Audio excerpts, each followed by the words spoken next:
आज दूसरे दिन की शुरुआत है। आपके और आपके साथ की तरह ये दिन भी बहुत खास है। Namaskar, good morning, and Sat Sri Akal. I'm Niharika Bhuvania with you, professional anchor and radio jockey, and I warmly, very warmly welcome you to day 2 of Literati 2022. जिम्मेदारियां ना अक्सर फुर्सत नहीं देती, इसलिए कोशिश करते हैं कि इस तरह साल में एक बार मिलकर कुछ खूबसूरत लम्हे जिंदगी से हम भी चुरा लें। Literati 2022 is special for more than one reason.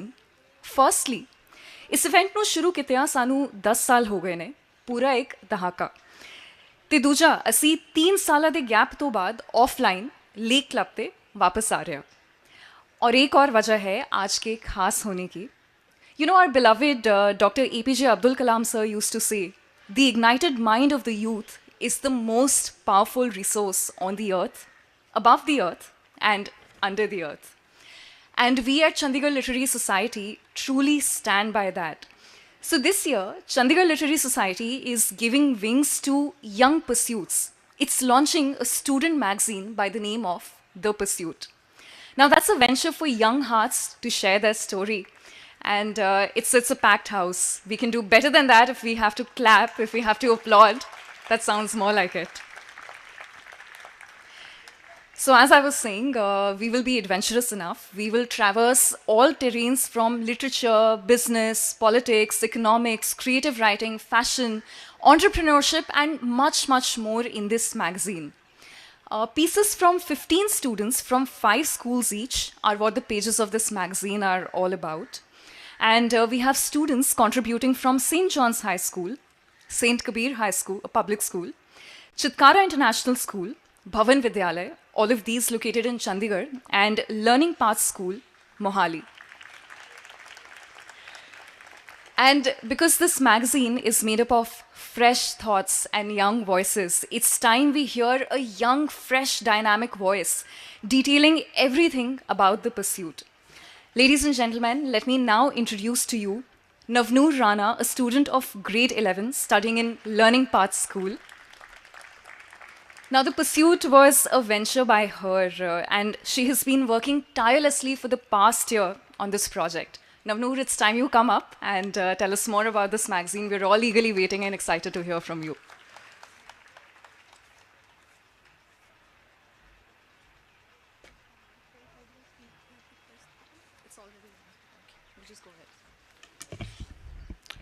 I'm so happy to see you all here. Thank you so much for coming. I wish a very good morning to all of you. I would start by congratulating each and every one of you for the launch of The Pursuit.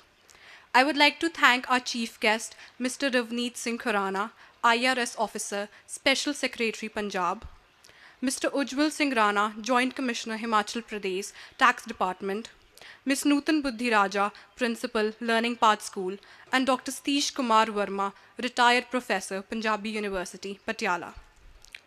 You know, I have always loved to speak, but today I'm struggling more than ever to put my thoughts into words. I have poured my heart and soul into this magazine, and it has been my pursuit for the past year. Giving this speech is like an acknowledgement that this journey is coming to an end. The Pursuit shall be covering 6 feature stories. All our feature stories are on people who have done exceptionally well in various fields and left a mark in the same.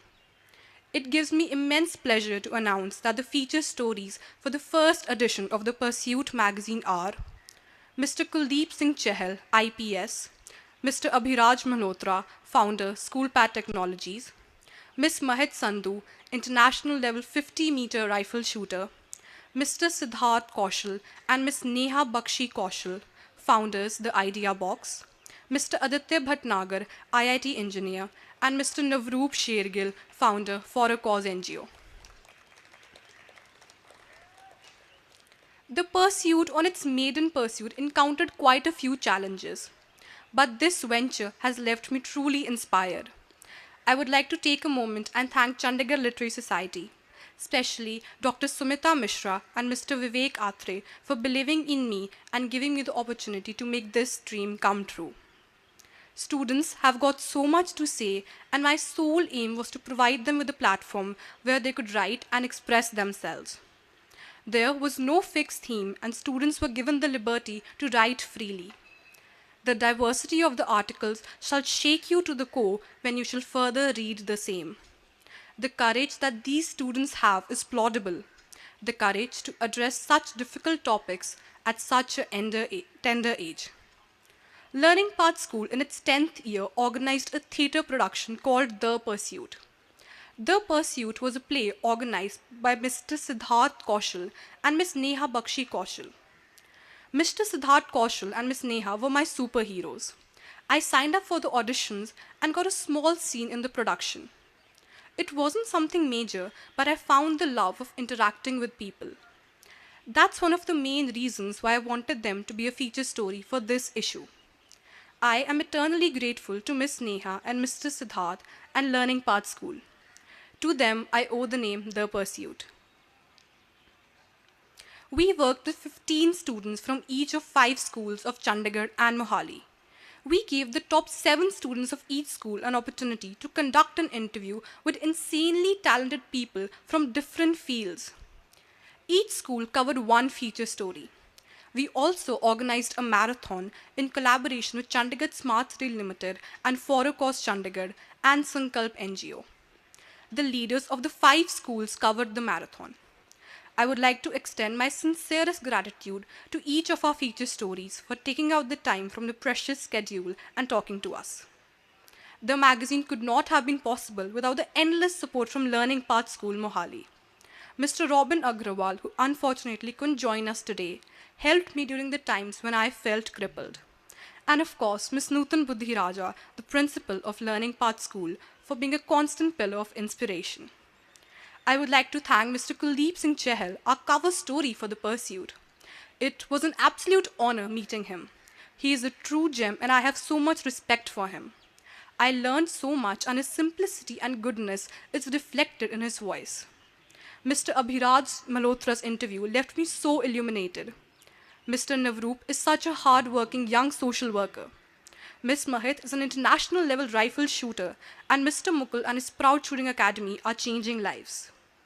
I would like to congratulate all the speakers, writers, and editors of The Pursuit. I am sure that they should all continue to rise in their endeavors. Lastly, I would like to say that we are not just children who got together and made a magazine. Don't mistake us for kids who don't know what we are talking about. We are the future, and one day our sentences are going to make you question and believe. Our verses are going to give the unheard a voice. A single word is going to shake your soul, and we are going to settle for nothing less. We shall ignite and extinguish, but our purpose shall stay aloft. And until that day, the pursuit continues. Thank you, everyone. On that note, I would like to invite Mr. R.S. Khurana, Mr. Vivek Atre, Mr. Ujjwal Singh Rana, Ms. Nutan Buddhi Raja, and Dr. Satish Verma on the stage for the launch.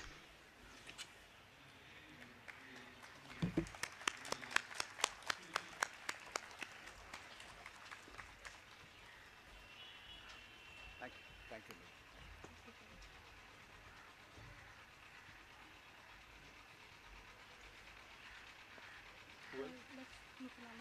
Later.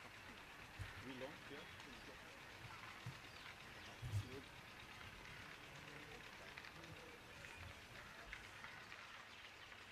Come, ma'am. You come that side? Yeah, sure. No, ma'am can come that side. Okay. Are you come on this side, ma'am? Come, ma'am. Okay.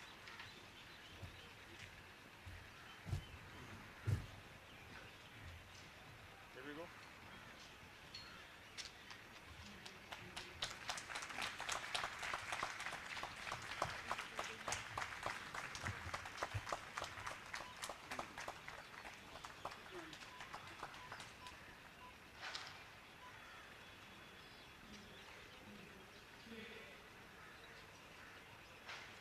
Thank you.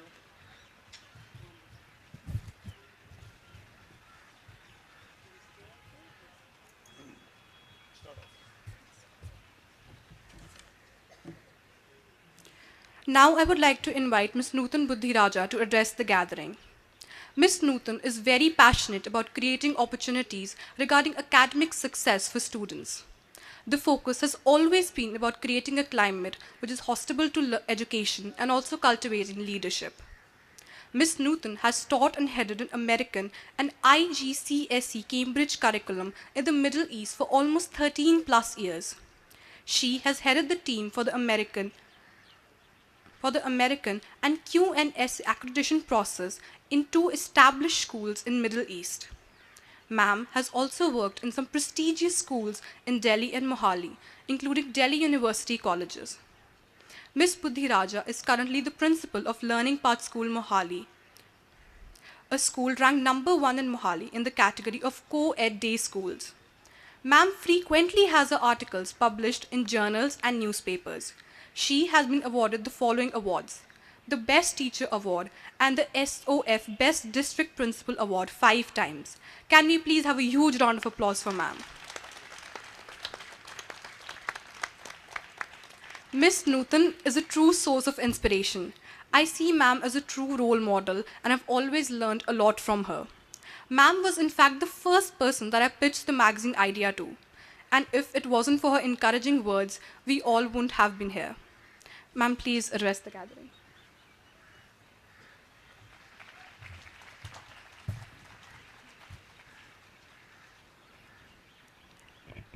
Good morning. An extremely, extremely beautiful audience. And the kind of people we have from different fields just speaks volumes as to the success of this initiative. I have to begin by talking about Navnoor. Not because she's been praising me, because I have been always impressed with her calmness, with her composure, with her relaxed attitude, with an explosion of ideas taking place in her head. I would often ask her, are you sure you have 24 hours in a day? Or are you been blessed with extra 24 hours? She is brilliant at whatever she does. And what better an example than this very thought of having to come out with a magazine by the name The Pursuit. The name, the concept, the idea, the purpose behind this magazine all need to be appreciated and applauded, especially and more so because it is coming from such a young population, from such a youngster of our school. She has imbibed all the values, all the systems that LPS has had to offer. She's a brilliant example of what the modern youth is expected to be. APJ Abdul Kalam, the former president of India, had once said that the challenge of transforming India can be achieved through the youth who have the ideas, the ability, and the ambition. And that's exactly what we are seeing right now. I think the youth of today has a lot to say. They have a lot at stake. They are popularly called the post-millennials. They are called the Generation Z. They are going to be entering into the fourth industrial revolution. There is a lot at stake over here. And they need to start playing their role right now at an early age. They are trying to understand the world that they are living in and the world they are going to be stepping into. The world they are going to be stepping into, we have a little idea about it. We can only guess, and probably we are close to understanding what the new world is going to be like when they step into it. But then they are the ones who are going to be the leaders of shaping their own future. A magazine like The Pursuit gives voice to the youngsters. We want to hear from them. We learn from them. As she said, The Pursuit is a journey. There is no such end product that will come out of it by way of an outcome. It has to be a continuous effort. She has set the platform, and I'm so happy that the CLS has taken the proactive approach and allowed this initiative to take wings. I have been a part of this amazing journey from the day that the idea of the Pursuit magazine was floated by Navnoor. I still see her sitting in my office talking to me, very calm, very composed, very clear, with a lot of clarity. I had my doubts, but they were all put to rest the moment I heard her. And to the day like today, when the first edition of the Pursuit magazine is being launched, I am so very happy to see what these children can do. We need not limit our young population, our young children, our students, kids at home with our own experience and our own learnings. They are going to be branching out into a world of their own. They will need skill sets for the 21st century, for which we can only guide, we can mentor, but they are the one who are going to hone it and take it forward with them. I'm very happy at LPS to have been a part of the process where regularly we take such kind of initiatives, where we give such kind of platforms to our students to hear their voice, to listen to their fresh perspective. They do a lot of thinking, a lot of critical thinking, not just as a cliched word, but as something that really does actually take place. They identify the problem, they provide a solution. And this Pursuit magazine is going to give them that regular, consistent platform where they're going to come up with their own solutions to the kind of problems they see around us.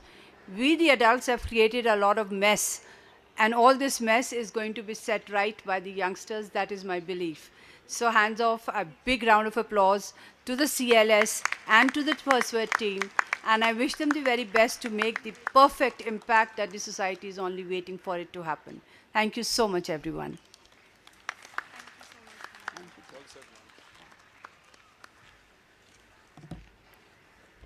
Thank you so much, ma'am. Next, I would like to invite Mr. Ujjwal Singh Rana. He is a HPRS officer of Himachal Pradesh. He hails from Nalagarh town. He is MTech from Punjab Engineering College, Chandigarh. He is presently working as Joint Commissioner Excise at Mandi, Himachal Pradesh. He is one of the master trainers of GST Act in Himachal Pradesh. He is also running a charitable trust in his native town and is actively involved in social gatherings. We welcome you, sir, and I now request sir to address the gathering.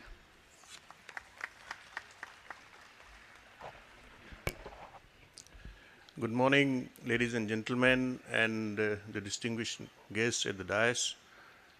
I take this opportunity to congratulate all the schools and especially Navnoor Rana, my niece, whom we fondly call Noor, for this launch of the Pursuit magazine.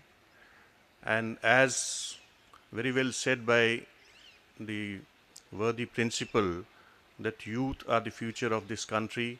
Whatever initiative they take, we must encourage them, and it is for the betterment of the society and betterment of the nation. And I also am very much grateful to Shri Ravneet Khurana ji, whom I met in 2015 at GST camp in Bhubaneswar, who has very kindly consented to be the chief guest for this function at a very short notice. And once again, I congratulate and offer my best wishes to Noor and all the students and all the schools who have launched this magazine and at the LITERATI 2022. Thank you very much.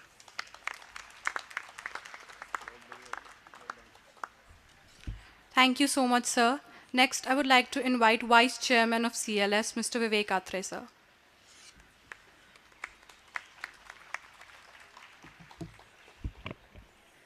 I am a chairman without vices.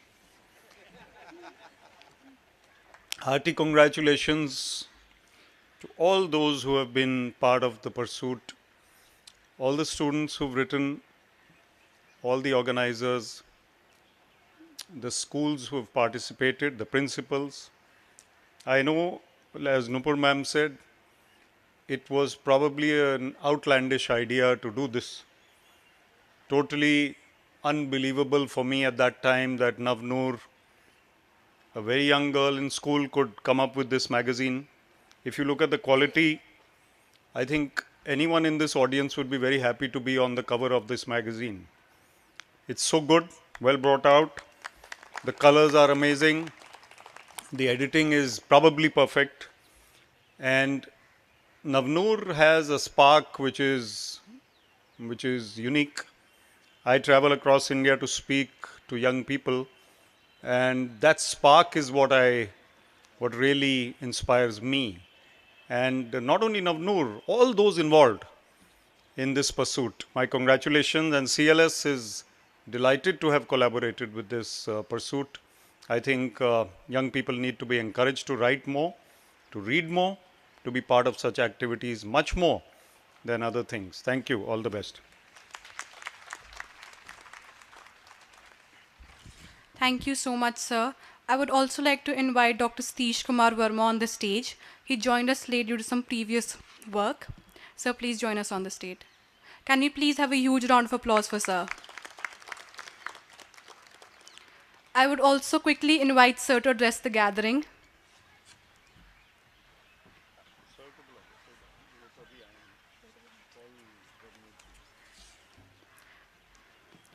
I would like to invite our chief guest of the day, Mr. Ravneet Singh Khurana, to address the gathering.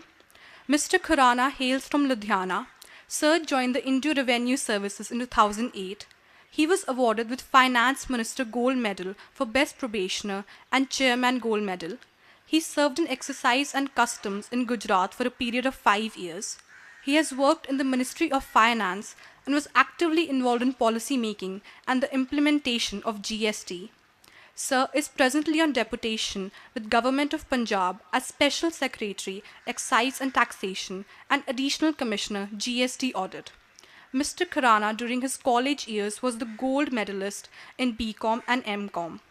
He was awarded with Prime Minister Award for Excellence in Public Administration.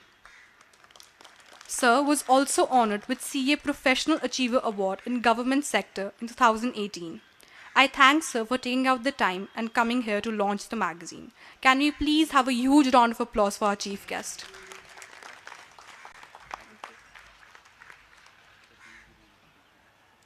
A very good morning, everybody.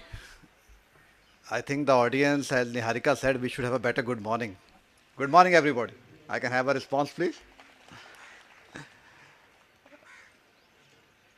As a chartered accountant, I believe the profession to which I belong, it is one of the driest in terms of literary creativity. I think we are famous or infamous for only one thing, financial jugglery. Chartered accountants are known to be creative only in one aspect of financial thing, not the other aspect. But I would like to thank the Chandigarh Literary Society for giving me this opportunity to be a part of this wonderful occasion. And let me say 2, 3 things about the fact what Navnoor has said and other people have said. First of all, nobody is ignoring the voices of the kids nowadays. We can't. Nobody is taking them for granted. The children are the future and we know that very well. They are going to define what the world is going to be in the next 15, 20 years down the line. And I believe all of us as parents, as guides, as counselors are playing our role in that. Second thing, one of our friends said that I don't have any vices. In our world, it's the biggest issue which we have right now is compartmentalization. We see everything in black and white. Everybody is not good, everybody is not bad. There are shades of gray in everybody. Our kids, sometimes we try to admonish them, we try to bring them down by saying that, yes, you know, the other kid is performing very well. Maybe you're not doing the same hard work. Never do that. Don't compare. Kids, each kid, I believe, has its own inner spark which needs to be brought out. I was seeing through the magazine, if you look at the articles which they have written, they have covered varied subjects, right from robotics to Indian position in the global world order, to even on something aspect of beauty. We should appreciate that. Thirdly, I would say that creativity, which I truly believe in, is intelligence with fun. You know why I say compartmentalization? Because we see the textbooks of the school. What do we see? We try to seek knowledge from them. We don't seek fun from them. You read a novel, you read a comic, what do we seek? We seek fun from them. We don't seek knowledge from them because it is our compartmentalization in our mind. True creativity would be when we seek fun from the textbooks and we seek knowledge from the novels and the comics which we read. And my only request to all of you as parents, as counselors, as guides, let them fly. And for the kids, my only message is cherish your dreams. Go after them. Nothing is going to stop you. Thank you, all of you. Thank you.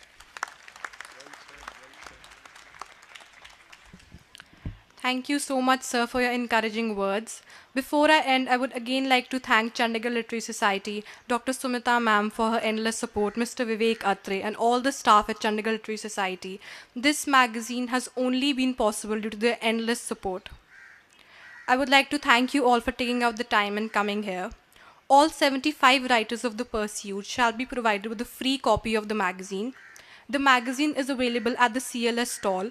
Kindly collect your participation certificates and your magazine from there. Thank you to everyone for joining us today. May the pursuit continue. Thank you.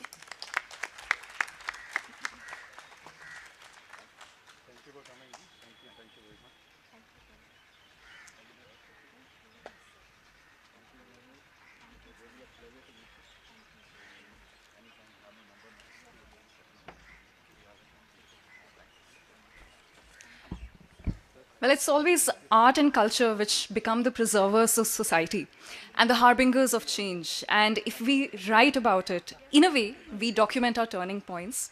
I think The Pursuit is one of those turning points, documenting and becoming one. And Navnoor, I would just say that the journey is just beginning. The pursuit of excellence and remarkability will keep all of us going. So on that note, I would like to thank all our guests here this morning. Our chief guest, Mr. Ravneet Singh Khurana, IRS officer, Special Secretary, Punjab. Our guest of honor, Mr. Ujjwal Singh Rana, Joint Commissioner, Himachal Excise Department.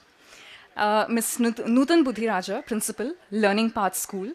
Dr. Satish Verma and Mr. Vivek Atre, Vice Chairperson, Chandigarh Literary Society. Well, transitions are also points where we need to applaud a little and keep the energy going. So I will prompt you once more for a loud round of applause. और ये चंडीगढ़ की आवाज़ नहीं है, चंडीगढ़ की आवाज़ इससे तेज़ होती है, दिल्ली तक सुनाई देती है. थोड़ा और please. Thank you so much. मुसाफिर कल भी थी, मुसाफिर आज भी हूँ. मुसाफिर कल भी थी, मुसाफिर आज भी हूँ. कल तक अपनों की तलाश में थी, आज शायद अपनी तलाश में हूँ. All journeys have secret destinations of which the traveler is unaware. And maybe that destination is oneself, or at least that's what seems to be the purpose of traveling, and more so, travel writing. It's remarkable how the genre of travel writing has evolved today to talk about culinary trails, spiritual travels, historical adventures, and more often than not, एक दिल को जोड़ के रखने वाली कहानी, which feels more real than anything. So it's now time that I move on from here to the moderator's hot seat, well, because it's the first session of the day, and it's my pleasure to be moderating this session on travel writing.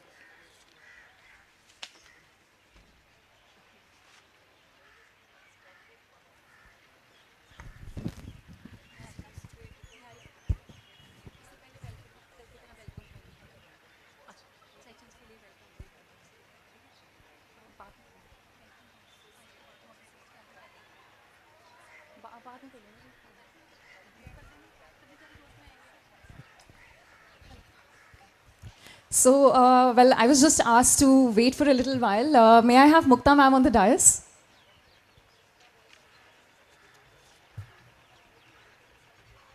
Welcomes are not complete without her poems, you know, so we would love to hear from her. Good morning all. आज का नया दिन फिर से उमंग नहीं लाएगा. आज का नया दिन फिर से उमंग नहीं लाएगा. आज फिर से हर कोई CLS में धूम मचाएगा. सबके चेहरे पर होगी खुशी कुछ कर दिखाने की, हर किसी के दिल में जगह बनाने की. चलो सब मिलकर आज CLS के 10th एडिशन को बनाते हैं यादगार. जल्दी से पहुंच जाओ सारे ले क्लब लेकर साथ अपने दोस्त चार. 3 cheers for CLS. Hip hip hurray, hip hip hip hip. Thank you. 4 नहीं 400 होंगे तो भी चलेगा और बहुत अच्छा चलेगा हमें, है ना? So as I was saying, well, we've transitioned now into the first session of the day, which is on travel writing. And it's now time that I make you meet our panelists. So first up, we have Dr. Aman Singh Maharaj, and he's a South African writer of Indian origin. And he makes a brilliant, brilliant literary debut with A Dalliance of Destiny. He's a storyteller and a columnist living in Durban, and he takes us on a refreshing journey, and it's a journey of discovering oneself through their roots and traveling the length and breadth of India. He also writes articles in newspapers in South Africa and the United Kingdom on issues of national and political interest for the Indian diaspora. And he dons many hats. He's a civil engineer, and he's now also an entrepreneur. Can I have you on the dais, Dr. Raman?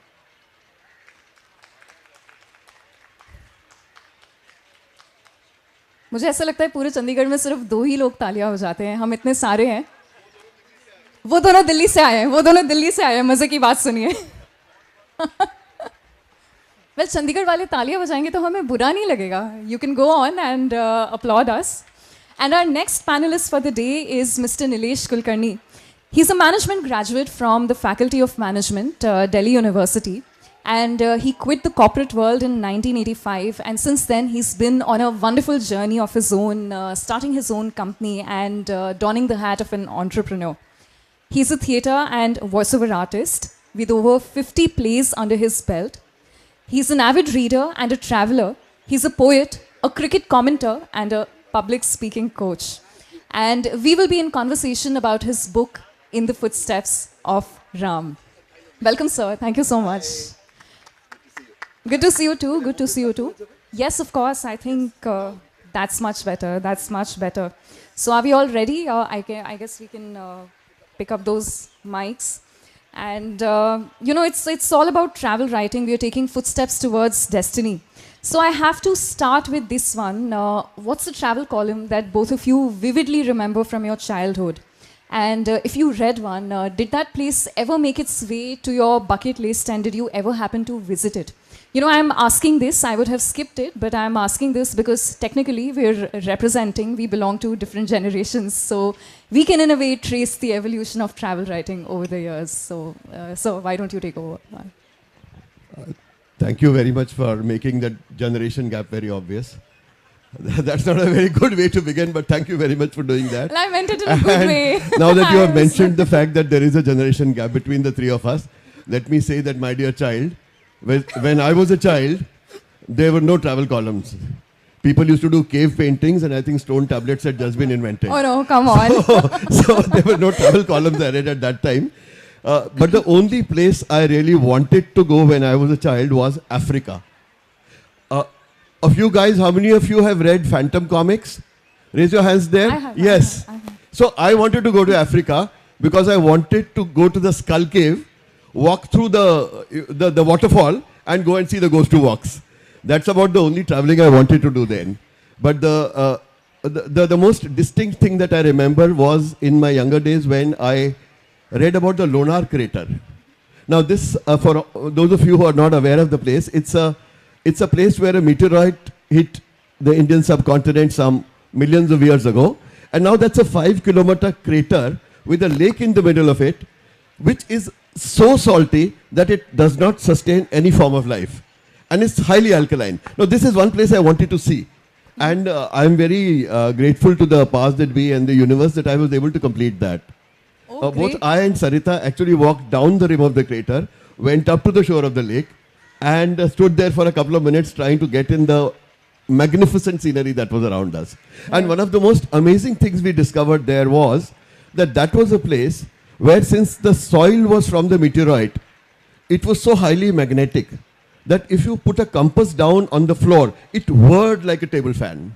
It almost went round and round, not able to find the North and South Pole. Wow. Now this was so surreal that ticking it off my bucket list was one of the most cherished things that I'll take with me in my life. So travel has been fun, and I've been able to do what I wanted to do, except go and see the Ghost Who Walks, of course. But it's brilliant because I realized that travel writing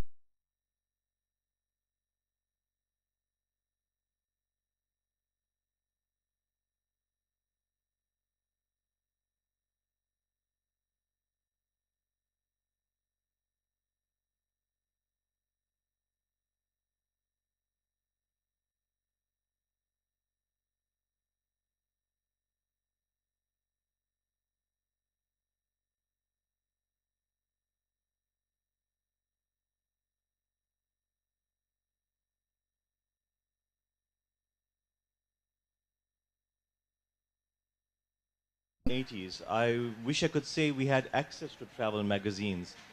Unfortunately, we were not a sophisticated society, and we were second-class citizens growing up in apartheid South Africa. So the only access to maybe travel articles is what you would have seen in the likes of Reader's Digest. And I was always fascinated about, there was one article I did see in particular which I read, and it was a very tattered article because we used to get it, from school. And I wanted to go to Rio. I remember seeing the statue of the Christ with his arms outstretched. And I always wanted to go there. And sadly, when I went there, it was not as magnificent as what I thought it was going to be. It was actually quite small. I've seen much bigger statues. But in terms of travel, like I said, we were second-class citizens growing up in South Africa under apartheid. And travel was generally only to India. It was generally the extremely rich Indians that went anywhere else. And even to come to India, because there was an embargo on people coming directly from South Africa because of apartheid, we had to come via C and D routes. So mainly we came via Nairobi, and I think there was a town called Aden in Syria we came via in those days. So as much as I would love to give you an exciting answer that we had access to the sophisticated travel literature, we didn't. And even now, the kind of literature for travel that we see is mainly what you see in the aeroplanes by the national carriers, which is in the pocket in front of you. No, but I think this was an exciting answer in itself because it makes me realize we are surrounded by material which talks about travel. The aeroplane magazines, yes, but then you keep hearing about stuff on Instagram, and there are individual writers who have different travel pages, and that's not the only source actually. Even print media, there are special travel sections these days, or at least that's what I remember looking at, right? Which kind of brings me to the goals of travel writing. Now, when I was thinking of this question, I thought it might be quite rudimentary in nature, but I realized it's actually a little important. Because when you're writing a travel column, you have only so much space, so the goal is different. When you're writing on your social media, the goal is perhaps something different. You want to tell people about what you did. But in terms of literary writing, for example, the two books that we are talking about, they are travel writing as well in a different way. So what's your take on the goal of travel writing as a whole, and does it change with a changing medium, or is there a common thread running through everything? You've missed out one category of travel writers altogether, who are probably the most important travel writers. See, travel writing, one of the best things is that anybody can do it. I mean, you don't have to be an expert at the language. You don't have to have that skill of being able to frame words into poetry. You can just go there and review a travel site. And that's travel writing, which is complete by itself. So Right. just as learned articles with beautiful photographs on Outlook Traveler or things that we have written in books are travel writing, the small reviews which go at the end of every site on travel websites are travel writing too. Right. There's a very actual one that I came across the other day, talking about a hotel. The review said, went honeymoon, food horrible, wife's stomach upset, never coming again. Now that's an amazing bit of travel writing, because if somebody wants to go on a honeymoon to that particular hotel and doesn't want his wife's stomach to be upset, I'm sure he's going to avoid that. Of course. So yeah. in this case, I think this kind of travel writer who's doing reviews is actually the most selfless karma yogi of the travel writing trade, because he doesn't care if nobody reads him. He doesn't care if he gets so many likes or so many these things, but he's there because he wants to express an opinion and he's putting it there. And this also shapes your decisions. I mean, very often when I decide to go to a particular place or go to a particular hotel, I first check out the small PD reviews, not the big ones, because the big ones could be, social media influenced, or they could have been given by the owner of the hotel, could have asked them to write them. But the small ones, which are like the ones I just talked about, those are the ones I read. Now, that travel writing is purely with the objective of making the world aware of their experiences. And I think that's just amazing. Right. So that's one category I really admire, and I talked about them. For the others, I hand over to Aman. And I think it's also a travel writing which is without a goal. Sorry, I just had to add that. It's absolutely without a goal. It's without any benefit. It's just there because you want to add value to people who are going to that particular place. Absolutely. And it adds tremendous value. It adds tremendous value. Right. Well, Niharika, I cannot say I'm a travel writer like Nilesh Bhai here in the actual sense of the term. I have written a book that's based on travel, but it's a work of fiction.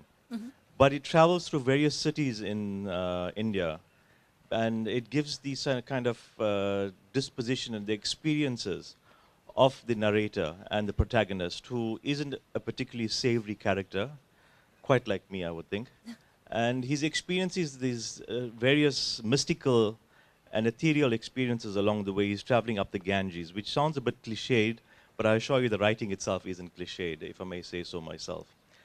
In terms of travel, look, I've been all around the world a few times, but it's always back to India that I come. I don't think I would go to any other country repeatedly. I've been to India 18 times, and I've got a strong social media following in South Africa.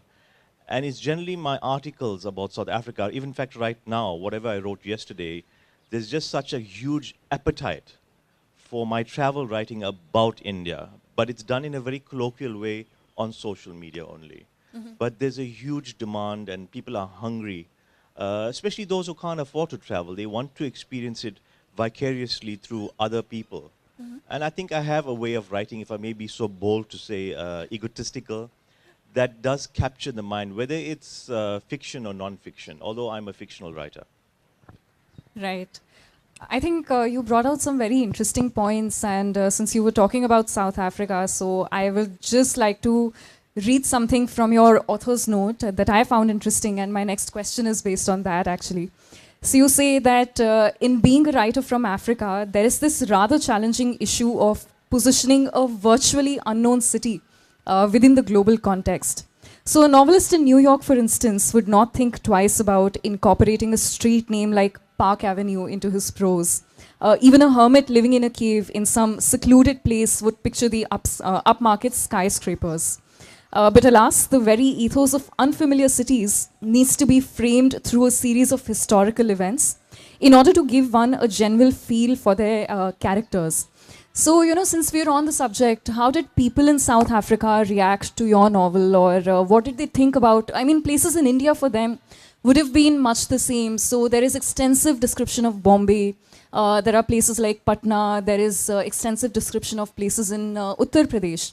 I mean, the hometown of the protagonist is there, right? So how did people there take to it?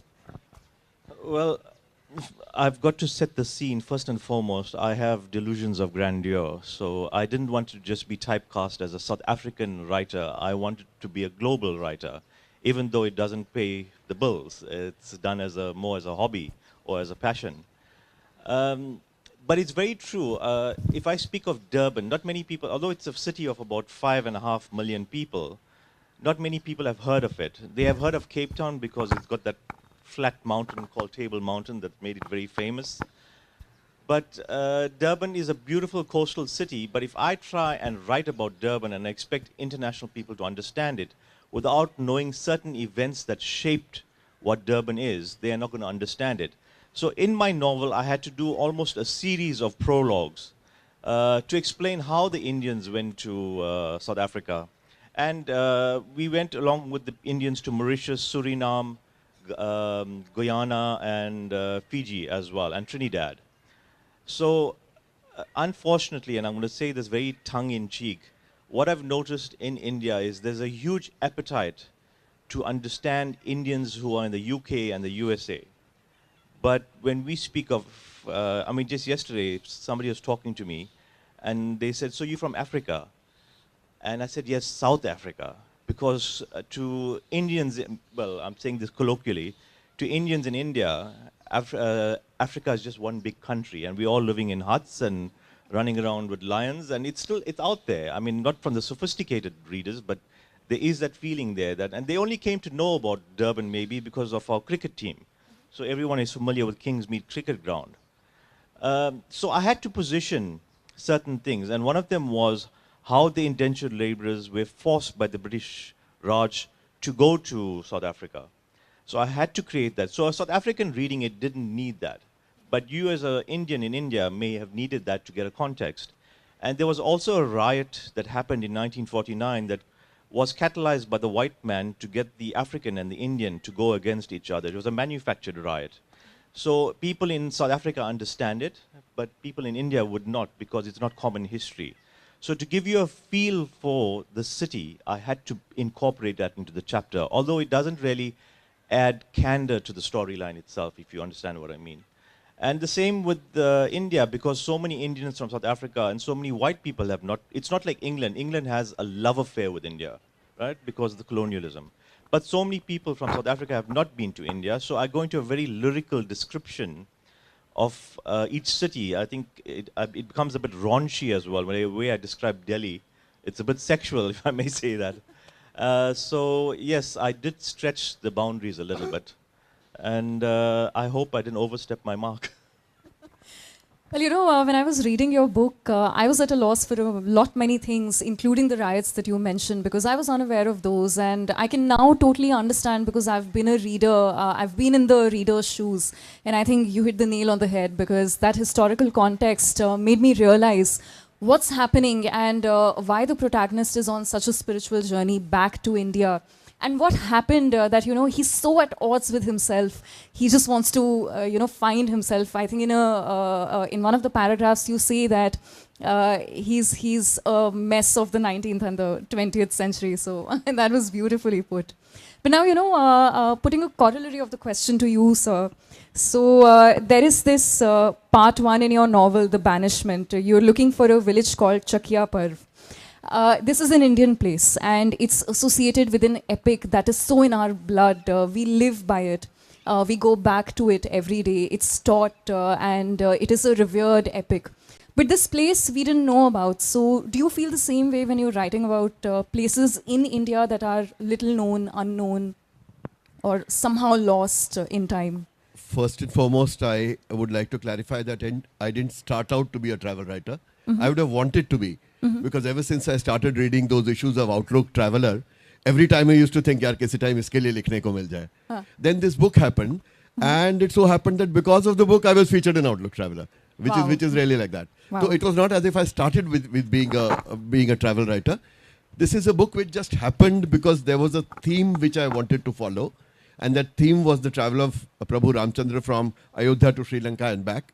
And it involved a lot of travel, therefore the travel writing came into it. But yes, about travel in general, do you discover new things? Yes, you discover a lot of things. It's pure serendipity. You don't expect to discover them. And there suddenly right in front of you is an amazing place. Yeah. So this happens so often. This happens so often when you are traveling. You are talking of Chakia Purva. Now Chakia Purva, incidentally, is the place where Prabhu Ramchandra, Lakshmanji and Sitaji first stopped when they had exited Ayodhya. This is the first stop that they had. Now this is a stop which should have been something very, very important. But when we went looking for the place, we found that even people in the villages next door did not know about it. Wow. We had to really go searching for it, looking for some old folks, asking them, ऐसी कोई जगह थी क्या जहाँ प्रभु रामचंद्र जी रुके थे? So most of the times it would be like यहीं कहीं है. But then when you went there, you realized that it was just a old ghat which was in a great state of disrepair. There was a tree, there was a small platform where they said Ramchandra ji yahan soye the, and that's all that is there to it. There was nothing else. Had we not had that story at the back of our mind, the place would have been absolutely ordinary for us. But when we went there knowing what it was, it gave us goosebumps. Right. It gave us goosebumps. Right. So these things often happen. And very often you cannot actually, like you talked about the context in Durban, you cannot actually divorce the context from the travel experience. For instance, when we went to Rakhigadi, to these prehistoric Indus Valley civilization remains. Now, what do you actually see in such places?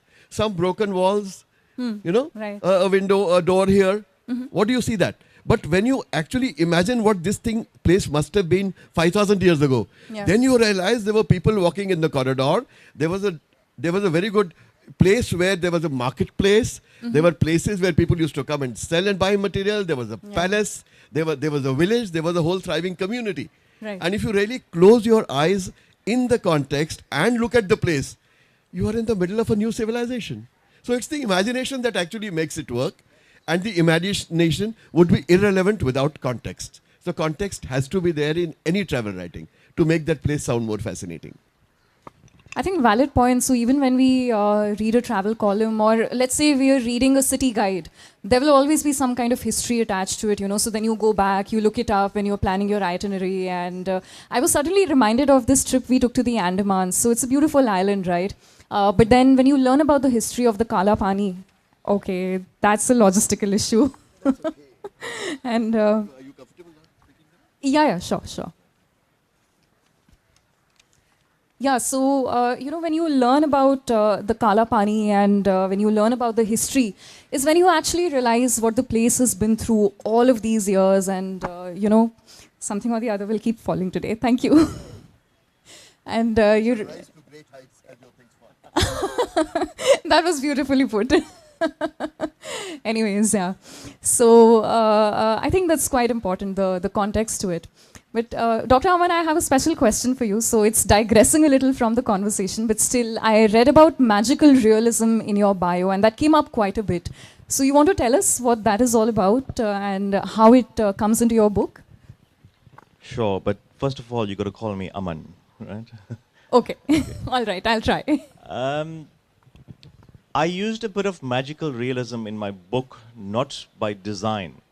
I'm an engineer, and it was only after an academic read my book who studies English literature said used a lot of magical realism. So I went and read up on it, and then I realized, yes, I did use magical realism, but as I said, not by design or not by intent. Magical realism is generally a Latin American genre or style of writing made famous by Gabriel Garcia Marquez. Those of you who read Love in the Time of Cholera, he uses a lot of imagery there. The other person who uses magical realism is Salman Rushdie. Of these two authors, I'm not going to mention who. I love one, and I find the other one too scattered, and I cannot understand. Because if you delve into magical realism, it can become too abstract. I'm not going to say which of these authors I find so abstract. We quite know. Yeah, you can figure it out. Having said that, magical realism is not to be confused with fantasy. It's very much here on the real world, with real events happening, a real ordinary person experiencing ethereal sort of events happening to him. So it should not be confused as being a fantasy book like a Harry Potter and so forth. So what it does is it adds candor to the story. It gives another dimension to the character and to the events unfolding, almost as if God himself is narrating it and giving his view. So there are a few bits and pieces of that. I try to fit it into the story. And I also edited a lot out of it because, like I said, if it becomes too abstract, it tends to go over people's minds. And I still wanted it to be a story, a piece of fiction that people would find palatable for themselves.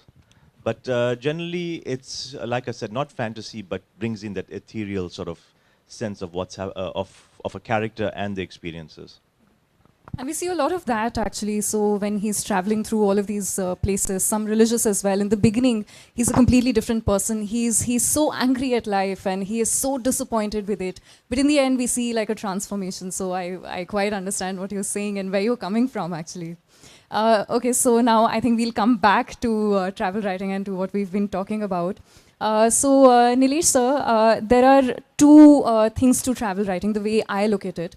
So one is the fun facts kind of travel writing, wherein you tell somebody that, okay, how to get to a place, this is the nearest airport or the nearest station, and this is how you get around the city. Fun fact, you know, okay, this city was discovered in so-and-so by so-and-so or something like that. But then, you know, you bring in other elements, right? So do you think that literary writing in terms of travel, it tends to miss out on those fun facts, or does it bring it out better? And I'll tell you why I'm asking that, because I read interesting things in your book. So first you can tell me, and then I'll read something out from your book. I think we didn't start off with wanting to include any fun facts in it. Mm-hmm. But by and large, within the narrative, we were able to weave the facts into it. Mm-hmm. So when you actually think of a place called Chakia Purva, you know where it is after reading the book. You know the general direction, you know how to get there. Yeah. You know what is the base from which to get to it. Yeah. It didn't have to be presented as facts. Mm-hmm. We actually presented as part of the narrative. So definitely, fun facts can be part of a literary narrative as well. And where the literary narrative actually scores is because it's more field-based. Right. The whole Yeah. book is about the travel part of the book, besides the mythology, is all about how I felt when I went there. What did I Right. feel when I interacted with X or Y or Z over there? So it's that relation to the place, the relation to the people you meet there, that actually created the literary part of it. And that definitely adds value.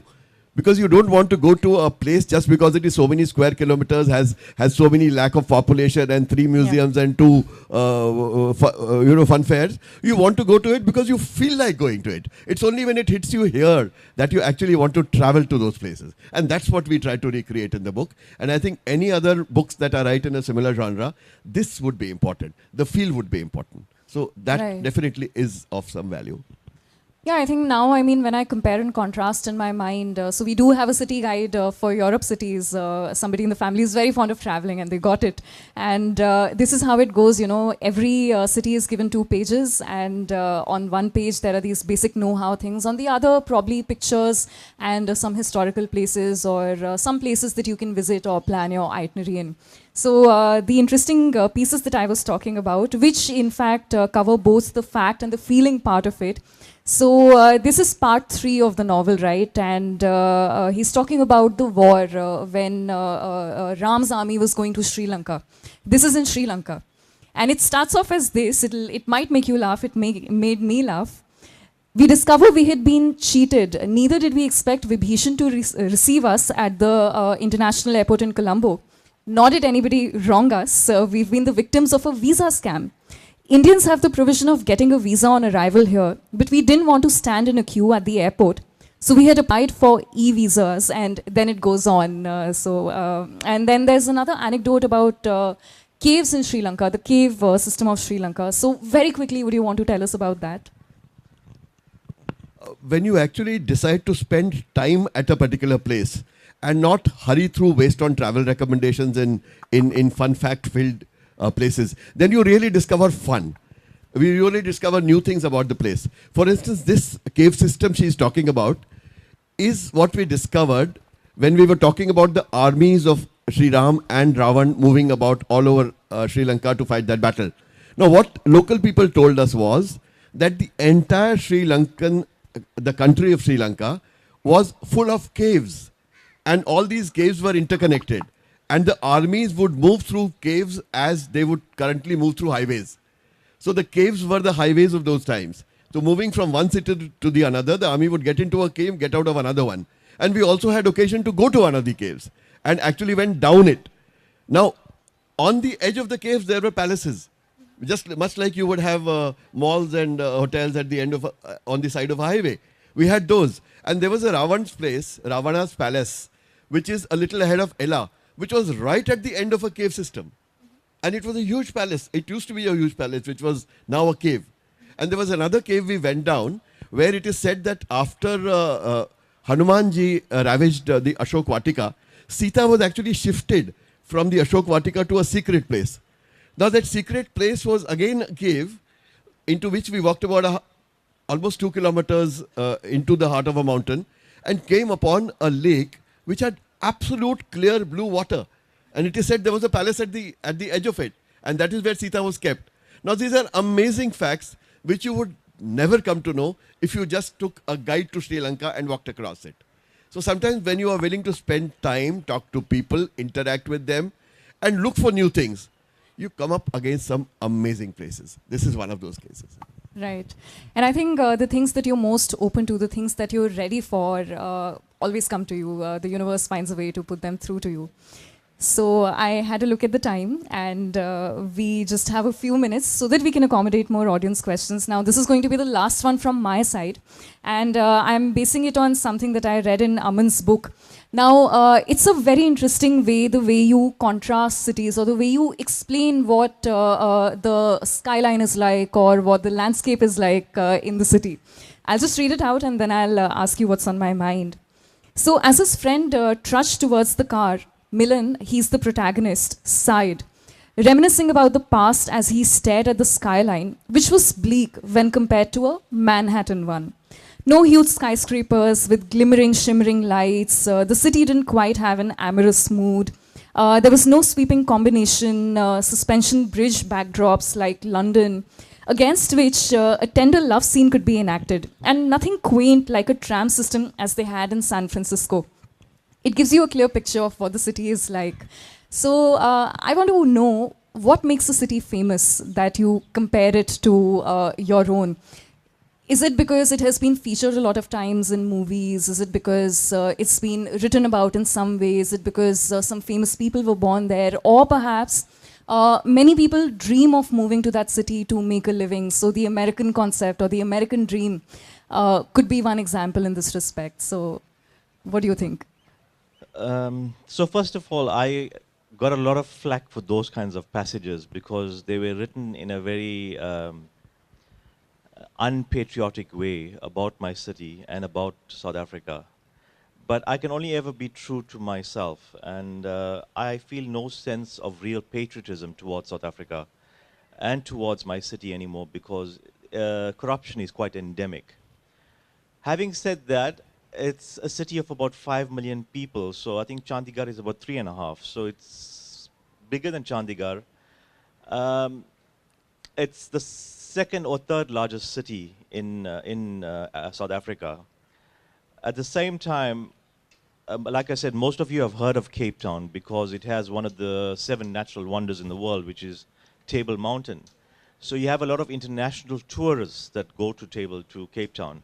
Durban is regarded as the poor cousin, so we have a lot of local tourists that visit Durban. So I would think I cannot call Durban a global city.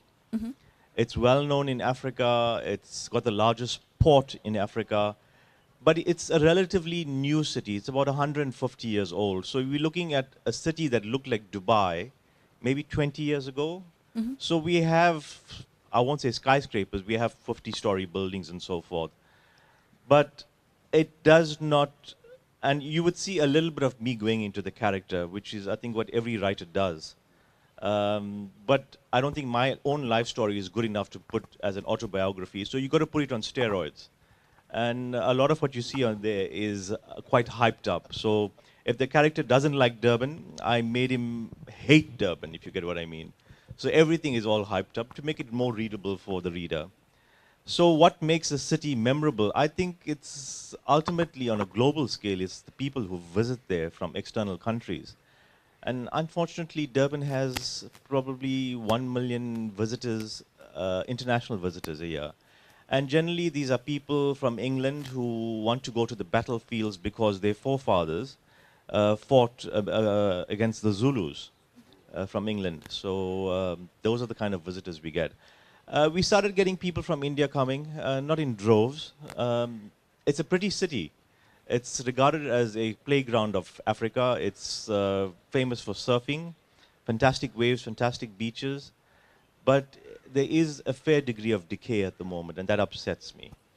And I would see tourism decreasing, not increasing. Right. I think then that also depends on the city administration and what people decide to do about it to bring in tourism. So, well, let's put it this way. The city administration is saying go and swim in the beaches. We've got fantastic beaches. But it's full of E. coli at the moment, and they're lying about the count of E. coli because the sewage systems has not been maintained right. in the last 30 years, ever since the ANC government took over. And that's resulted in a fair degree of pollution of the beaches. So they're saying tourists come, it's safe, but it's not. People are getting sick. So it's not visually apparent that it's not safe, but it is there, it's in the water. Right. So, and as much as I want to say it's a wonderful city, please come, bring in your dollars or bring in your rupees converted to dollars. It's not. There's a fair degree of crime there. But at the same time, there's some lovely space-age buildings.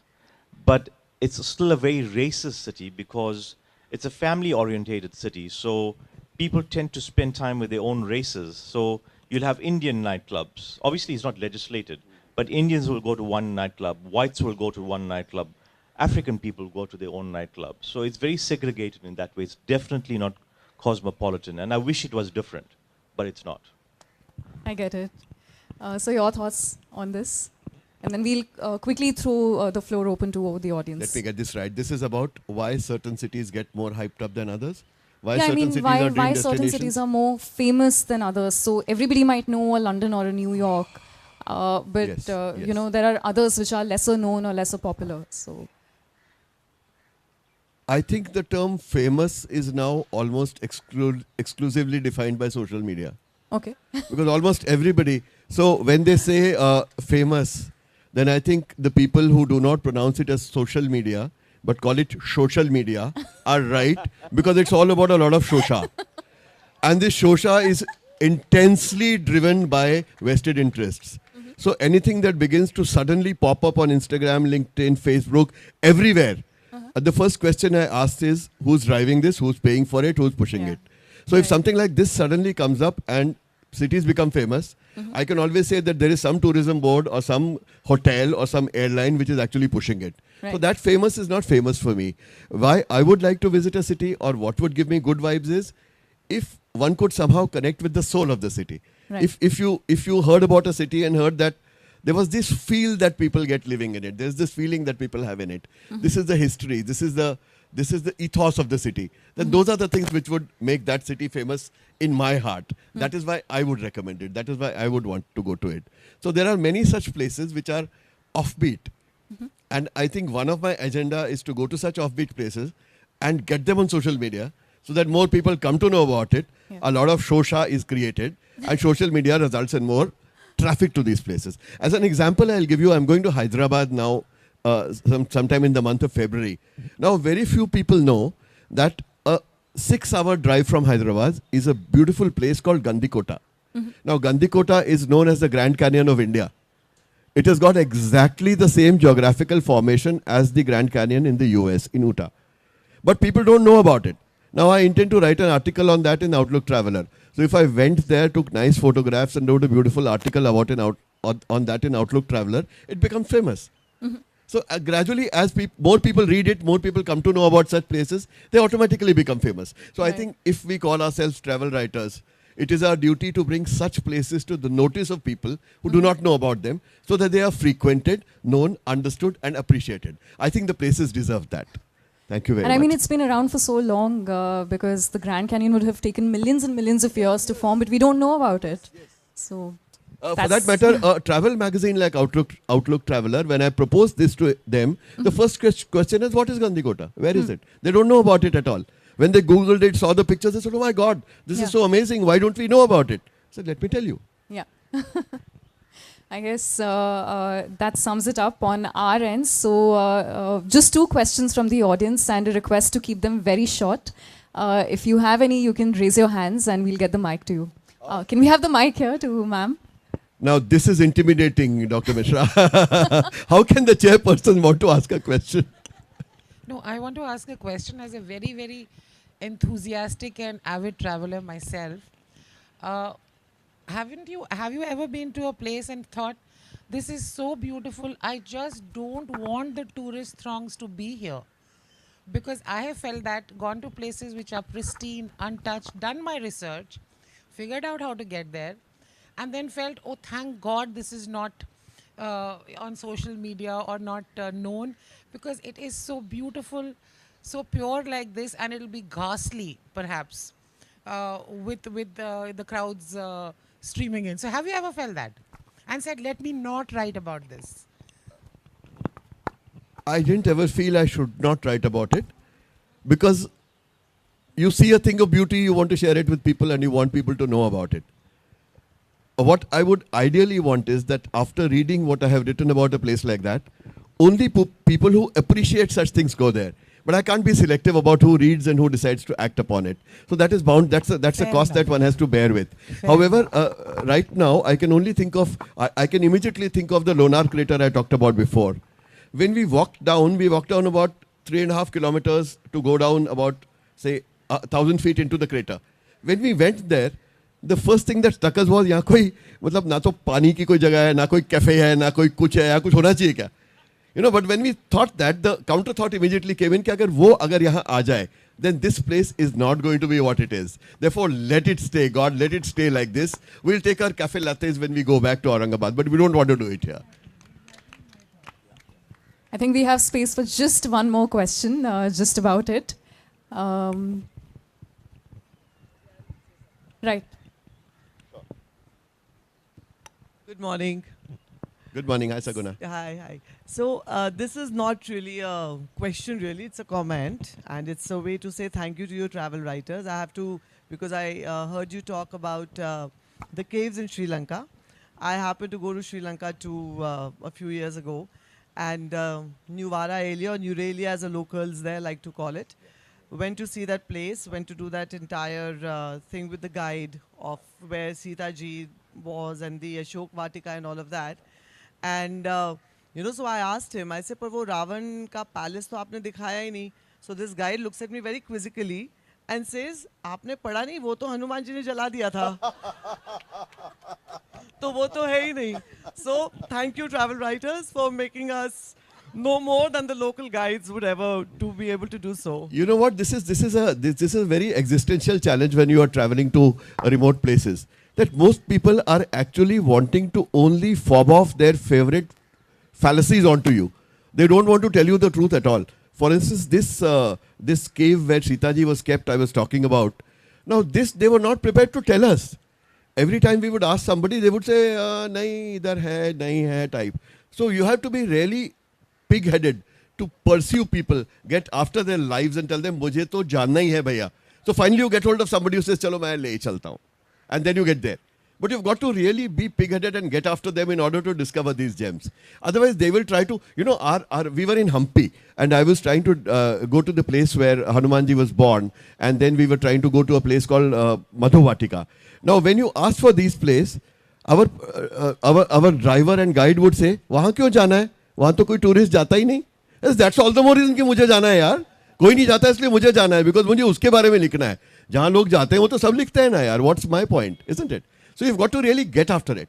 So read a bit of history before you go out. Read a bit of something that's slightly off history. And if I've been there, ask me. I'll tell you. Aman, would you like to add to that?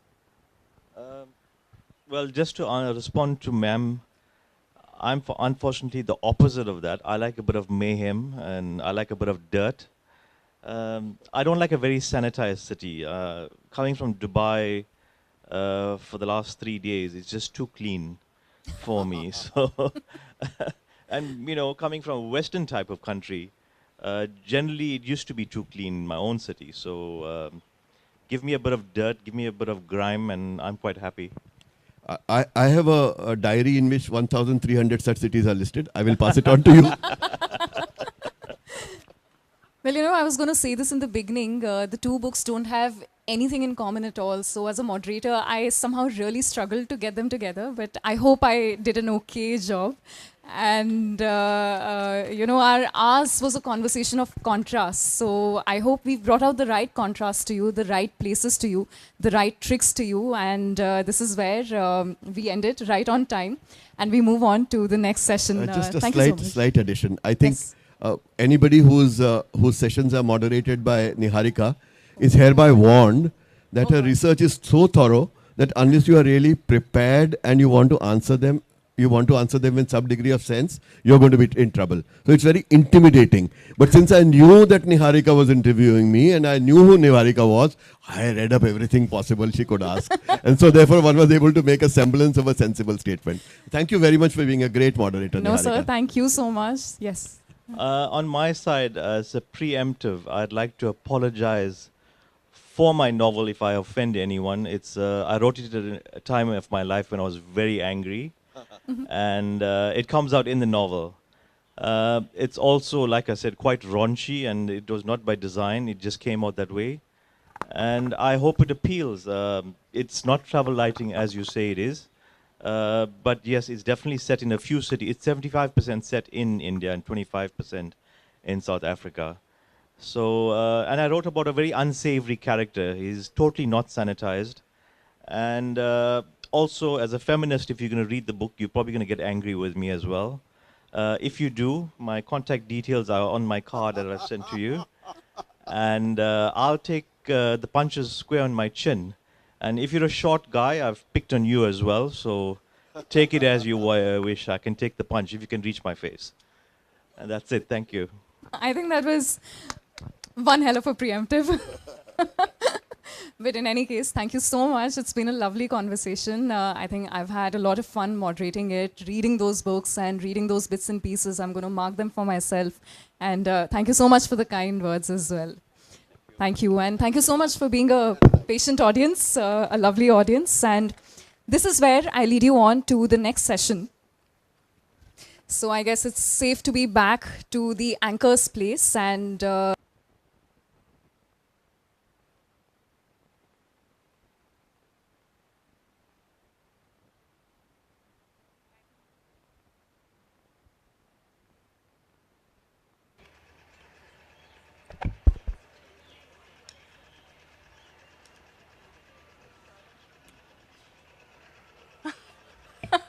मुझे भी यही लगा ma'am कोई इशारा होगा ज़रूर it's their way of telling me कि आपने बहुत बातें कर ली बट इन एनी केस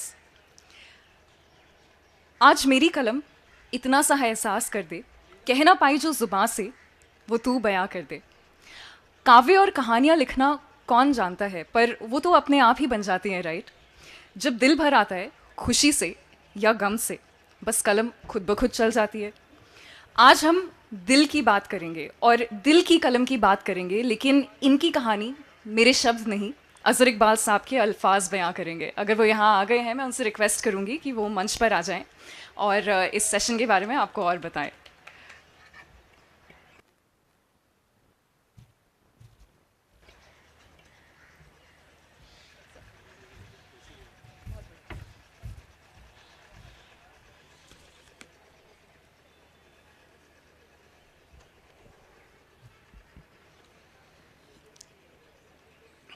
हाज़रीन आदाब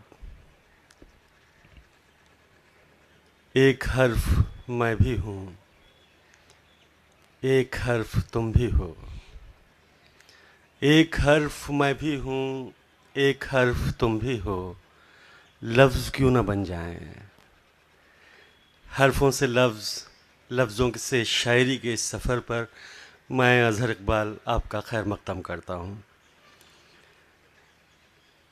लिटराटी पिछले 10 बरसों से अदब की उस अजीम रिवायत का अमीन रहा है जिसने हमारे तहज़ीब व तमद्दुन को जिला बख्शी है और आज का ये सेशन दिल की कलम से इसका गवाह है शायर किसी भी समाज का ज़मीर होता है वो मोहब्बत और एहतजाज के हसीन रंगों से ऐसे अल्फाज तराशता है जो हमारे समाज का आईना बन जाते हैं आज इस सेशन में शिरकत के लिए मैं जिस शायरा के हुजूर जा रहा हूँ उसने न सिर्फ शायरी की ज़मीन पर हकीकत पसंद ख़याल और उसूलों को आम करने की कोशिश की बल्कि इसके लिए हर मोर्चे पर जिद्दोजहद की शायरी उनके लिए दिल बहलाने का ज़रिया नहीं बल्कि एक कमिटमेंट है उस मुआशरे को बेहतर बनाने का जिसमें वो रहती हैं डॉक्टर सुमिता मिश्रा हमारे अहद की एक मुनफरिद लबो लहजे की शायरा हैं वो चंडीगढ़ लिटरेरी सोसाइटी की रूह रवा होने के साथ साथ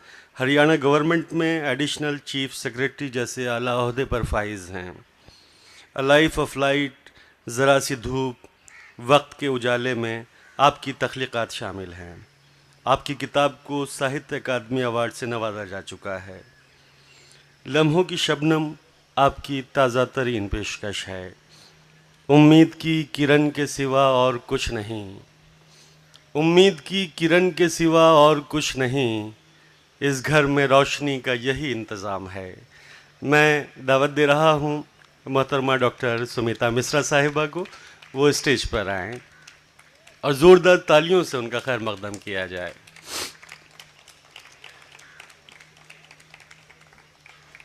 डॉक्टर सुमिता मिश्रा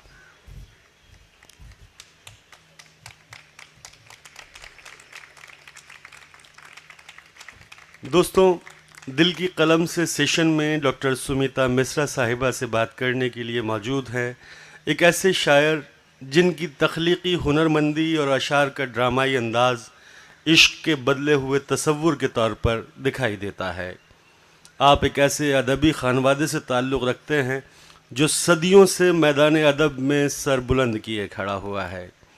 भगवती चरण वर्मा साहब आपके जद्दे आला होते हैं। एक शायर होने के साथ साथ आप एक साइंटिस्ट, क्विज़ मास्टर और पब्लिक स्पीकर के तौर पर अपनी शिनाख्त कायम कर चुके हैं। फिलवक्त आप हेड पीआर के तौर पर एमिटी यूनिवर्सिटी को अपनी खिदमत अंजाम दे रहे हैं। कदमों की लय और नवरस आपकी तख्लीक़ात में शामिल हैं। Corner of a student line के उन्वान से आपका एक नावल 2015 में शाया हो चुका है। लखनऊ की अदबी रिवायतों के अमीन इस शायर को हम चंद्रशेखर वर्मा के नाम से जानते हैं। दिलावर अली आज़र के इस शेर के साथ, उसे किसी से मोहब्बत न थी मगर उसने, उसे किसी से मोहब्बत न थी मगर उसने गुलाब तोड़ के दुनिया को शक में डाल दिया। मैं दावत दे रहा हूँ चंद्रशेखर वर्मा साहब को, वो स्टेज पर आएँ और ज़ोरदार तालियों से आप उनका इस्तकबाल करें। चंद्रशेखर वर्मा साहब, बस तो स्टेज आपके हवाले। जी शुक्रिया।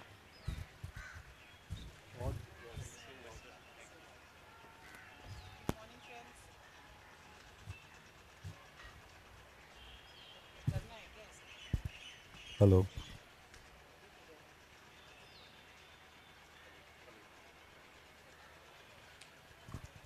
Hello. Good morning, friends. Am I audible? Okay. Good morning, Shekhar. मुझे बहुत खुशी है कि आज चंद्रशेखर वर्मा और हम बातचीत में हैं। ये बातचीत ही होगी क्योंकि शेखर और हम दोनों लखनऊ से हैं, दोनों की लखनऊ से वाबस्तगी है और कॉलेज में भी साथ में थे, तो ये दो लेखकों या शायर के बीच भी बातचीत होगी और दो पुराने मित्रों के बीच में भी एक बातचीत होगी। तो जैसा कि अज़हर साहब ने कहा कि आपको साहित्य एक तरह से विरासत में मिला है, पर ज़रूरी तो नहीं कि हम वही करें जो विरासत में हमें मिला हो। तो आप कैसे, आपकी कलम कैसे मतलब उठाई आपने और कब ये सफ़र शुरू किया? जी, सबसे पहले तो मैं शुक्रिया अदा करना चाहूँगा सीएलएस का और ख़ास तौर से आपका कि आपने तीसरी बार मुझे यहाँ लिटरेटी में बुलाया है। ये मेरी तीसरी अपीयरेंस है और पिछली बार मैं जब आया था तो मेरी पहली इंग्लिश की नॉवेल रिलीज़ हुई थी, corners of a straight line, और इस बार मेरी हिंदी की कहानियों की किताब रिलीज़ हुई है। तो बहुत बहुत शुक्रिया आप सबका मुझे होस्ट करने के लिए। मुझे चंडीगढ़ आना हमेशा अच्छा लगता है क्योंकि मेरा हनीमून शिमला में हुआ था और मेरा पहला स्टॉप चंडीगढ़ था। तो सुमिता जी, जो आपका ये सवाल था कि विरासत वाला, तो हम देख रहे हैं कि विरासत में रोहन गावस्कर को क्रिकेट मिला पर उन्होंने खास खेला नहीं, और मैं एक दो पॉलिटिशियंस का नाम भी ले सकता हूं पर लूंगा नहीं जिनको विरासत में राजनीति मिली है। तो ज़रूरी नहीं कि आपको विरासत में कोई चीज़ मिले और आप उसको निभा सकें। हालांकि मैंने लिखने का मुझे शौक़ था और आप भली भांति वाकिफ़ हैं इस चीज़ से कि मैं कॉलेज के दिनों में लिखा करता था, पर वो विरासत की वजह से नहीं लिखता था, किसी और कारण से लिखता था। तब वो कारण भी बयान नहीं करना चाहती हूँ, बट जो आपके आसपास लोग थे उन्हें पता था कि आप किस कारण से लिख रहे हैं। तो वो अगर विरासत नहीं भी होती तब भी लिखते हम। पर वो शायरी उतनी कामयाब नहीं हुई, बड़ी सब्जेक्टिव थी वो ऐसी। तो वो बड़ी सब्जेक्टिव शायरी थी इसलिए कामयाब नहीं हुई। पर मैंने फिर अपने आप का जो एक करियर लाइन चूज़ की, मैं पब्लिक स्पीकिंग में चला गया और मार्केटिंग में चला गया। जब मुझे लगा कि मैंने वहाँ पे अपने आप को स्थापित कर लिया, एस्टैब्लिश कर लिया है, तब मैं फिर लेखन की तरह वापस आया। और लेखन या अपनी विरासत के बारे में अगर आप इजाज़त दे तो मैं दो पंक्तियाँ बोलूँ। इरशाद। कि पुत्र राजा का जो था उसने रियासत पाई और नेताओं के बेटों ने सियासत पाई। शारदे माँ का था आशीष हमारे घर पर, हमने साहित्य की अनमोल विरासत पाई। बहुत खूब और सही फरमाया आपने। जी, लेकिन सुमिता जी, आपसे भी एक सवाल मेरा अच्छा है कि जो सबसे पहले, जो मेरे ख्याल में यहाँ पे जितने लोग बैठे हैं उनके जहन में भी ये सवाल आ सकता है कि आप एक आला दर्जे की एक हाई पोजीशन पे एक सिविल सर्वेंट हैं और आपने देश की सेवा की है पिछले कई सालों से, और इस बीच में कविता के लिए समय निकालना कैसे संभव है? और हम समझते हैं कि हम जब किसी आईएएस ऑफिसर को फ़ोन मिलाते हैं तो 20 बार फ़ोन मिलाने के बाद 21वीं बार उठ जाए तो बहुत बड़ी बात होती है, तो उनके पास कितना समय होता है ये मुझे अच्छे तरह से मालूम है। उसके बाद भी आपने अपनी इतनी सारी कविताओं के संग्रह प्रकाशित किए, और एक और सवाल इसमें ये आता है कि बीइंग अ वुमन और मुश्किलें आती होंगी न सिर्फ नौकरी में बल्कि इस तरह के काम करने में भी, तो कुछ आप हमें बताएं कि इस बात को आप अपनी कविता द्वारा भी बयां कर सकती हैं, या पहले इसका जवाब देने के बाद कुछ कविता हमें पढ़ के बताएं अपनी किताब से। शेखर, इतना भारी भरकम सवाल पूछ लिया है आपने कि मुझे उसको टुकड़ों में बांटना टुकड़ों पड़ेगा। में करना जी। पड़ेगा। हाँ, व्यस्तताएं जैसा आपने कहा अधिक रहती हैं, और हर किताब के एक अपना सफ़र होता है। उस सफ़र में अलग अलग मुश्किलात आती हैं। मेरी जो लेटेस्ट किताब है लम्हों की शबनम, वो मैंने पूरे 5 साल बाद प्रकाशित की है, जो मेरी लास्ट बुक थी। तो आप समझ सकते हैं कि किस तरह समय छीना है, कभी ऑन टूर, कभी रात में। पर साथ में अगर आपकी मेरे लिए कविता एक प्रोसेस है टू अंडरस्टैंड माय रियलिटी। कोई बात मुझे अगर छू जाती है, चुभ जाती है, चुनौती बन के खड़ी हो जाती है या झकझोर जाती है, तो मैं उसको अपने लिए मायनेदार बनाने के लिए उसमें से एक नए मायने और नई ऊर्जा सृजित करने के लिए कविता मेरी मजबूरी है। ओह सो वाह, it is my language to ईश्वर अंडरस्टैंड करे लाइफ। आपको ऐसी मजबूरियां लगातार मिलती रहे। शुक्रिया। सो हाँ, व्यस्तताएं रहती हैं, और इनफैक्ट जो इस किताब का टाइटल है लम्हों की शबनम, वो भी यही इशारा करती है कि ये सारे पल खुशी के, कभी गम के, कभी फतेह के, कभी हार के, वो एक ओस की तरह ज़िंदगी में बिखरे होते हैं। और उन अलग अलग पलों को, उन लम्हों की शबनम को हम अगर पिरो पाएँ, सहेज पाएँ, तो ज़िंदगी और खूबसूरत और मायनेदार हो जाती है। पर जब मैंने लम्हों की शबनम इस्तेमाल की थी इस किताब में, तो वो मेरी एक कई सारी पोएम्स हैं जो मैं जिनको प्रशासनिक टाइप की पोएम बोलती हूँ क्योंकि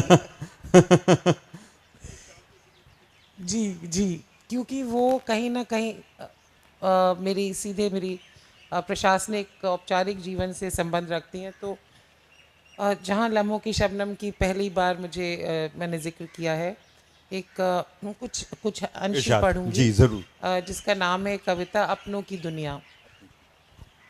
अपनों की दुनिया अपनों की दुनिया भुलानी पड़ती है, अपनों की दुनिया भुलानी पड़ती है, गैरों की हुकूमत बजानी पड़ती है। वाह वाह। अपनों की दुनिया भुलानी पड़ती है, गैरों की हुकूमत बजानी पड़ती है, एक मंजिल के पाने में, क्योंकि nothing is as easy as it looks. Correct. एक मंजिल के पाने में कई मंजिलें गंवानी पड़ती हैं। वाह वाह, बहुत खूब। लम्हों की शबनम सूख गई शाखों पर, लम्हों की शबनम सूख गई शाखों पर, वक्त की धूप में प्यास बुझानी पड़ती है। वाह। खेल ही है, और ये आखिरी लाइंस, खेल ही है मगर खतरनाक, खेल ही है मगर खतरनाक, होशियारी से हर मोहरे को यहाँ चाल चलानी पड़ती है। वाह, बहुत बहुत खूब, बहुत बहुत खूब। थैंक यू, शुक्रिया। और जैसा आपने बताया कि ये इस पुस्तक के आने में 5 साल का गैप हुआ, तो जैसे पानी को अगर रोक दिया जाए और एकदम से रिलीज़ किया जाए तो जो उसमें एक सैलाब सा आता है, मुझे लगता है इस किताब ने भी एक साहित्य की दुनिया में सैलाब लाया है, और ये बेस्ट सेलर है अमेज़ॉन पे काफ़ी वक्त से, तो इस बात पर भी तालियां होनी चाहिए सुमिता जी के लिए। Thank you. शेखर, अब आपकी बारी है, या मेरी बारी है आपसे कुछ पूछने की? जी। आपने पहली किताब लिखी corners of a straight line in English, फिर आप, जहाँ तक मैं जानती हूँ, आप शायरी करते हैं उर्दू और हिंदुस्तानी में जी। और अब आपने शॉर्ट स्टोरीज़, एक नया जॉनर लिखा है हिंदी में। और तो ये एक तो ये संगम, मैं इसको संगम ही कहूँगी, ये आपने कैसे अचीव किया? और साथ ही दूसरा सवाल भी है कि इसका टाइटल बड़ा इंट्रीगिंग है, 14 लेफ्ट 14 राइट। जी, तो ये इस टाइटल के पीछे क्या कहानी है? मैं बताता हूँ। तो जो आपका पहला सवाल है सुमिता, कि अंग्रेजी, हिंदी और उर्दू का संगम कैसे हुआ, मैं एक हमेशा शेर कहता हूँ कि प्रेम है हिंदी, शौक है उर्दू, अंग्रेजी मजबूरी है। प्रेम है हिंदी, शौक है उर्दू, अंग्रेजी मजबूरी है। वो जुबान अपना लेता हूं जब जो जहां जरूरी है। बहुत बढ़िया, तो बहुत बढ़िया। अंग्रेजी से शुरुआत करने का कारण ये था कि मैं जिस स्कूल में पढ़ा था वहाँ अंग्रेजी का मीडियम तो था, लेकिन ख़ास अंग्रेजी सिखाई नहीं जाती थी। और जो मेरा पारिवारिक विरासत है वो भी हिंदी की थी। मेरे दादा भगवती चंद्र वर्मा जी हिंदी के साहित्यकार थे, तो अंग्रेजी पे मेरा कोई ख़ास अधिकार नहीं था। तो कहीं ना कहीं मुझे लगता था कि मुझे अपने आप को साबित करना है। तो मैंने सोचा कि पहली नॉवेल इंग्लिश में लिखी जाए, क्योंकि हिंदी में लिखना तो स्वाभाविक था, एक्सपेक्टेड था कि ये तो लिखेंगे ही हिंदी में। और ख़ास तौर से इस बात का कि हिंदी में मुझे अपने आप को सिद्ध करने की आवश्यकता नहीं थी। So I picked up this language. जी, I took a challenge, yes. और जो उर्दू वाकई मुझे शौक है, मैं सुनता रहता हूँ, पढ़ता रहता हूँ, तो मुझे भी दिल में कभी कभी लगता है कि कुछ लिखा जाए, तो इस कारण ये हो गया। और जो आपका दूसरा सवाल है कि 14 लेफ्ट 14 राइट, तो मुझे लगता है कि आज जब हम, थोड़ी सी अलग बात है साहित्यकारों के बीच में ये बात कहने की हिमाकत कर रहा हूँ कि आज हम जिस युग में हैं ये बाजार का युग है, और यहाँ पर आपको अपने आप को दिखाने के लिए दुनिया को कुछ ऐसा इंट्रीग लाना पड़ता है कि लोग आपकी तरफ, like people have started judging the books bye its cover. It may sound little unfortunate but that's the real story. तो इसमें एक कहानी है जिसका टाइटल है 14 लेफ्ट 14 राइट। आप लोग अगर चाहें तो उस पुस्तक वहाँ पे जो स्टॉल है वहाँ पे अवेलेबल है, आप लोग ले सकते हैं। और उसी से मुझे लगा, मेरी 21 कहानियाँ हैं, इसमें जो सबसे अच्छा टाइटल या सबसे इंट्रीगिंग टाइटल मुझे लगा वो ये था।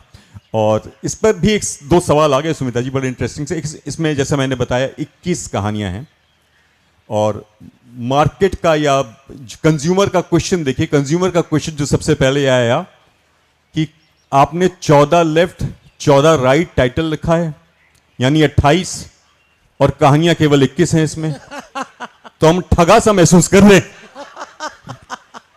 तो मैंने उनको जवाब दिया, भाई साहब सुनिए, 200 रुपए की किताब के आप 200 तो देते नहीं, आप 150 ही देते हैं। तो जब 25% डिस्काउंट आप कर देते तो हमने भी कर दिया। Very good. अच्छा, अब मेरी बारी। नहीं, मुझे पहले मैं एक और सवाल, फिर आपकी बारी। जी, नेहा, अभी अजहर साहब ने कहा ना कि वो आपने गुलाब देकर सबको शक में डाल दिया। तो आपकी इस किताब में जो पहली कहानी है वो मुझे बड़ी मज़ेदार लगी, क्योंकि उसमें भी एक बीवी का जो अपने पति के लिए आपने लिखा ना, आसक्ति और शक दोनों जी, कि उसको, और उसमें एक बड़ी मज़ेदार लाइन है कि उसको न जाने क्यों ये लगता है कि सारे ब्रह्मांड में सबसे डिजायरेबल उसी का पति है।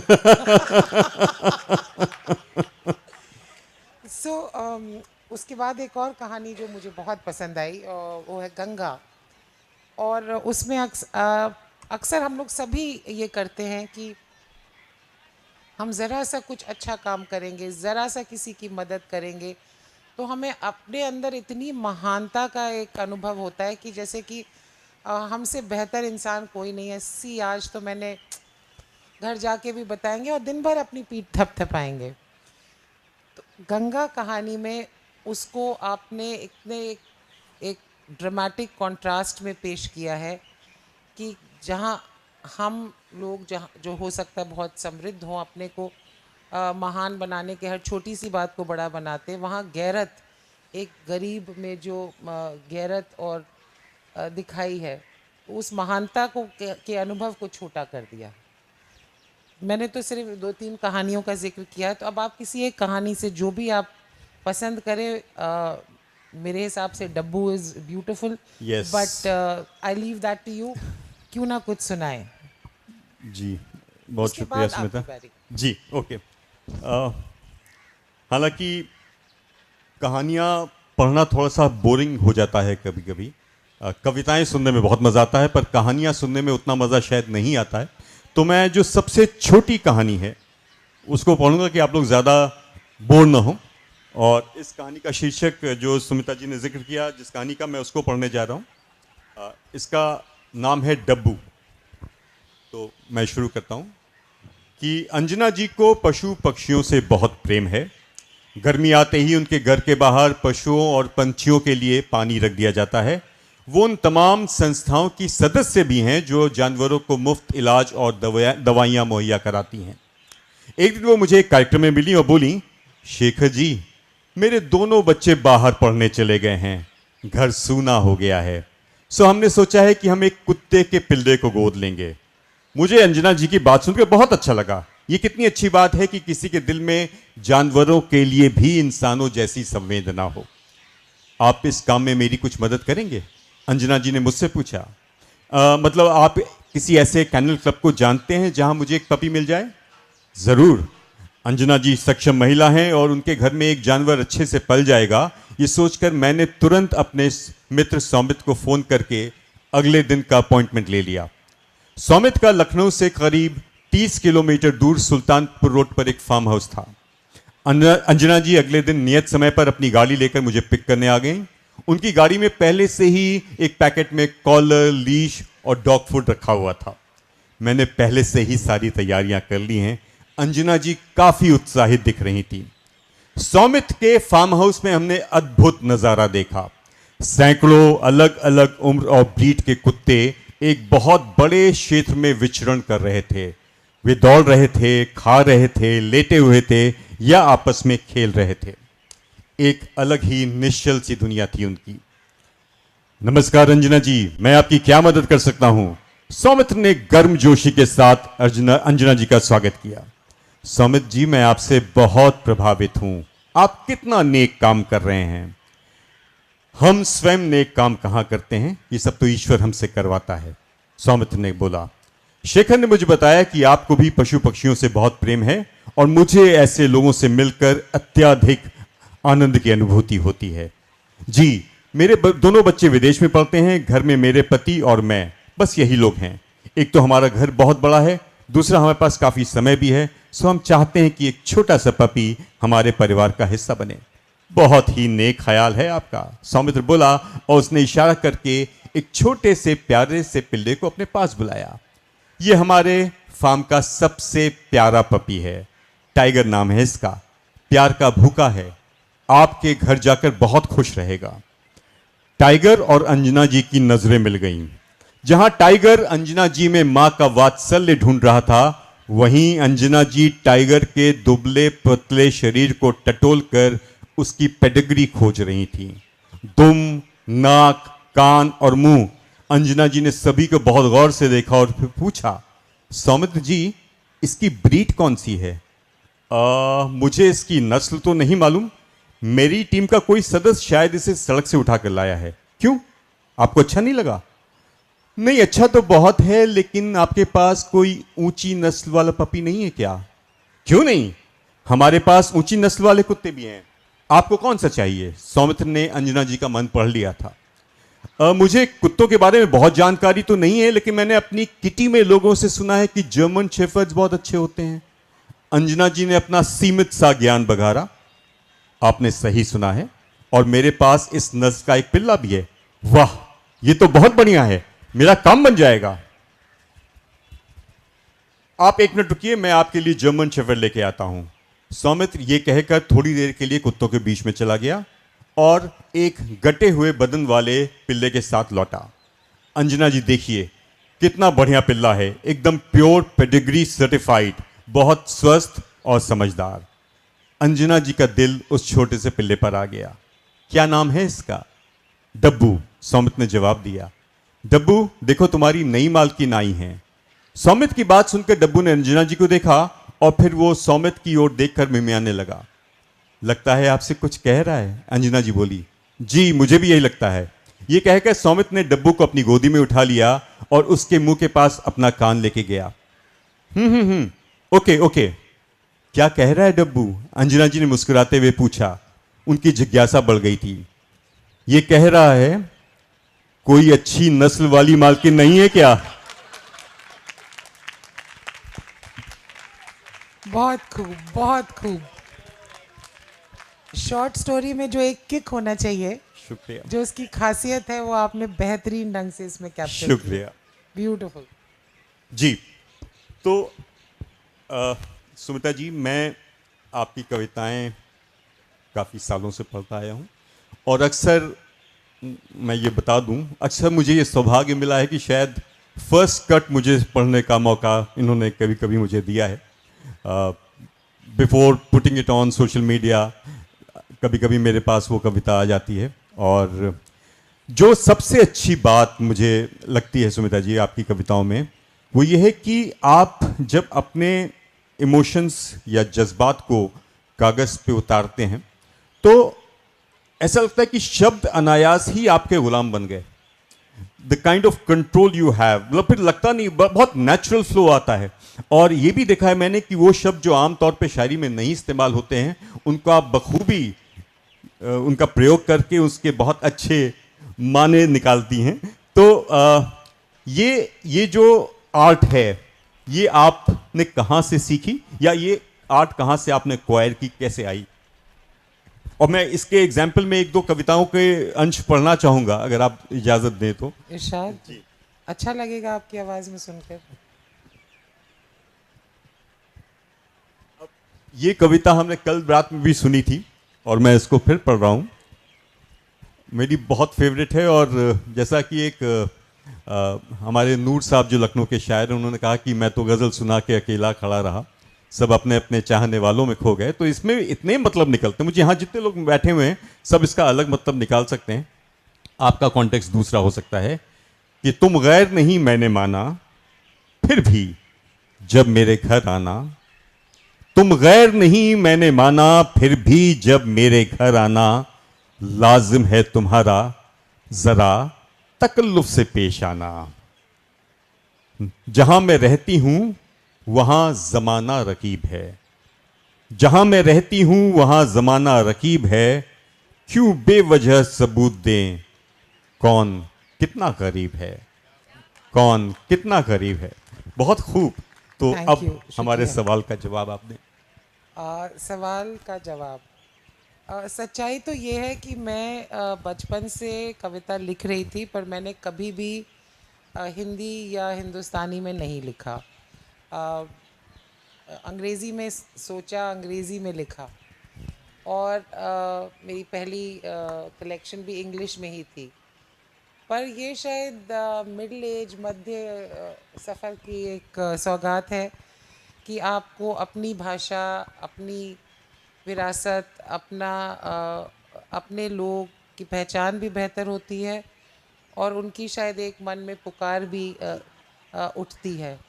और मैंने काफ़ी लेट इन लाइफ पहली बार हिंदी में कुछ लिखने की कोशिश की और मुझे पता नहीं क्यों लगा, अभी भी मैं दोनों भाषाओं में लिखती हूँ, बट कि और जो एक, बहुत खूब लिखती हैं आप जी। थैंक यू अगेन, पर जो एक आत्मीयता, एक डायरेक्टनेस है अपनी भाषा में लिखने का, वो आपके मन से सीधे जाके जो पाठक है उसके मन से जुड़ती है। एकदम सच जी। और शायद जो आप कह रहे हो ना कि शब्दों का प्रयोग, मुझे तो लगता है कि मुझे इतनी ज़्यादा क्लिष्ट उर्दू या हिंदी आती ही नहीं है, तो इसलिए काम चला रही हूँ बस।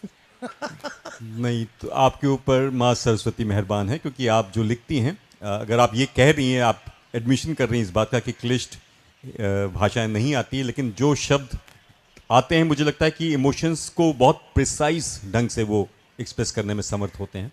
तो ये काफ़ी कमाल की बात अब है। क्या सुनाऊं और इसमें आपको जो मैं आपको बताता हूँ कि आपको क्या सुनना है मुझे। देखिए, एक बात और इसमें मैं कह दूँ कि अगर आप सुमिता जी की किताब देखेंगे तो उसमें बहुत सारी कविताएं ऐसी हैं जो कि शायद 3 या 4 लाइन की हैं और वो बहुत बड़ी बात कह जाती हैं। घाव करे गंभीर, देखन में छोटन लगे। तो ऐसी हमें अगर आप 3-4 या 2-3 जो भी आपको लगता है कि सुनाएं। एक जो मैं बताता हूं आपको जी। इस कविता को मैंने भी कई जगह कोट किया है, जिसका शीर्षक है मोहब्बत। पेज कौन सा ये है? पेज है 49। आपकी तैयारी मुझसे बेहतर है। खैर हाँ, बहुत छोटी सी 4 लाइंस हैं, जिसका टाइटल है मोहब्बत। रूह भी कोई चीज़ है, रूह भी कोई चीज़ है, जिस्म भी हकीकत। रूह भी कोई चीज चीज़ है, है जिस्म जिस्म भी भी हकीकत। हकीकत, जहाँ दोनों मिल जाएं उसे कहते हैं मोहब्बत। वाह वाह। और ये मानना पड़ेगा, मोहब्बत रूहानी तो होती है, लेकिन you can not ignore the other part. It is very important. और एक बहुत प्यारी सी छोटी सी कविता, वो मैं पढ़ देता हूँ सुमिता, इरशाद। मुझे बहुत पसंद है। और ये इमोशन ऐसा था जो शायद हम दोनों ने एक ही वक्त में शेयर किया था। मैं माँ हूँ, ममता और मोह मेरा स्वभाव है। मैं माँ हूँ, ममता और मोह मेरा स्वभाव है। तुम समय हो, दोनों का तुम में अभाव है। कितनी सुंदर कविता है। Thank you. अब बात हो रही है ममता, मोह और मोहब्बत की, तो 2-4 लाइनें और। जी जरूर। मोहब्बत को हर बंदिश, मोहब्बत को हर बंदिश और रिवाज से जुदा रखना चाहिए, वाह पर महबूब के अलावा अपना कोई और भी खुदा रखना चाहिए। वाह वाह वाह वाह वाह, क्या बात, क्या बात। अब तो सीख लो, अब तो सीख लो, चिलमन में मन के इरादों को निहा रखना चाहिए। वाह। अब तो सीख लो, चिलमन में मन के इरादों को निहा रखना चाहिए। और आगे कोई कुछ भी रोमांच का वायदा करे, कोई कुछ भी रोमांच का वायदा करे, शाम ढले रास्ता पहचाना तयशुदा रखना चाहिए। वाह वाह। और आखिर में, और ये मेरा फेवरेट है, खुशामदों का चलन है, खुशामदों का चलन है पर हमारा मानना है, खुशामदों का चलन है पर हमारा मानना है, एक आध बंदे को तो खफा रखना चाहिए। वाह, क्या कहने, क्या कहने। वाह। थैंक यू, शुक्रिया। और एक मेरे सामने है जो again it's a very quotable poem. आसान की आदत बड़ी जालिम है। अजहर भाई देखें कि आसान की आदत बड़ी जालिम है, किसी को मुश्किल का शौक ही नहीं रहा। Thank you, thank you. और एक और छोटी सी, इसके बाद आपसे मैं कहूंगी कुछ सुनाने को। जी। उसने कहाँ मांगा था, उसने कहाँ मांगा था, हम ही जहां नजर करते रहे। वाह। उसने कहाँ मांगा था, हम ही जहां नजर करते रहे। किसी ने कम से काम चला लिया और हम ज्यादा का दम भरते रहे। वाह वाह। शुक्रिया, शुक्रिया। और अब आपकी बारी है शेखर। शेखर भी एक बहुत ही बेहतरीन शायर हैं, तो मैं आपसे गुजारिश करूंगी कि आप कुछ सुनाएं, और तरन्नुम में भी ज़रूर कुछ सुनाएं। हम लोग कल ये बात कर रहे थे कि याद आ जाए तो बहुत बड़ी बात है, और मतलब मैं मोबाइल से नहीं पढ़ना चाह रहा हूँ, तो मुझे जो जो 2-2, 3-3 शेर गज़ल के याद आते हैं मैं सुना देता हूँ। इस गज़ल में एक लफ्ज़ आएगा शनावर, वो तैराक को कहते हैं कि अजहर भाई, शनावर को बचाना चाहिए था, शनावर को बचाना चाहिए था, नदी को डूब जाना चाहिए था। शनावर को बचाना चाहिए था, नदी को डूब जाना चाहिए था, और उड़ाया किस लिए तुमने परिंदा, उड़ाया किस लिए तुमने परिंदा, तुम्हें पिंजरा उड़ाना चाहिए था। और निजामत के जरा आदाब सीखो, निजामत के जरा आदाब सीखो, तुम्हें मिसरा उठाना चाहिए।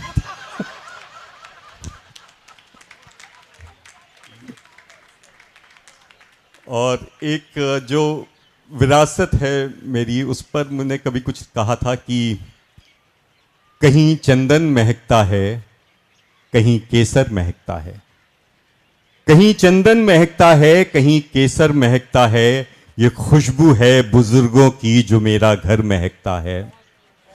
और वो अपनी झुर्रियों वाली हथेली में दुआ भरकर, वो अपनी झुर्रियों वाली हथेली में दुआ भरकर जो छू देते हैं मेरा सर, तो मेरा सर महकता है। और एक दो और याद आ रही है, उसके बाद मैं फिर तरन्नुम में एक दो करके कि सब नए घर में गए, एक चारपाई रह गई। सब नए घर में गए, एक चारपाई रह गई, चुप अगर रहती तो जाती। चुप अगर रहती तो जाती, चरमराई रह गई। सब नए घर में गए, एक चारपाई रह गई, चुप अगर रहती तो जाती, चरमराई रह गई। और जश्न अपनी कामयाबी का मना पाया नहीं। जश्न अपनी कामयाबी का मना पाया नहीं, बस यही गिनता रहा किसकी बधाई रह गई। तरन्नुम में चिराग अहले जहां के रख कर मैं आसमां को सजा रहा हूं। चिराग अहले जहां के रख कर मैं आसमां को सजा रहा हूं। मुझे अंधेरों का डर नहीं है, मैं अपना सूरज बना रहा हूं। मुझे अंधेरों का डर नहीं है, मैं अपना सूरज बना रहा हूं। खरीददारों ये मत समझना हुनर में मेरे कोई कमी है। खरीददारों ये मत समझना हुनर में मेरे कोई कमी है। तुम्हारी गुर्बत को देख कर मैं खुद अपनी कीमत घटा रहा हूं। तुम्हारी गुर्बत को देख कर मैं खुद अपनी कीमत घटा रहा। और ये आखिरी शेर कि मेरी मोहब्बत या तेरी नफरत ये बाजी जीतेगा कौन देखें। मेरी मोहब्बत या तेरी नफरत ये बाजी जीतेगा कौन देखें। तू खुद में मुझको घटा रही है, मैं खुद में तुझको बढ़ा रहा हूँ। तू खुद में मुझको घटा रही है, मैं खुद में तुझको बढ़ा रहा हूँ। सो अब आप बहुत सारे सवाल हो गए हैं, हालांकि हम चाहते थे कि ये सिलसिला चलता रहे बातचीत का, पर समय की मैं समझता हूँ पाबंदी है। तो सुमिता, अब आप यूँ बताएं कि आपकी फेवरेट कविता, हालांकि बहुत मुश्किल सवाल है ये कि आप कैसे निकालेंगी, लेकिन इस मौके पर आप कुछ ऐसा सुनाएं हमें जो एक मैसेज की तरह भी जाए, सोसाइटी को संदेश की तरह भी जाए। पहली चीज़ तो ये बहुत ही नाजायज़ सवाल है। कोई शायर की कोई फेवरेट कविता नहीं होती, और ये इसीलिए नाजायज़ कह रही हूँ और ये आप भी अच्छी तरह जानते होंगे। पर क्योंकि मुझे बहुत सारे इशारे मिल रहे हैं और फेस्टिवल डायरेक्टर होने का भी ये मुझे कोई फ़ायदा नहीं दे रहे हैं कि मैं कुछ बोल सकूं। दोनों की दोनों तब से मेरे को आंखें बना रही हैं। तो अच्छा, मुझे एक भी नहीं दिखा, इसलिए शायद तुम इधर मुंह किए हुए हो। हाँ, शायद इसलिए वो उधर देख, तो आप नहीं, देखिए क्या हालत है। We've taken lot of time, yes. तो बस एक आखिरी पेशकश, ये मेरी अपनी अनडाइंग बिलीफ भी है और विश्वास भी। इट्स अ पोएम कॉल्ड मेरा मजहब। जिससे करनी थी तौबा वही खुद ब खुद खुदा बन गया। क्या कहने। जिससे करनी थी तौबा वही खुद ब खुद खुदा बन गया। मेरे मजहब में मोहब्बत को किसी भी सूरत कुफ्र नहीं मानते। वाह वाह। वो अंधेरे बेचते रहे, हमने रोशनी दी बेमोल। वो अंधेरे बेचते रहे, हमने रोशनी दी बेमोल। जैसे को तैसा हमारे यहाँ नेक दिली नहीं मानते। वाह। जैसे को तैसा हमारे यहाँ नेक दिली नहीं मानते। झूठ और मक्कारी के पायदान चढ़ के, झूठ और मक्कारी के पायदान चढ़ के बुलंदियां जो पाए, ऐसे बंदे को मेरे जहां में कोई सिकंदर नहीं मानता। वाह वाह वाह। मुश्किलों में मायने मिलते हैं, मुश्किलों में मायने मिलते हैं अपने और हकीकत दोनों के। मुश्किलों में मायने मिलते हैं अपने और हकीकत दोनों के। किनारों पे खेलने को हम मुलाकात ज़िंदगी नहीं मानते। वाह। और आखिर में जब कायनात का सृजन हुआ तो कहते हैं कि एक ध्वनि थी, एक शब्द था, तो उस ओर इशारा है। वो शायर मेरी रूह पे जो लिख रहा है, वो शायर मेरी रूह पे जो लिख रहा है, वही शब्द है। बाकी किसी नज्म को हम शायरी नहीं क्या मानते। कहने, वाह कमाल, बहुत खूब, बहुत क्या? खूब। नहीं, बात फिर कभी। अब यहाँ पे इशारों की हद हो चुकी है, और ये अच्छे इशारे भी नहीं है कि दिल खुश कर जाए। तो आपका बहुत बहुत शुक्रिया शेखर, पूरी ऑडियंस का शुक्रिया for being so supportive.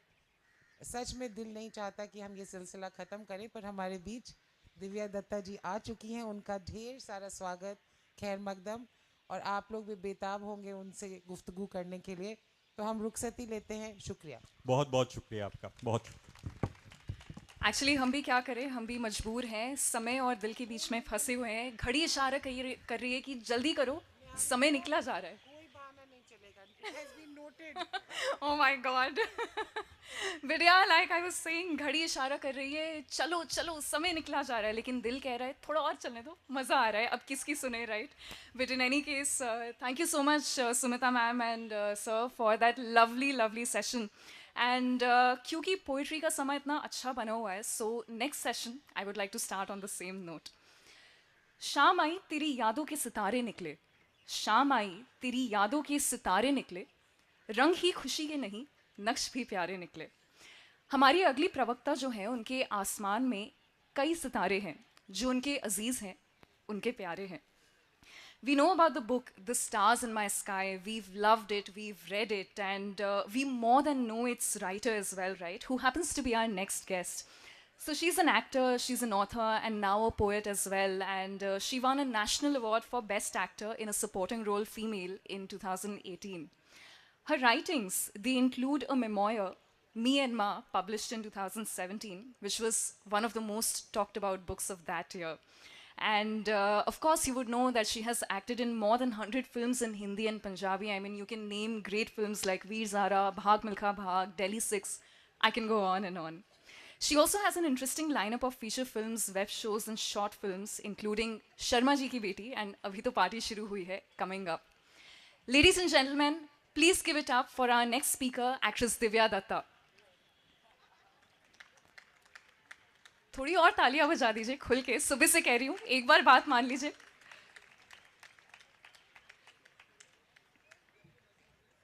And our moderator is somebody who's a media consultant and communications expert. She's the founder of Fundamentals Consultancy Group and Intuitive Ventures, companies engaged in designing and publishing in-house magazines for clubs, hotels, and corporates. Ladies and gentlemen, please welcome Ms. Saguna Jain. इस session के लिए तो इतनी तालियों से काम नहीं चलेगा.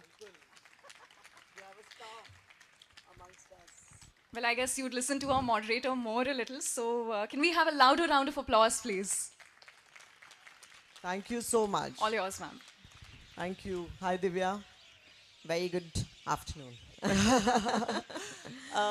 First and foremost, I think I must start with thanking each and every one of you who's here today, taken time out. In fact, when Divya walked in, she asked me, is there going to be audience? And when we reached here, she says, wow, that's a lot of audience. So thank you so much for being here. I had told Niharika that I would like to tell a little bit about Divya myself. So told her to keep the introduction short. You know, you can see her here. She is extremely, extremely beautiful lady sitting right next to me here. But I have not known Divya earlier. We've interacted only in the past 3-4 days, a little bit. So what I can start with very safely is that, sitting next to me, what you see is a beautiful face, but there's an equally beautiful heart right inside there. And I'm sure you will all discover it because जब ये बोलेंगी तो इनके बोलने के अंदाज से आपको पता चल जाएगा कि कितना सुंदर दिल है जो ये रखती हैं. And so let me start, Divya, first with telling about yourself. You'll be surprised that Divya actually comes from a family of doctors. So a first generation actress in Bollywood, actor in Bollywood. I don't think she ever thought that she would be an actor, but that's what she started with saying. But so, like I said, there is so much to ask you. I'm starting to wonder where to start from. So I'll keep talking about you as we go. So I want to start first and foremost, Divya, by asking you that, there's a very nice foreword in your book that you start with. Divya says in a foreword of the book that, according to her, the two best professions to belong to, one is being an actor, and the second is being a writer. And she is lucky now to have both. So to start with, Divya, from a family of doctors to wanting to be an actor, and now a writer, and I will come to the poet later. How has this journey been really? First of all, a very good afternoon, and thank you, Literati Chandigarh, for having me here again. शुक्रिया तहे दिल से एक बार फिर बुलाने के लिए, और बहुत अच्छा लगा आपका सेशन सुनने को मिला, and I didn't know you write so beautifully. Sunday को आप सबसे मिलना यहाँ पर चंडीगढ़ में is a pleasure, और मैं यहाँ से जा रही हूँ कसौली शूट के लिए, तो चंडीगढ़ मेरे लिए it feels home. So it's, I mean, even though I don't know any of the people sitting here, but it feels घर पे आई, और जो affection, जो warmth मिली यहाँ पर आते ही, I think I'm totally rejuvenated to go and shoot a very difficult scene. Coming back to what you just asked me, मुझे लगता है कि ये दो जो professions हैं, चाहे वो acting है और चाहे writing है, फ़र्क सिर्फ इतना है कि writing में आप जो खुद फील कर रहे हैं आप वो लिखते हैं, और एक किरदार जब आप निभाते हैं तो आप वो फील कर रहे हैं जो किरदार फील करता है, बट फील आप कर रहे हैं और उसे एक्सप्रेस भी कर रहे हैं, उसकी खूबसूरती वो है. So yes, I am lucky to be a part of both the professions, and I think writing has been very what do you say, incidental in my life. It just happened, but then it stayed. As a student I used to write, college में लिखती थी और school में लिखती थी, और सब वो कहते हैं ना, हमारे मैगजीन्स हुआ करते हैं, कितने सारे प्रोफेसर्स हैं, तो वो कहा करते थे कि ये जो लड़की है ना उससे ज़रूर लिखवा लेना, एक कहानी ज़रूर लिखवा लेना. So I think it started there. And then me and Ma happened because I wanted to celebrate my mother, and I know your love for being the mother. And so I think, yeah, that's what we share in common. मेरे लिए my mother was very very special to me. Yes, coming from a family of doctors, but ये आप जो कह रही हैं, मैं बचपन से ही एक्टर बनना चाहती थी. तो उस टाइम पे 25-26 साल पहले this was blasphemous to even think कि एक डॉक्टर्स के घर से एक बच्ची जाएगी और एक्टर बनेगी, for the simple reason कि बड़ा unpredictable profession है, और of course parents protective होते हैं. लेकिन अब आई एम श्योर वक्त बदल गया है, and people are lot more open to sending their children there, but not that time. And but I can't thank my mother enough for standing by me and my dreams and say, if you want to be an actor, I will stand by you. And I think it gives a child a lot of confidence that your parent believes in you and has the faith in you. तो वो किताब उनको celebrate करने के लिए मैंने लिखी थी, for a lady who was not just my mother but my best friend, and also my daughter. Role reverse सब बहुत सारे लोग जानते होंगे. So I think I have enjoyed all the three phases of having this beautiful woman in my life. And the second book, I think, has now become, I think I brought this book last time, and you were like a lucky literary festival for me because this has done exception. Thank all the people in the movies जो मेरी ज़िंदगी में आए. कई बार आप सिर्फ सिखाने के लिए नहीं आते किसी की लाइफ में, आप बस आ जाते हैं और कुछ ना कुछ आप उनसे सीख लेते हैं. और शायद जितनी भी शख्सियतें मेरी ज़िंदगी में आईं, चाहे वो बच्चन साहब हों, शबाना जी हों, गुलजार साहब हों, सलमान हो, शाहरुख हो, जो भी आए, उनसे कुछ ना कुछ सीखा और उन्होंने कुछ ना कुछ मेरी taking lot of, this is a new for me, motivational talks. This is called a book of gratitude now, and I'm glad this journey happened for me.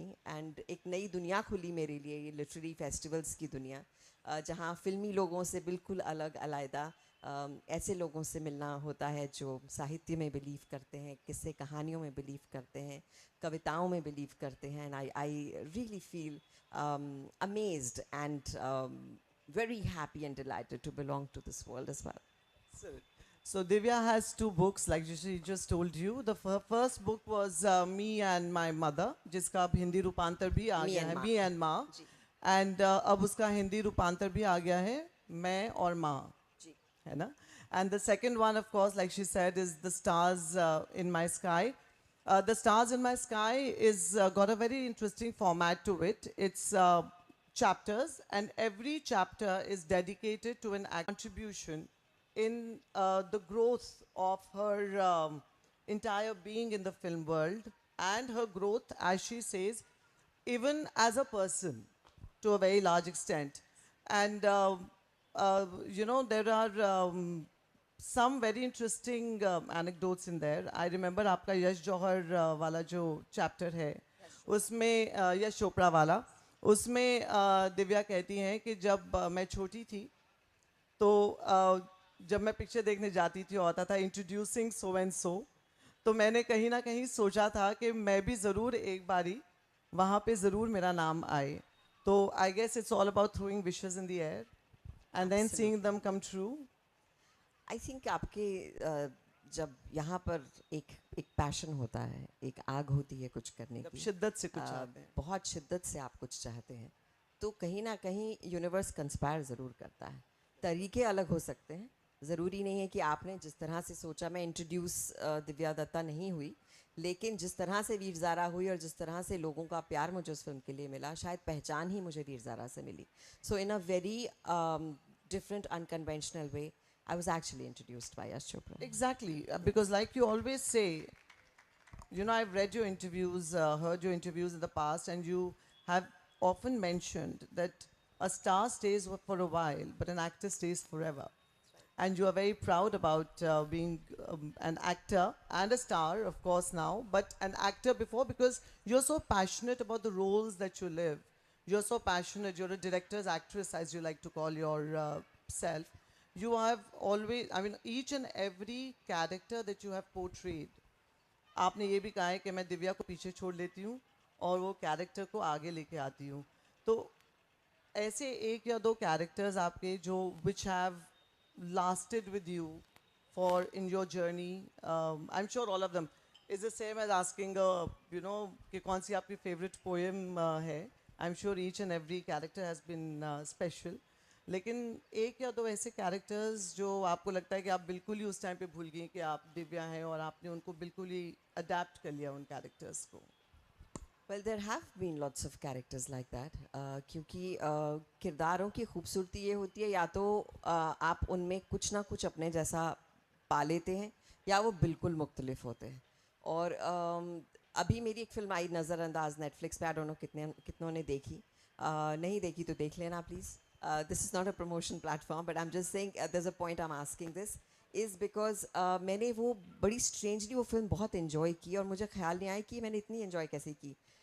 It's a different role और तो comedy है उसमें, थोड़ी मस्ती है, थोड़े emotions हैं, and I realized वो जो किरदार है वो बहुत मेरे जैसा है, बल्कि मुझे ख़ास काम करना ही नहीं पड़ा उसके लिए, because I am as crazy as that woman. Sometimes I can tend to be a lazy Libran, just like her, and I think I am a huge prankster in life. That's in common. I'm a Libran too. तो वो मुझे जब मैं वो किरदार निभा रही थी तो मुझे लगा यार ये तो मैं करती हूँ. So this is super fun to just do it again on the set. On the contrary, when I did a film called Dhakad with Kangana and Arjun, that was a negative role I portrayed. And जैसा आपने कहा, आपने अच्छा खासा homework किया है मुझ पर कि मैं अपने आप को साइड पर रख देती हूँ and I let the character take over. So हम लोग एक सीन कर रहे थे जहाँ पर मुझे किसी को मारना था. तो वो जो तरीका था और जो मैं उस सीन में जो डायलॉग्स दिए गए थे उससे कुछ और कर दिया मैंने. एंड जिसको बेचारे को गोली मार रही थी मैं, वो हैरान हो गया कि ये क्या हुआ. ऐसे कैसे मार दिया. और my director was laughing later and he came to me later. He said ये कहाँ से आया. And it surprise me. I said am I as mean as I am portraying. No. Is there a nasty streak to me within that I still haven't discovered? I doubt that. So then I realized when you give yourself to a character, like this role was Rohini, I'll let her take the forefront and I take a back seat. Maybe that's her that decides कि अब मैं ये करूँगी. And that process of living that character for that limited amount of time that you're shooting is an amazing journey. और उसका सिर्फ एक होता है कि अपने आप को कहीं खो ना दें, किरदार ना बन जाएं, अपने आप को वापस पालें कहीं पर. And that incident is here with Mr. Bachchan. I must tell you this. जो मैंने disconnect करना सीखा किरदारों से, where I was playing this mean bahu to him, and I was very upset. रोज़ मैं उनको ब्राइट सा गुड मॉर्निंग करती थी जाकर, और फिर धीरे धीरे वो गुड मॉर्निंग बिल्कुल ब्राइटनेस से चला गया. I started sulking. तो उन्होंने एक दिन ऑब्जर्व किया, नहीं कॉल मी से इधर आओ. और मैं छोटी थी, वो जितने बच्चे बैठे हैं वहाँ पर पीछे, all students, I think I was little older than you, I don't know, but थोड़ा सा उसी उम्र की थी. तो उन्होंने कहा इधर आओ. तो मैं गई तो उन्होंने कहा तुम ना मेरे साथ ठीक बिहेव नहीं कर रहे हो इस फिल्म में. So I was very defensive. I said sir but ये डायलॉग्स हैं और मैं सीन कर रही हूँ. And there was a pin drop silence. Without saying anything, he had made me realize that this is a scene. You're speaking your dialogues, and it's just that. So you're not being mean or anything. And then he got people to give me gut chuck and everything, and he said, "Mere fans tumhe dekh lenge." But what I want to say is, Bachchan साहब जैसा जो superstar है, जो mega star है, वो किसी reason से हैं. वो इसलिए हैं कि वो इतने ऑब्जर्वेंट हैं, इतने सेंसिटिव हैं कि वो एक न्यू कमर को ये देख रहे हैं कि वो अपसेट है और क्यों अपसेट है. But that day I learned from him how to detach myself from the roles I do, specially the serious roles that I do. How to cease to be, you know, along with being, how to cease to be thereafter. Right? Yeah. Okay. So you have spoken so fondly about Amitabh Bachchan ji and his, you know, willingness to teach. But there is the other side of Bollywood also that we hear of, you know, often used word these days of nepotism. So when you first come without, you know, a godfather or a Mai Baap or a lineage of, you know, a family, a filmy family as such, what are your views on this topic of nepotism in Bollywood? I mean, I would add, I have always maintained that nepotism probably exists everywhere. I mean, my husband is a lawyer. He will promote his sons as lawyers. But I don't know, probably one finds it more in the Bollywood, or I it guess comes it's more in the eyes? eyes. It comes right in the forefront. The stakes are higher. It's I think हम लोग वैसे ही randomly कह देते हैं, सुनिए मेरे दोस्त का बच्चा है ज़रा देख लेना. Now that's not nepotism. But the thing is, the journey for any star child is not easy either. हमारी आई थिंक सिर्फ डिफरेंस ये है हम में और उनमें कि हमें मुश्किलात आती हैं शुरुआत में. जब आप जाते हैं, वो पहला ब्रेक कौन सा होगा. मैं जब इंडस्ट्री में आई थी, मुझे कोई मना ही नहीं करता था. मैं किसी भी ऑफिस में जाती थी, सब कहते थे you are doing our next film. And I used to happily call my mother and say mamma I have signed 22 films, and उनमें से एक भी शुरू नहीं हुई. Because nobody says no to you. You do not know who will be a star tomorrow. would you need? Business hai. And so but I got very disappointed. I said ये तो मतलब rejection हो गया एकदम ऐसे. अब फिर मैंने कुछ ऐसी मल्टी स्टारर्स की and I didn't enjoy them. I said ये तो करने नहीं आई हूँ. पंजाब में बेस्ट एक्टर अवार्ड मिला है मेरे कॉलेज में, पंजाब यूनिवर्सिटी में I have gotten the best actor award. How come? I am doing just multi starrers. तो then I think to find your foothold, you do need to make some mistakes.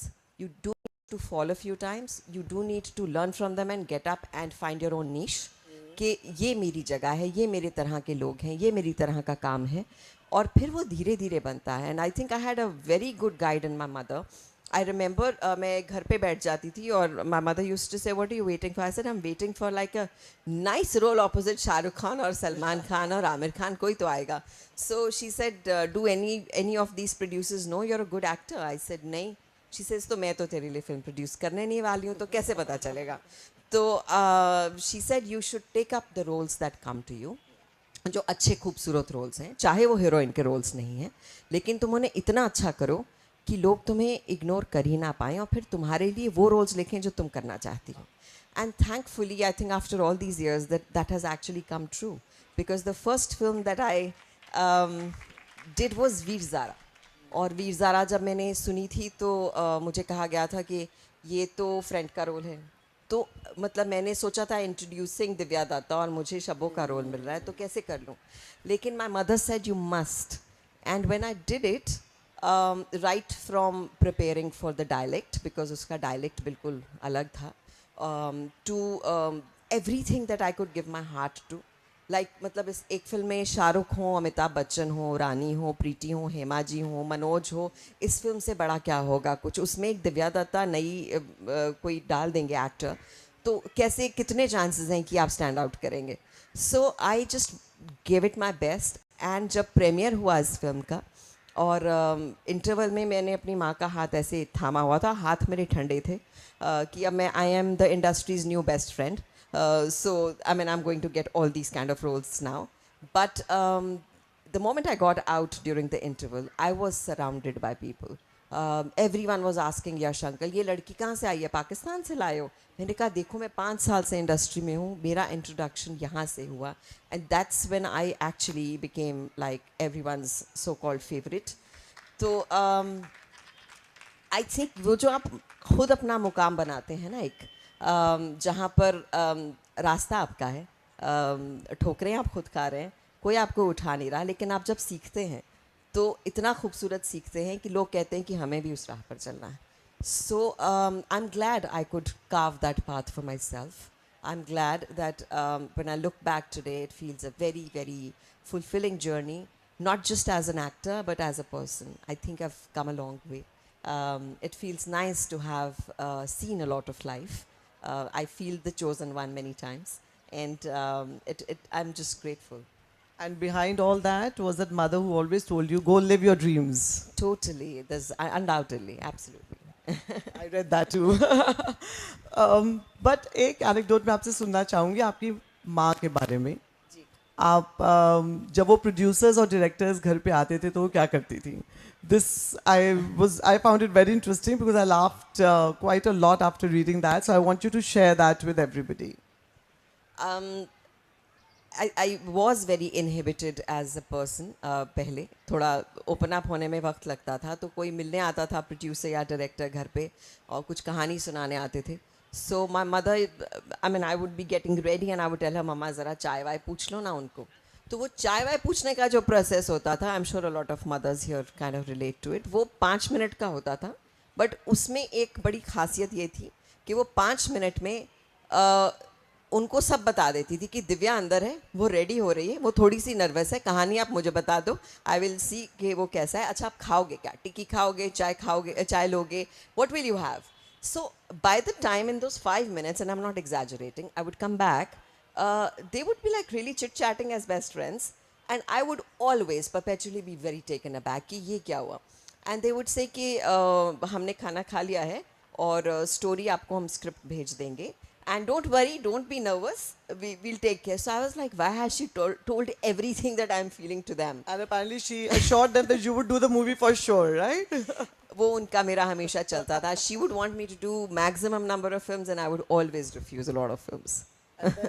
And then वो ठुड्डी मार के बोलना कि देखा तुमने she I think You forgot the rejoinder to that. No, no, I don't forget it. I was trying not to say it. It's a little this thing, but वो mummy बैठ जाती थी और वो कुछ और बोलने लगती थी तो मैं ऐसे नीचे से पैर मार देती थी कि mamma don't say this and I it was like a faith kind of a thing कि ये हमारे दोनों के बीच की बात है but she would not keep it she would say देखो अब ये मुझे पैर मारी कि मैं ना बोलूं but you understand so it was to have like I think I've seen a child at home and I have seen a rock solid mother at home who had me who looked over me like a rock and who was my child and I think I feel really fulfilled to have had this relationship.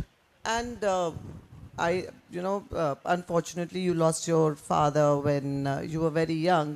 So I guess वो हो जाता है, your relationship with your mother was obviously very, very important because she had to take the ownership, be the single parent, and as a single parent, the onus, everything lies with that parent, who brings you up and who's there with Not you all the time. necessarily. No, you don't Not agree with that? necessarily. I think it is always an individual bond. जिनके दो parents भी होते हैं शायद उनकी एक parent से बहुत बनती है या फिर it always happens like that. I think it's a very individual. With my mother, yes, it's very individual. And I think with her it was like she found solace in me because हम लोग पंजाब में एक छोटे से शहर में रहते थे साहनेवाल और वहाँ कुछ खास कंपनी थी नहीं मम्मी की and she would write and that was her way of too, right? expression and फेंक देती थी वो कागज़ों को और उन कागज़ों को मैं और मेरा भाई इकट्ठा करते थे and then when I became an actor I published that book for her. It's called तन्हाइयाँ, rightly so. और एक कतरा कतरा ज़िंदगी एक शॉर्ट स्टोरीज़ की किताब है और एक पोएम्स की किताब है और what I am trying to say is कि वो मुझ में कंपनी ढूंढती थी मैं उनमें कंपनी ढूंढती थी तो वो कहीं ना कहीं हमने ज़िंदगी बैलेंस कर ली. So writing की genes तो हमेशा से थी. They've come to the fore now. So I went through a few chapters of the stars in the sky and I think मुझे आई कि as if दिव्या सामने बैठ के आपको वो कहानियाँ actually बता रही हैं, वो anecdotes आपसे share कर रही हैं.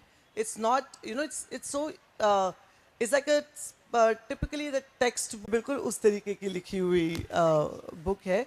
And the first thought which came to my mind when I read those chapters was that I need to get my hands on Me and Ma as well and read that as well. I think that's a great thing for a writer.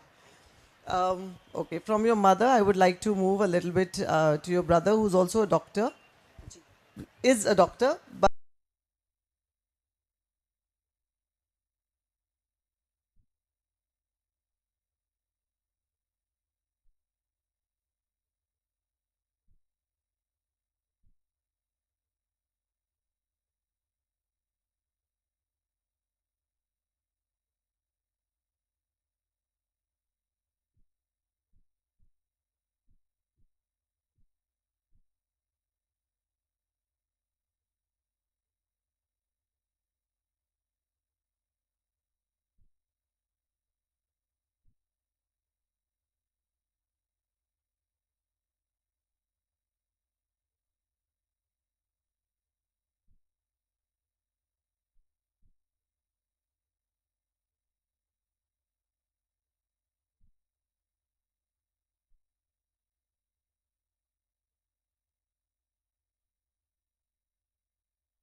पास बैठो कुछ बातें करें कभी दिल के जख्म भी भर दो ना क्यों कहना भी पड़ता है ये तुम एहसासों को समझो ना तुमने कहा था हम एक ही हैं तो अपने बराबर कर दो ना.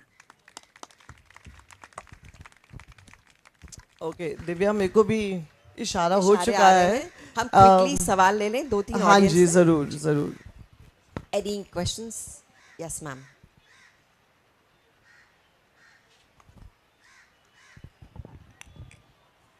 Good afternoon, ma'am. वक्त देके So आपकी आवाज़ के सब बहुत फ़ैन हैं और आपके रोल्स जिन्होंने आपको स्पेशल बनाया है। कोई ऐसा रोल, कोई ऐसी चीज़ जो अभी बाकी है करनी, कोई ऐसा ख्वाब जो पूरा होना बाकी है, वो क्या है? I don't see it as the end of the road at all. मुझे लगता है अभी शुरुआत हुई है। मैं अभी जिस सेट पे जा रही हूँ मैं बहुत नर्वस हूँ, क्योंकि एक नया किरदार है, एक नया रूप है, नए डायरेक्टर्स, नया सेटअप, और पहले 2 दिन जो होते हैं वो मेरी जान निकाल देते हैं, और अभी वहीं जाऊंगी। So I like to be nervous, I like to be excited, I like that little butterfly inside my tummy. और जिस दिन ये चली जाएगी तो शायद जीना ख़त्म हो जाएगा। तो मुझे लगता है कि बहुत सारे ख्वाब हैं जो अभी पूरे हुए ही नहीं हैं, लेकिन जो हमारी जर्नी है वो जारी है, और I am sure miles to go before I sleep. Miles to go. Thank you so yes much. Sir, आपको कैसे हम मना करेंगे जी। माइक दे दीजिएगा। Just getting the mic. बहुत इंटरेस्टिंग बातचीत आपने की, बहुत मज़ा आ रहा शुक्रिया था, सर। और कम वक्त इशारे जो रोक देते हैं बातचीत को। दिव्या जी, जब आप ने अभी बताया कि आप किसी किरदार को करते हैं तो आप ढल जाते हैं उस किरदार में, जी। जैसा अभी बच्चन साहब वाला वाक़या भी आपने बताया, कभी ऐसा महसूस हुआ है कि आप एक किरदार में गई और वापस ही ना निकल पाई?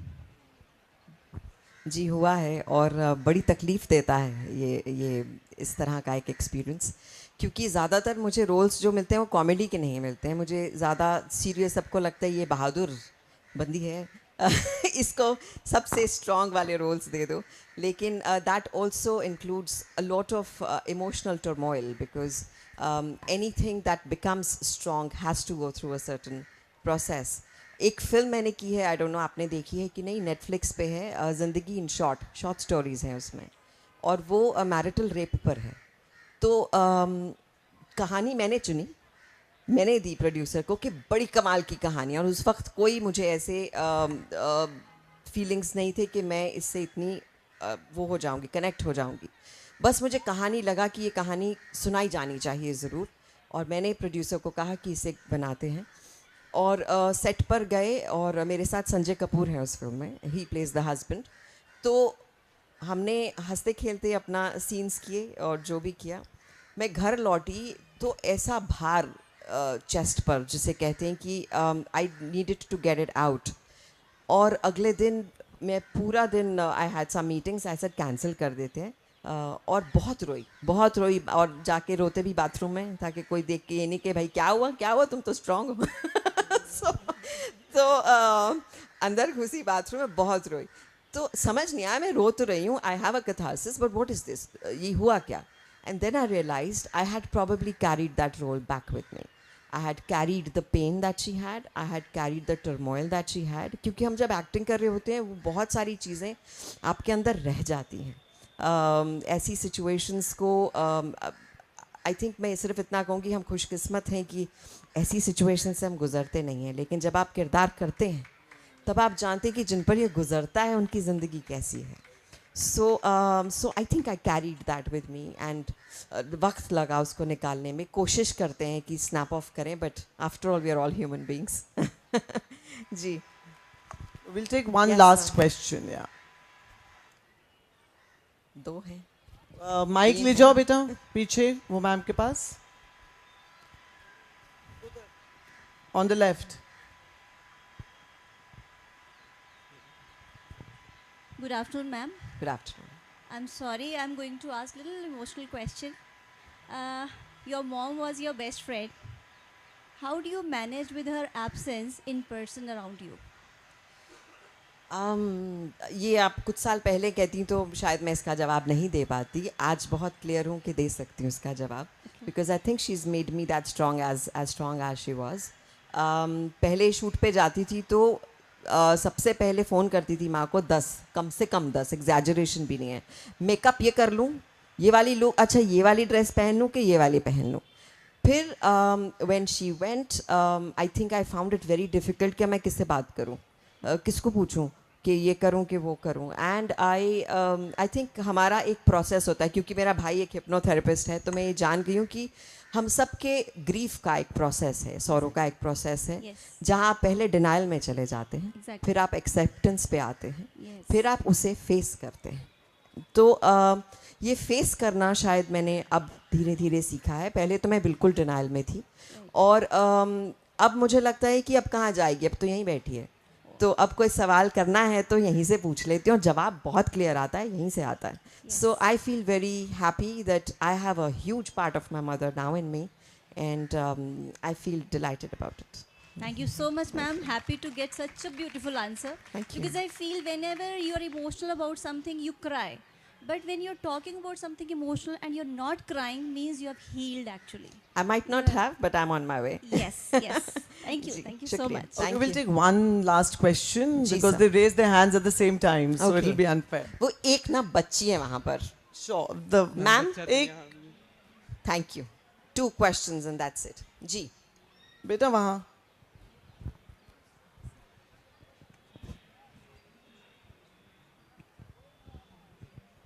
Good afternoon respected madam. मैं Sanjay Dhingra. Madam I am very much impressed जो आपने रोल किया था वीर जारा में. तो जो आपने वो लैंग्वेज की बात की है ना, जैसे my forefather also belong to undivided India. हम सबके फोर फादर्स वहीं से. तो वो इतना शानदार आपने प्लीज़ रोल वो उसको किया.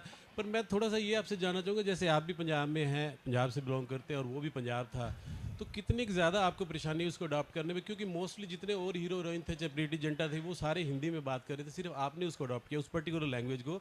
और यश जी भी मेरे ख्याल से उसी तरह से ही बिलोंग करते हैं उस लैंग्वेज से. तो आपने प्लीज़ किस तरह से उसको हैंडल किया? उसका होमवर्क यश जी ने और आदित्य चोपड़ा ने किया था. उन्होंने मुन्नी नसरीन कबीर जो हैं उनसे किसी से बात करवाई थी मेरी लाहौर में.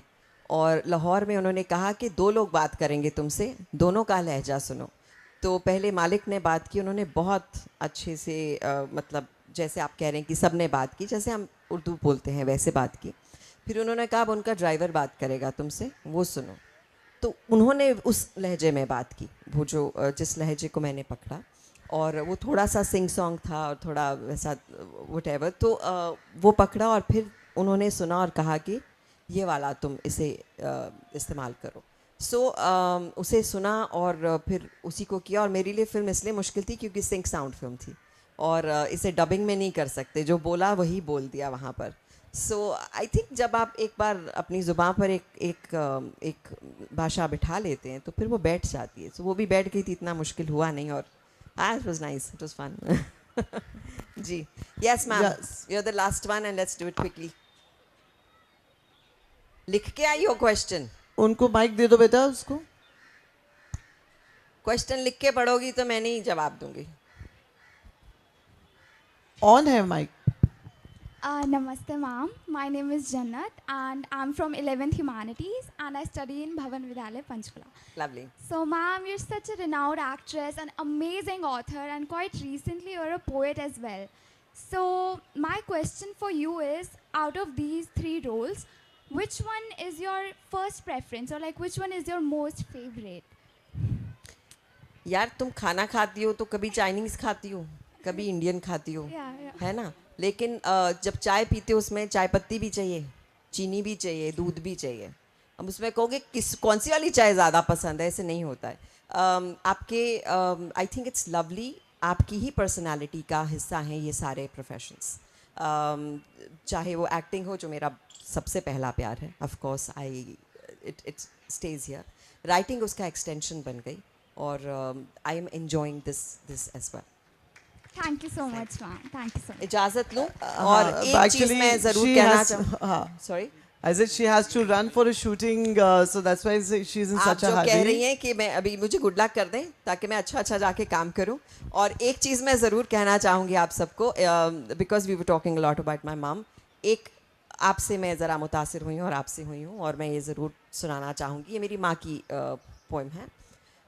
मैं सितारों से बातें करती हूँ, मैं अक्सर सितारों से बातें करती हूँ. कभी कभी उनसे पूछ लेती हूँ, क्या तुम्हारी तरह आसमां के अंधेरों में चमक पाऊंगी? ज़िंदगी की इस शहर में क्या कभी टिमटिमाऊंगी? तभी एक सितारा टूट जाता है मेरी गुमनामी की तरह किसी अंधेरे में, दूर कहीं दूर खो जाता है. फिर भी मैं अक्सर सितारों से बातें करती हूँ. Beautiful. Thank you so much. Thank you. ये यहाँ पर है ना. Thank you so much. It's been a pleasure. Thank you for having me. And I hope you all enjoyed this session. And we look forward to having you with us again very soon with your next book, perhaps. Thank you. Well, I think there was no question of not enjoying the conversation. बस एक ही बात कहूँगी कि अभी तो बात शुरू हुई थी और पलक झपकते ही ख़त्म भी हो गई. But just as all good things must come to an end, leaving sweet flavors behind, I guess this is one of those moments. Thank you so much, Divya ji, and thank you so much, Saguna ma'am, for bringing out that conversation. And we're about to break, but before we do that, I'd just like to put in a word for sponsors who are like those guardian angels who handhold you all through your journey, right? So, a word of sincere gratitude to our guardian angels. Chandigarh International Lit Fest, Literati 2022, presented by Haryana Government and Chandigarh Administration, supported by Directorate of Public Relations and Information, Haryana, and Chandigarh Sahitya Academy, co-sponsored by Manav Rachna, in association with Rivers, Haryana Tourism, HSIIDC, HSVP, HAFID, HSCMB, HSWC, and session sponsors Vita and Hareda. A word of sincere gratitude to all our guardian angels for supporting us in this journey and for hand-holding us. And ladies and gentlemen, we now break for a short while. I'll see you sharp at 2 p.m. Thank you.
steps in an enchanted haze.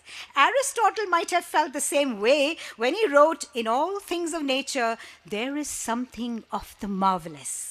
I think growing up in Chandigarh had a huge part to play in my love affair with trees. How can one be impervious to the splendor of yellow laburnums, pink kachnars, Persian lilacs, violet jacarandas, scarlet gulmohars, flame of the forest, and so many more, lining the avenues and boulevards of the city beautiful?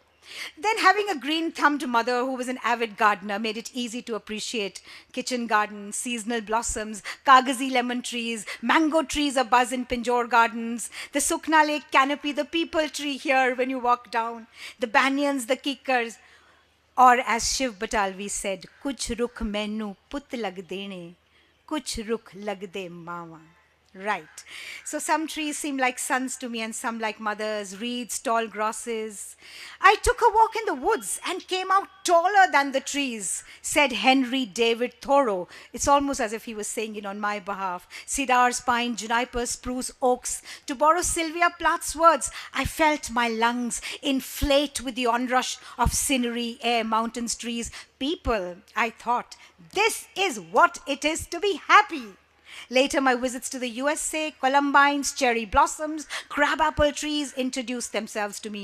North Carolina, Colorado, Michigan, California birthed many verses which are in this book. The lone cypress, known as the Monterey cypress, a western icon, photographed tree in the world on the North Pebble Beach. All these. तो मैं कहती हुई ये बात ख़त्म करूँगी कि "Stop here or gently pass," said Wordsworth, and Helen Keller said, "To me a lush carpet of pine needles or spongy grass is more welcome than the most luxurious Persian lug." दरख्त हाथ हिलाते थे रहनुमाई को, दरख्त हाथ हिलाते थे रहनुमाई को, मुसाफिरों ने तो कुछ भी नहीं कहा मुझे, मुसाफिरों ने तो कुछ भी नहीं कहा मुझे. And I'm reading out this very tiny verse from my friend Megha Verma. Here it goes. It's called Hibernation, and it's just a few lines so that we begin the book on a good note. Hibernation. Clawing into the firmament, talons of degradation, artful weapons of soul destruction, December trees, tree trunks gnarled to perfection, poking fun at their coiffed cousins, scratching out eyes with mute rebellion. "Wait for us," they whisper gratingly. "We shall once again sprout some greens for you. Be patient," is the name of the game. As they wait for snow to swaddle them, their creaking joints, their balding hair, all spit and polish laden soon, when spring waltzes in with baby steps, fragrant, flowery, and forbearing, fondling lonely, brazen branches. Thank you. Thank you. Thank you very much.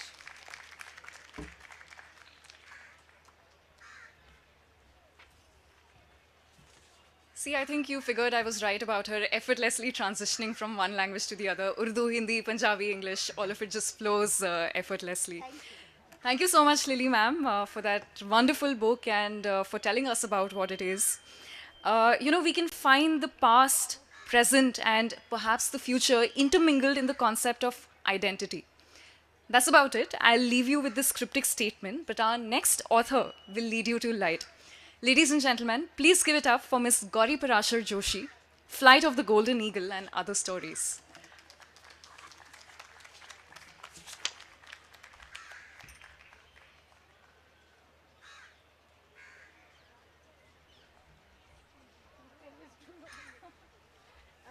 Thank you, Niharika. Good afternoon, ma'am, Dr. Sumita Mishra, Dr. Vivek Atre, sir, Madam Mrs. Kulwant Singh, all the respected seniors from the civil services that I see, and of course the guests. And a special mention of my better half, Mr. Ajay Joshi, and my daughter Amba, who are here to encourage somebody who's not terribly comfortable talking on stage. My book is called Flight of the Golden Eagle and Other Stories. There are 4 stories that I wrote, and there was a different trigger for each story. It all started with the one called Flight of the Golden Eagle, which came out of a little news report of a school contingent from Afghanistan, um, made up of girls only, who won a robotics competition in the United States.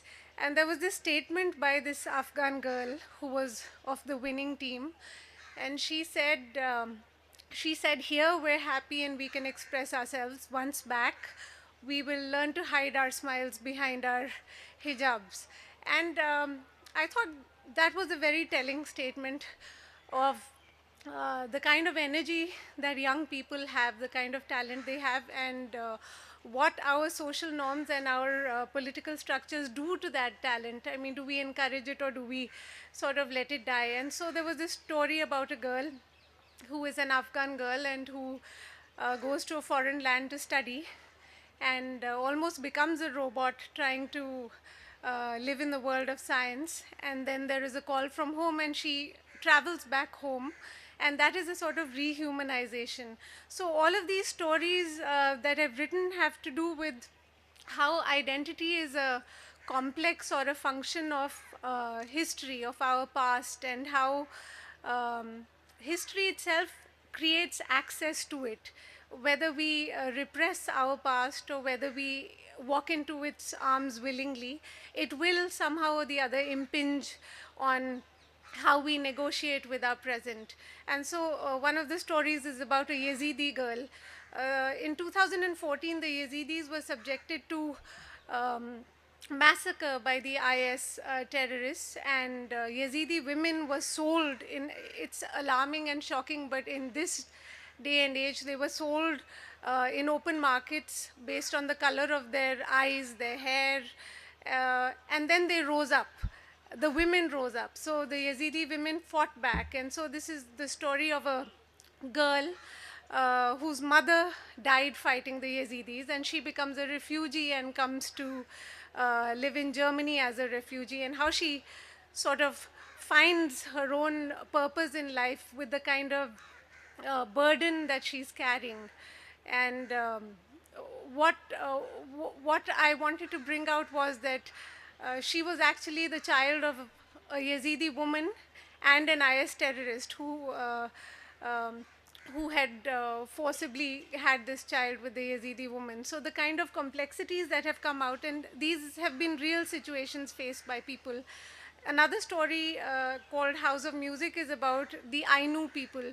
They're again an indigenous people of Japan who were incorporated into Japanese society, and today perhaps the number of actual indigenous Ainu is only 300. So again, how somebody who wants to be part of a mainstream strong culture actually comes into conflict with what he or she has grown up with.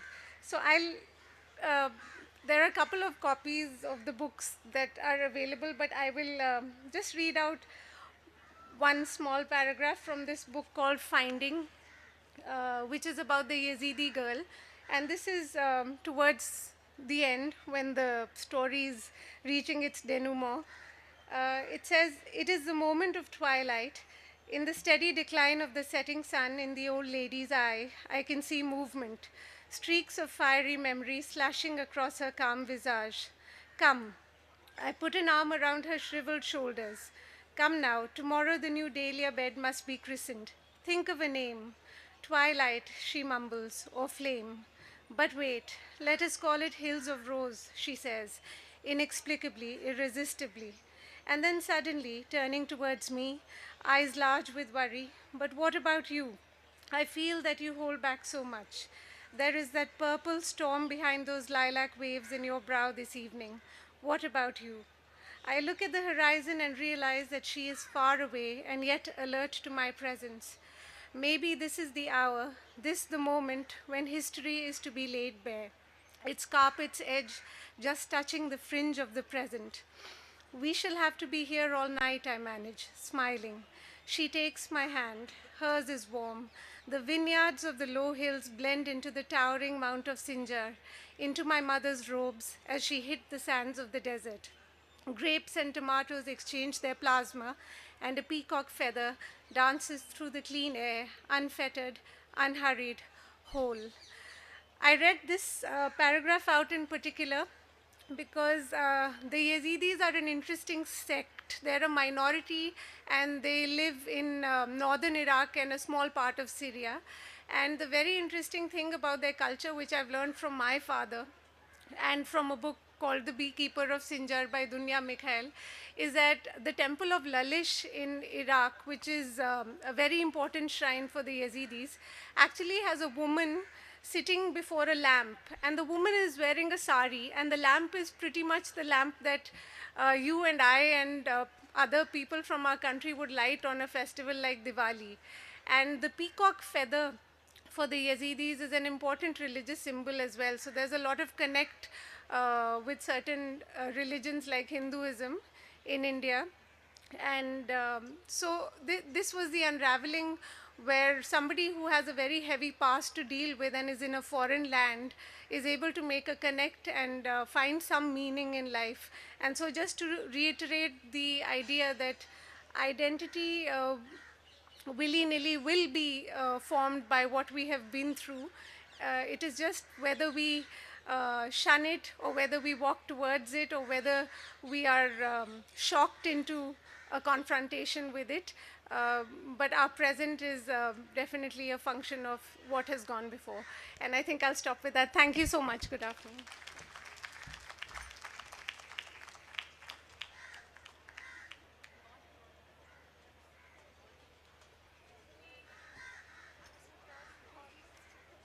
Thank you so much, Gauri-ji, and I think what a treat that was for all of us literature lovers, right? I need to tell you that she's an IS officer from the 2009 batch, and she's helped Panchkula. And a very good a very good afternoon to all the literati and glitterati of City Beautiful, and thank you Sumita ji, Vivek and CLS for having me. Literati is, I've just come back from the Pune International Lit Fest and Khushwant Singh Lit Fest, but Literati Chandigarh is like Maika. So Maike to mitha kuch bhi nahi. So this is like coming back to my Maika, and so we have somebody photo bombing on the stage and a guest appearance. Anyways, so I will begin with a shukrana to my Guruji Maharaj, who has been the guiding light for Gidda on my Gulmohar. Kalam mere Guru Maharaj ki thi, haath mere the. And he chose the place where the book shall be written. And just very briefly, to sum up the essence of the book, this is a book whose protagonist, Lolita, is, her dreams of, becoming a writer are caught on the cusp of the timelines which Niharika spoke about, the corona-scape. And so she navigates the literary landscapes in the middle of the pandemic, and it's about all the speed breakers that she encounters. So I'd like to read out a small passage from the book, which is, I think, finds huge resonance here because it's a scene from the lakeside, and it's a scene about the literary festival of Chandigarh Literati. And before I go on to reading the passage, I'm often asked about the title of the book, Gidda on my Gulmohar, and there's a beautiful anecdote behind that. We'd gone for a cremation of a family friend to a crematorium in Delhi. So we were waiting in the queue for the cremation, and so some pyres were also burning outside. And I just noticed some movement among the funeral pyres, and I crept up closer to have a better look. And what do I see?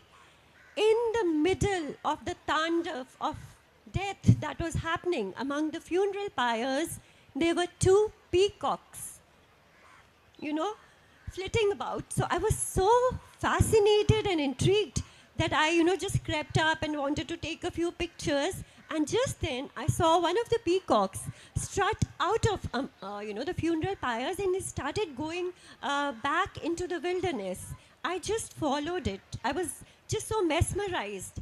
And I followed it into the wilderness, and we went somewhere back into the deep woods. And suddenly the wilderness parted. And what do we see?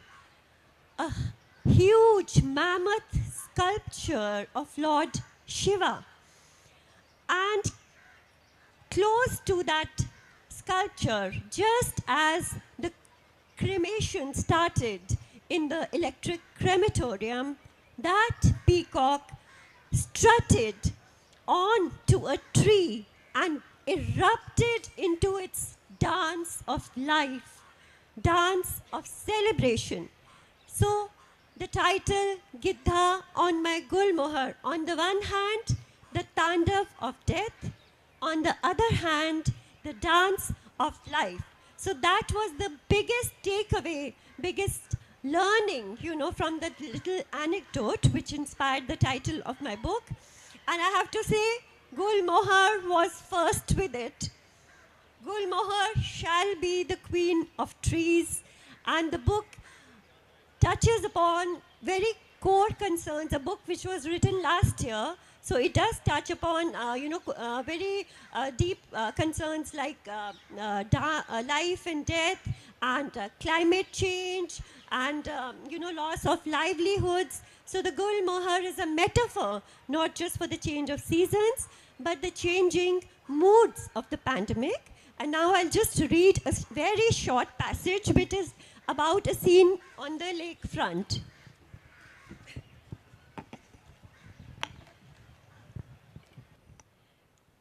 The day had dawned. I won't raise my voice. I'd rather raise my eyebrows where needed. The day had dawned. The day of Lolita's dream red carpet book launch, derailed by a long night.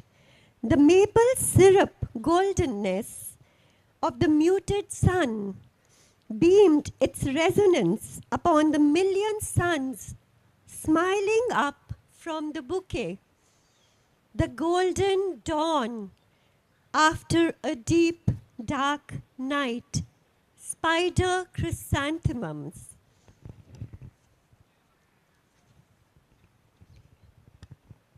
The scenic Sukna lakeside, shimmering like the sequined gown of a Cannes diva shimming down the French Riviera. The perfect picture postcard setting for Lolita's book launch. Literature meets lakefront. Sukna Lakeside, the famous winter home to myriad migratory birds, from the Siberian cranes to red-crested pochards to yellow-footed green pigeons.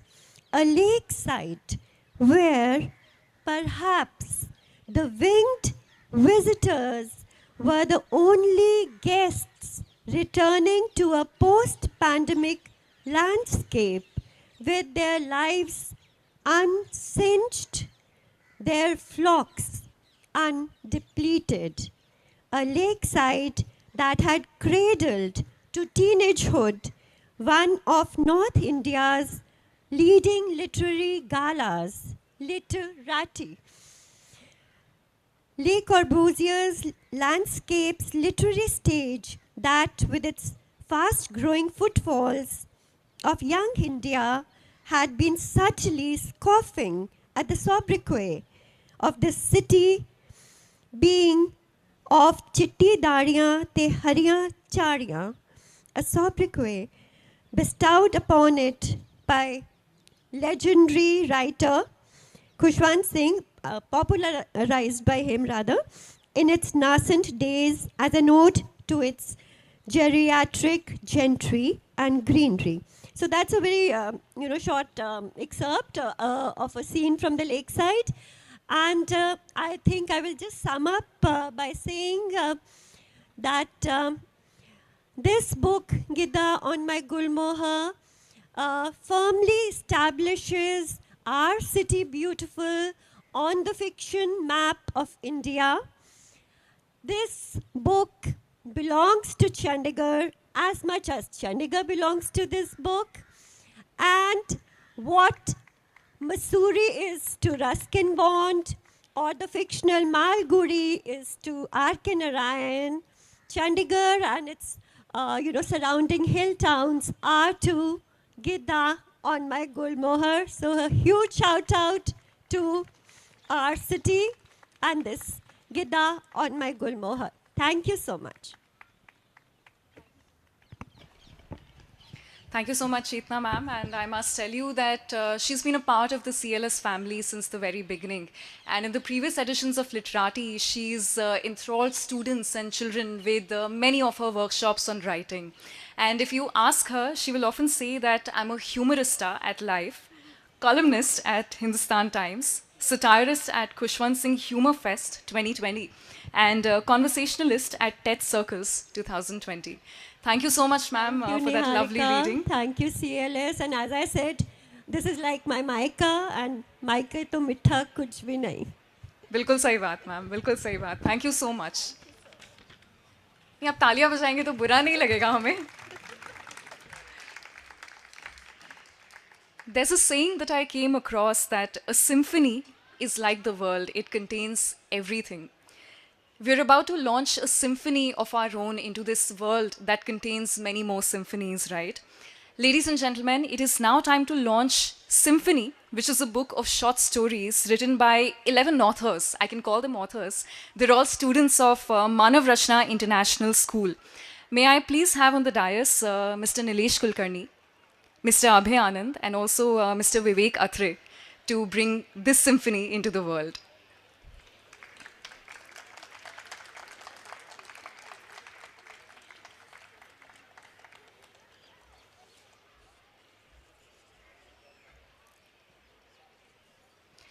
I would also like to invite on the dais Ms. Taruna Vashisht, Principal, Manav Rachna International School.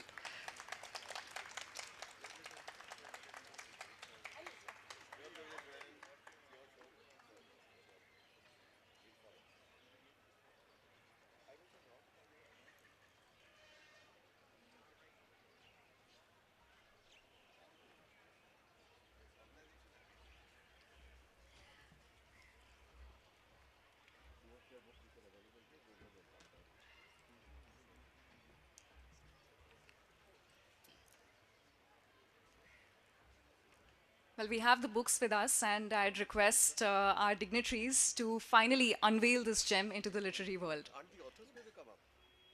Those guys deserve to be here. They will, sir. They will. Call them for this picture. Yeah, exactly. Right, Call them for this picture. Yes, if they're going to be here, let them come up. Yes, we'll take them up. I would also request all the authors, the 11 students who've authored all of these stories, to come up on the dais.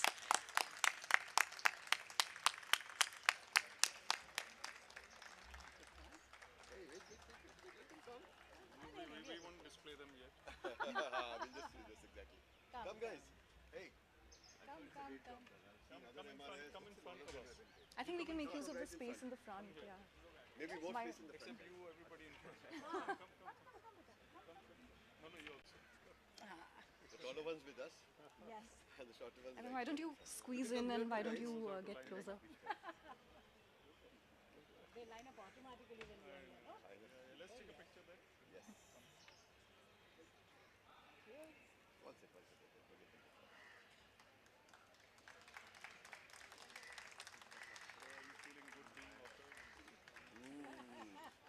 And all of you are going to sign this for me before I go. Okay?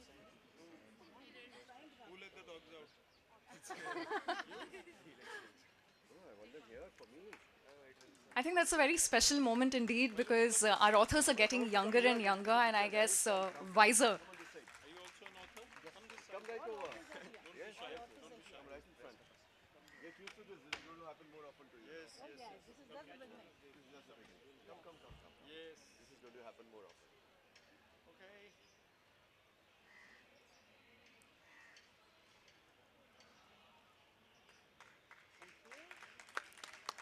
Thank you so much, and I can request Taruna ma'am to say a few words. Good afternoon, this August God gathering. I think what a proud moment.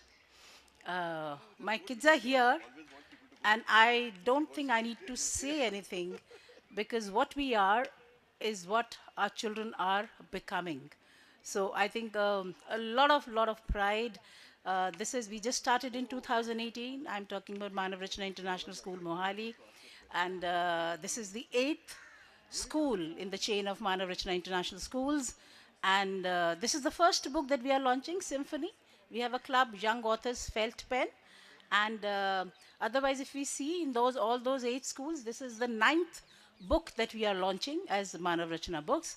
And we are really fortunate and honored that Nilesh sir has been there. So once we came to know, and he also knew that we are coming, so we grabbed him for this particular event. A real heartfelt thank you, Nilesh sir. Abhinand sir, thank you so much. And Atre sir, I think he has always been there directly or indirectly motivating us to be a part of this particular event.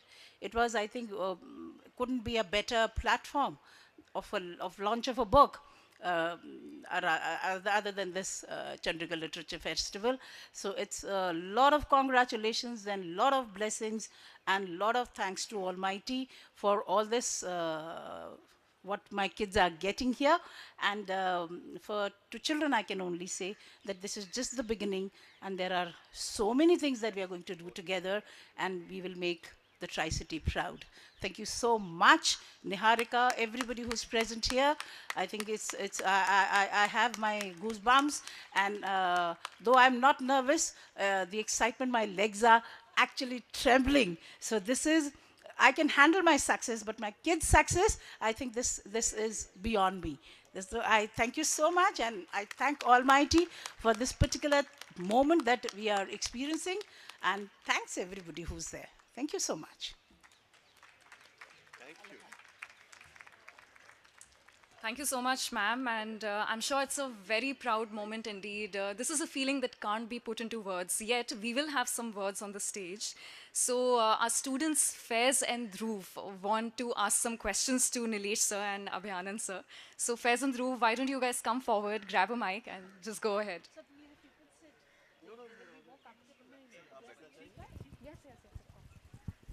Good afternoon to everyone over here. So I had specifically a question for Mr. Abhinand and Mr. Nilesh. So you're not particularly from the field of writing, right? So I had the questions that, like, if writing is not your main field, so how do you cope with writer's block while writing anything which of fiction? I don't know about him. I sleep it off. Well, I must say that I have not been writing fiction. This is the first book that I have written called Unbounded. And it's about my life. The subtitle is My Experiments with Law, Physics, Police and Super 30. So it's all very far from fiction. If you just take that writing part, I think everyone has a writer in him. Except that it doesn't get expressed. Yes. And you should feel very proud and privileged that you got an occasion not only to write, but get it exhibited at a platform as rich and as prolific as Chandigarh Literary Society. Keep it with you as something which the society has given to you, and give it back to society when it comes to that stage. Another comment side on this, which is the first thing you said, that we were not the author from the writing profession or something. It doesn't happen to be like that. Everybody has this author who keeps coming out in spurts and going back. So all of us had this author in us, and just like yours came out at this time, ours came out at another time and exhibited himself. So there is no such thing as people say, are you a full-time author? I say, no, I'm not a full-time author because I don't write every day. If I started writing every day, I'd go mad. I need to write only when the mood strikes me. So obviously the writer's block doesn't apply to me because when I can't write, I don't write. So that's why my publishers keep complaining that my writing stretches on and on and on and all deadlines get overworked. But that doesn't matter. As long as you are doing what is true to your heart, that's what matters. And I think getting over the writer's block primarily requires discipline. You've got to learn to sit down at a particular place at a particular time and decide that you will write so much. You write a sentence, write a word, but write something in that time. That way, gradually, your brain will get attuned to the process of writing. And next time you sit down there, words are going to come. And I need to look at my wife because she's laughing, saying, "Kya bakwas hai?" Thank you so much, sir. Yeah. Hello, sir. So, what I wanted to ask was, how do you think that the fact that AI can now write stories too will impact the profession of being an author? This is very important. This is very important. Artificial intelligence is taking over our lives, is what I've heard. Different things like this have been spoken over the centuries, over the years, that something or the other is taking up the human function. But I strongly believe in the human being, and I strongly believe that a human being cannot be replicated, duplicated, or substituted. A human being will remain a human being. There is something very, very unique about the fact that we are humans, and that is going to shine through whatever the level of artificial intelligence that comes through. Because I think the term itself is a misnomer. If it is intelligence, how can it be artificial? What is artificial is only computation. Maybe you are computing, getting things right. A preposition here, or you shouldn't end your word with this preposition, shouldn't start with an and. Various rules they apply to it. But the essence of human creativity is putting all that experience together and producing something unique. So that capacity is never going to go away. The human being will always rule supreme. Therefore, AI is out. It's no use at all. I use AI. I use a app called Grammarly for my editing functions. All it tells me is if I've been verbose, it tells me this is too verbose. Why don't you cut it down? The sentence is too long. Make it into two shorter sentences. I have to take the call of whether to accept the suggestion or reject it, because oftentimes the suggestion is absolutely stupid. So that will continue to be the bane. Stupidity will continue to be the bane of artificial intelligence. And this will continue to function. So don't worry about it. You write. AI can be a good editor, but not an author. As an aid, it can be an aid. It can never be an author. It cannot do any thinking, feeling, all these things. It can never do, whatever you might say. Yeah. This is too strong a statement to make. People may disagree, but that's the human condition again. Great. Thanks, sir. Do we have time for another? That's all? Okay. I would have loved to But when carry she this says on. no, it means no. Oh, no. Thank you so much for this. Thank you very much. No, but honestly speaking, I think that would have made for a fantastic interaction, and we all would have loved to carry this on, but time interferes again, so alas, that has to be it. I must tell you that the love and admiration is mutual, actually. So Manav Rachna is one of our co-sponsors. They're our guardian angels. They've handheld us to make this possible, right? So the love and admiration is mutual. And on that note, thank you so much. May I get 10 seconds of this? 10 seconds more? Thank you very much. I think she should get this recorded in various languages. As much as I would like to, but time is short. So you can just play that recording every time somebody... That will save me a lot of effort. Good idea. Thank you so much, ma'am. Thank you so much, sir. And to our lovely students and to our lovely authors for being here this afternoon. I guess book signing sessions are in order. I can see that coming.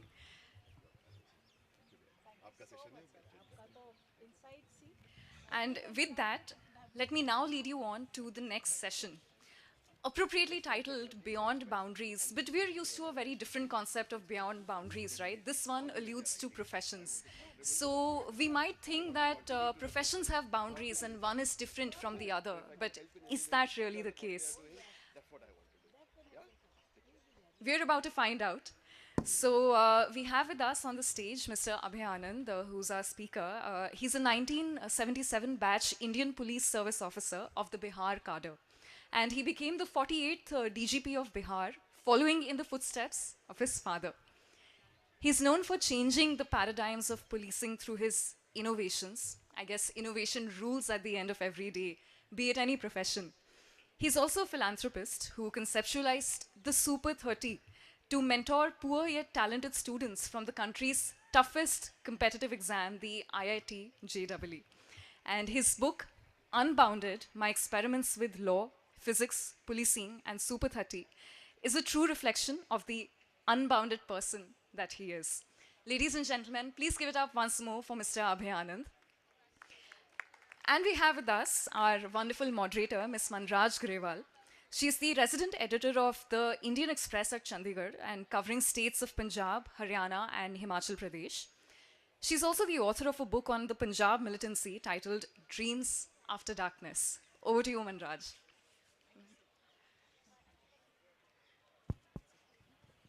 Hello, everyone. Thank you so much for coming here. And it's a privilege to have Mr. Abhayanand here. He's written this amazingly gripping book. And once you start going through it, you have to, it's a page turner. So without much ado, I'll come right at the beginning, sir. You've written how you are supposed to police the people through an instrument called police, right? That is how you maintain law and order. And it's very strange that people tend to hate police. That is the general reaction to police. And the book is your explanation of all that goes into it. Yes. The book has been triggered by the various questions that I created in my mind while I was doing my policing for 37 years. People hate police, and yet I have to police. Who will police the police? Why is police needed? And these are questions that kept hitting at me very consistently, and I tried to find out answers of each of them. So you have rightly pointed out that I started off with these questions and tried to get answers. The IPS, as I brought out in my book, was created, I'll tell you something which perhaps everyone knows, is one of those services, the IAS and the IPS, which finds mention in the Constitution, which is something big and great. The President finds mention, the Prime Minister finds mention, the institution of the IAS and the IPS also finds mention in the Constitution. So we come into this service at a stage when India was discussing its constitution, which means there is something more to it than just appears on the surface as another government service. It's not another government service. So when I started working at the IPS and got into it and started working at it, I could realize that I was not into another service. I wasn't a clerk at all. And nobody who is in the IAS or the IPS is a clerk. He has been given a lot of responsibility. The fact has been expressed so explicitly by being mentioned in the Constitution itself. So I tried to find out what are we here for, the IPS. The police, if it has to be policed, it has to be through the IPS. And I thought it was a good answer which I kept plugging at all through my career. So you've written law versus lathi. In your entire career, you've said you've never had to use your weapon because you relied on the rule of law. So Yes. can you tell us about it? Because he's the person who made redressal of justice quick a cornerstone of his policing. Because what happens is, he said justice, if delivered quickly by the police, that is when the policing work is done. No, there is a small error there. Yeah. Law versus lathi, yes. Yeah. It was, in fact, this was the title which I had chosen for my book when my publisher said you have more dimensions to your personality. Kindly write that. So I changed the title to Unbounded. Law versus lathi is a topic which was very close to me. Why should police be using weapons? Why, even if the weapon is a lathi? Because we are not here to terrorize people. If there is strength somewhere in our system, it is in the law of this land. And if the policeman is there to execute the law, he is not there to be law unto himself. That is the thing which I want to bring about in this book, and which I have practiced all through my career, right from my ASP days to my DGP day, when I became the DGP of Bihar for almost 3 years. In fact, one of the persons who has reviewed the book, he is a dean in the Tata Institute of Social Sciences. He was talking to me after reading the book, and he said all the developing countries have been fighting against crime and law and order in their states. The weapon that they use is terror of the state.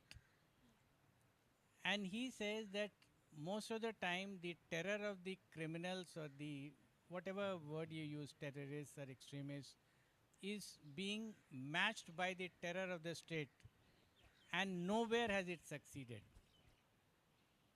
You are the almost the first person who said no, the state will not apply its terror, under inverted comma.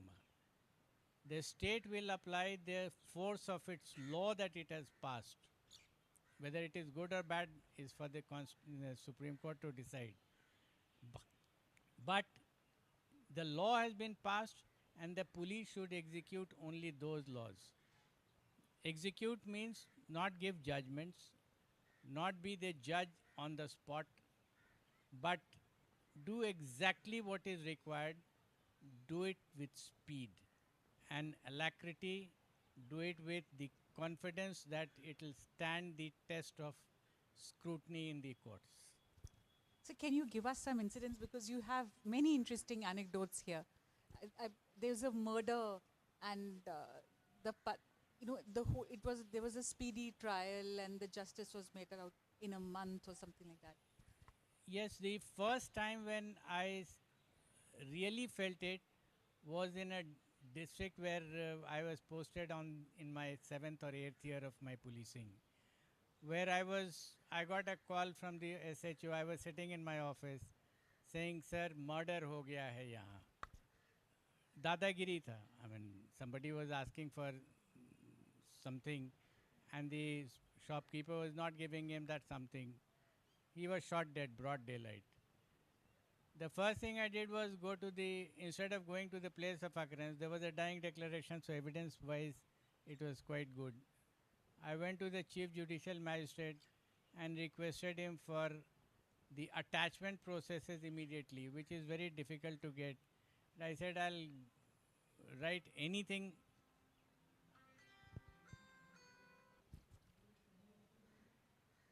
I'll write anything that you want, but I want the attachment certificate, attachment orders. I got those orders, started the attachment processes. The man surrendered. The entire investigation was done in 2 days. The accused was forwarded to the Chief Judicial Magistrate. The whole trial was conducted in about 20-21 days, and then he was given a term of life sentence. This happened in a district. The message was so strong and clear.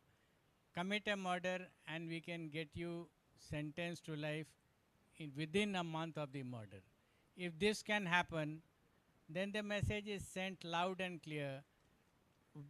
And gentlemen, let me tell you very clearly, he did not receive any foul word from any policeman even. No foul words, no beating. If foul words not allowed, then beating obviously is out of question. She was saying I didn't use a weapon. No, the word is I didn't carry a weapon. I have been to the worst of places, and Bihar is known for that. Extremist areas, I have not carried my weapon. My men have carried their weapon. I was there to direct fire.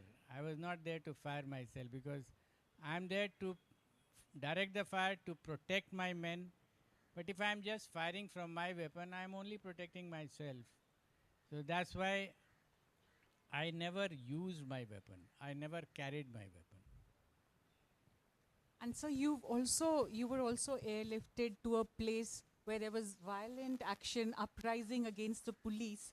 And there also, I don't think you carried a weapon and you were all by yourself.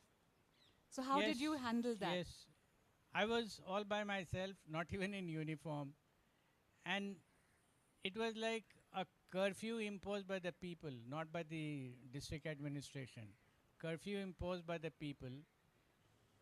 I have written that as the first chapter in the book. I folded my hand, went to somebody who was peeping through his window and said, "My name is so and so. I have been sent from Patna to handle this situation." There had been police firing for the last 3 days continuously. Too many people had died. And I said, could I talk to people of this place? The window went fut. I thought I was rejected. He was not even prepared to talk to me. But then he came out of his front door, and then came to me. He said, "Chaliye mere saath." So I started walking with him, and there was a huge crowd which started following me. Believe me, about 1 hour, there were about 5 police jeeps which had been put to fire, lying on the streets. My information said there are 7 constables with their SLRs made bandak in the locality there. I do not know where they were. And I had a long dialogue with about 10,000 people with a mic. They were all against the local district administration. Phansi do, DM ko phansi do, SP ko phansi do. I stood there, just kept talking to them, and I was talking sense. About 4 hours of non-stop argument. They said, ठीक है, if you I said, yeah, फांसी हो सकती है, क्यों नहीं हो सकती है, but जो होगी वो process से होगी, and the process is through law. Give me the time, come out with your complaints, and I assure you that we will look into it, every bit of it. I'll start looking into it right from this place. I was the Additional Director General of Police, looking after almost everything there. So it took me about 4 hours, and they finally melted this. When I was coming back from that place to the police station, which was about 5 kilometers, not 5, 3 kilometers, there were young guys, students who came along and told me on way, "Sir, अगर अच्छे दिन पे आए रहते तो आज कुछ आपसे दूसरी भी बात होती." And that was the Super 30 thing, because everyone in Bihar knows that here is a man who has really helped young, underprivileged guys who are talented in maths and physics to get into the JEE, IIT JEE. उस समय आए रहते sir तो कुछ physics और maths पे बात होती, आज तो आप गलत समय पर आ गए हैं यहाँ. I think that was the image, my image, which was working, which helped me, made them understand the situation. Yes. Now that you've mentioned Super 30, tell us more about it. You said your children had cleared the IIT, and you felt there was a lot of potential amongst the marginalized children as well. Yes, ma'am. As a police officer, I had so many occasions to get into the rural areas of Bihar, and Bihar has a huge percentage of rural area. Hardly any big metro तो कोई है ही नहीं है. Towns थोड़े बहुत हैं. And I had the occasion to interact with the people who would hardly get a chance to go to school. And I found that their sense of numbers and their problem solving abilities are quite high. So I was convinced that if I am able to help them these guys who don't have the money to get into good coaching institutes can get into IT, which I did. This exercise I've been doing for the last 14, 15 years now. And this Super 30 thing has really grown. Not only Bihar, there are about 30, 35 centers all over the country where this exercise has started and it's giving results. And so does it matter that you were from Bihar, your father was a police officer there, you were raised, as you have written, very close, you were very close to the constables at home. So did that reflect in your policing? Did you have a deeper understanding of the people, of the police, both sides? I don't have any qualms in accepting this proposition. Maybe if I put it hypothetically, if I had been from any other state and working in Bihar, I wouldn't have been able to understand this much, or I would have taken longer. But right from my beginning, I knew where I stood, I knew where I had to go. So, in fact, if you see the dedication of this book to whom it has been dedicated to, is to the constables of Bihar Police, and I have written that, in whose lap I grew up, and to the common man of Bihar who has helped me face the ire of the politicians in power. Well, the way I had functioned, I would have been squashed.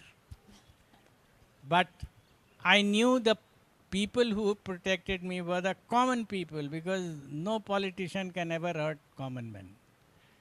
And I knew that the common men, I knew that I don't have to go and seek votes from them. No, I'm not interested in that.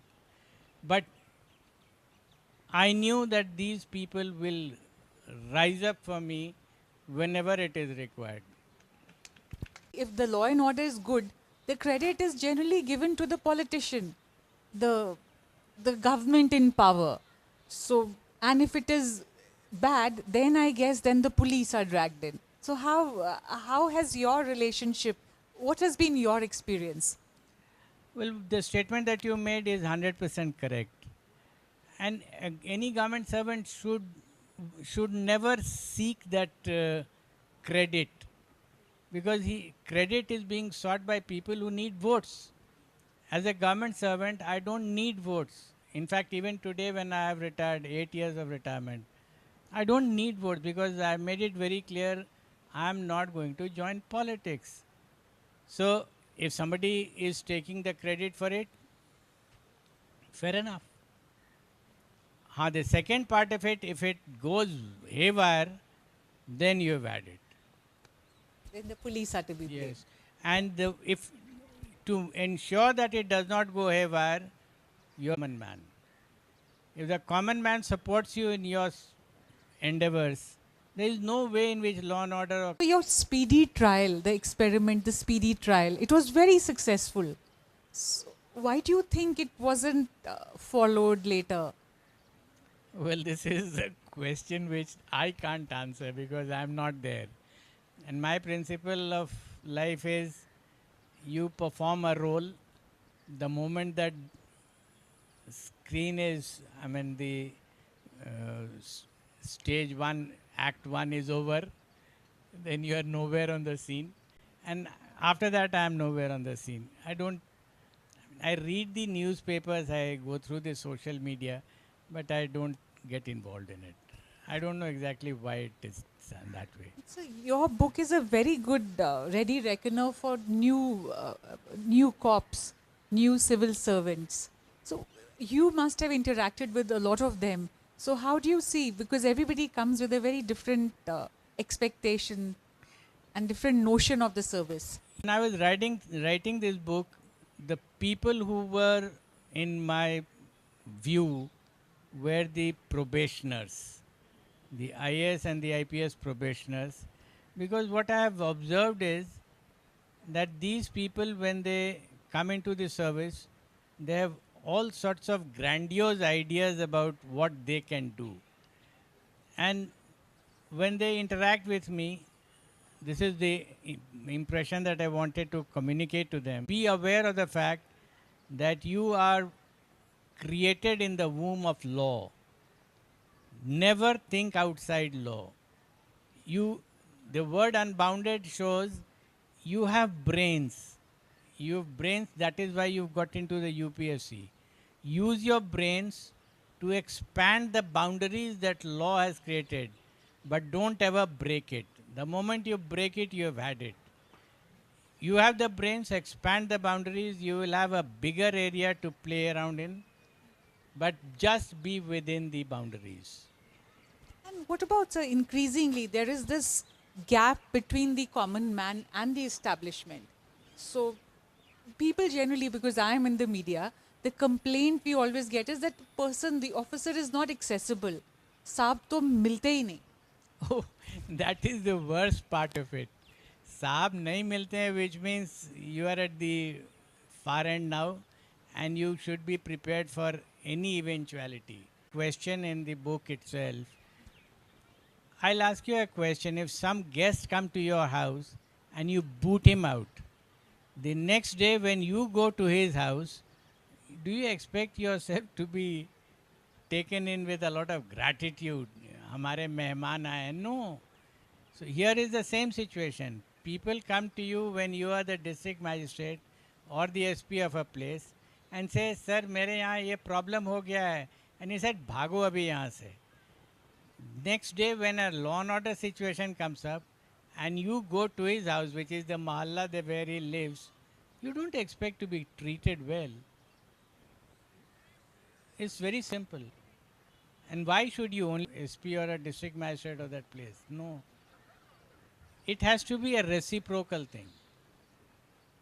And what about the allegations of corruption, which are everywhere, which most people have started being very cynical about it? Ki wo to hai hi.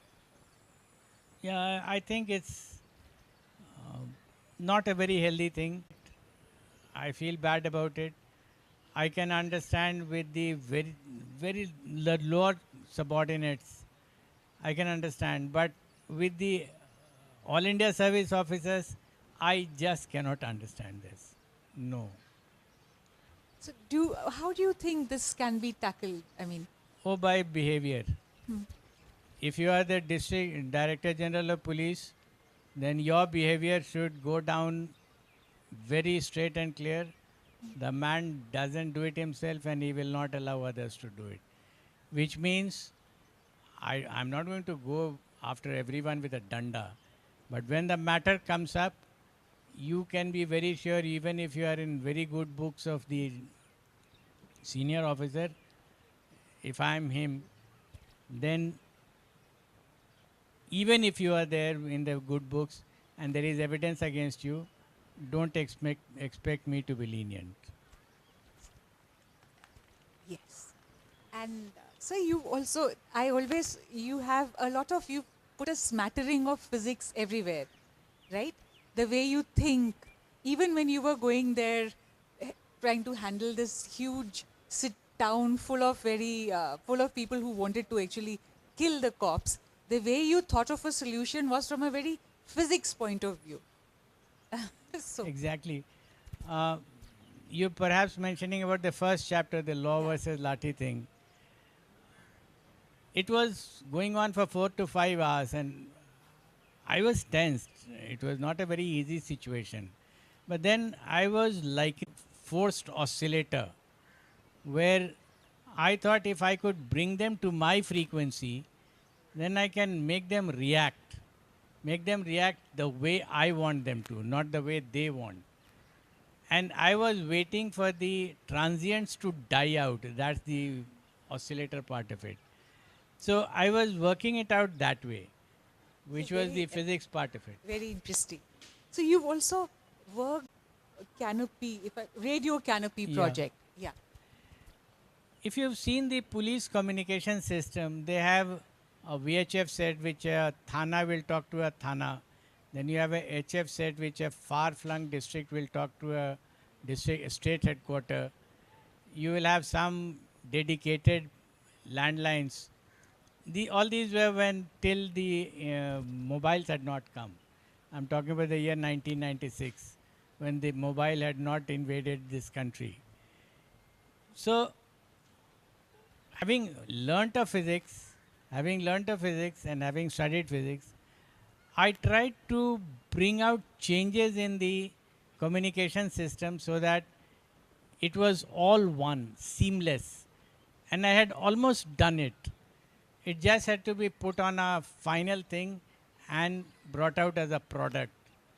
When things couldn't go on, those reasons can be many. And so your book also, while it speaks to a probationer, as you said, or even a cop, even someone in the middle rung, and it also speaks to someone, to an aspirant about, you were talking earlier about. And when I was writing this book, the UPSC aspirants, they told me after the book had come out and had been published, that there is a chapter called GS4. So they rang me up and they said, sir, when we read your book, we found that very similar situations you have handled are there in these questions, and they give us good clues as to how the answers should be written for these questions. So I thought this was another opening for the book, and that is the aspirants of the UPSC. In fact, a couple of coaching institutes for UPSC from Delhi, they invited me to talk to the students about certain of those questions in the book. That's interesting.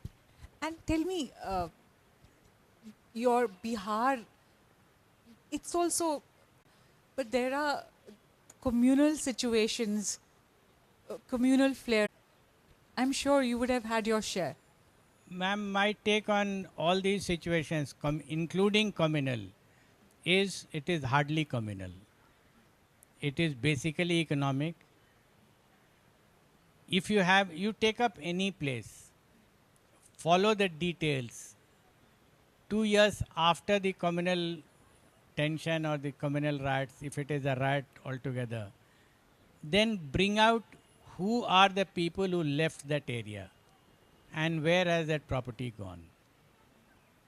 And those properties have gone to people who are interested in the riots to continue. My take on all these riots, whether it is ethnic or caste or religious, when I applied this law, when I applied this principle to handle this situation, I found that it works immaculately well. Control communal situations applying this logic. Any particular anecdote you would like to share?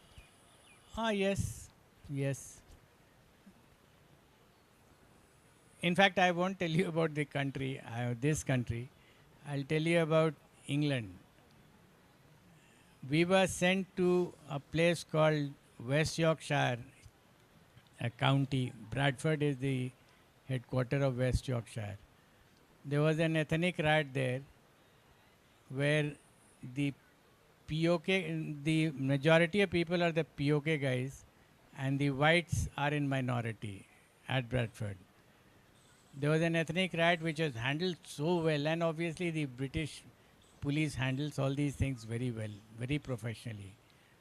When we made that study and we came back to the chief constable, he asked us, gentlemen, do you have any question? I said, yes, one question. Everything done very properly, investigation, handling, prosecution, everything. But did you find out who are the people who left their property and who bought that property? And then they suddenly struck them. They said, sir, वो तो वहाँ एक था britisher, वो एक garage था, वो garage उसने बंद कर दिया, and then it has been taken over by so and so. Then they realized that this was one area they had never touched. I am sure this works everywhere in the world because this is basic human nature. What about this? There's nothing in the mind, the psychology of crime. The psychology of crime is, my take is economics. Crime is not done for fun, it's done for money. Whether it is a killing of a kith and kin, a sibling, you hire professionals, you get the murder committed, is economics. So if the man is deprived, then the chances are he won't commit that crime, because the moment he stands in a situation where he has to take a decision, should I or should I not commit this crime, then he is guided by the fact, if I commit a crime, what are the chances of me getting prosecuted and convicted immediately? If he finds that the chances are very thin and very low, then he would like to commit the crime and gain money out of it. So it has to be made into a deal which is not very good. Another book which is creating quite a lot of waves right now. There's a police officer from Bihar, Amit Lodha, who's written a book which was made into a Netflix series, and now suspended because he was not supposed to sign the agreement, etc. I won't be able to answer this because I've not followed it up. As it is, I am quite removed from the Bihar police right now. But did you see the Did you see Yeah, I have seen the social media reports. But did you watch the Netflix series on No, I have Bihar? not. No, Okay. And yeah, now I would like to open the floor to questions. I can see. Yeah.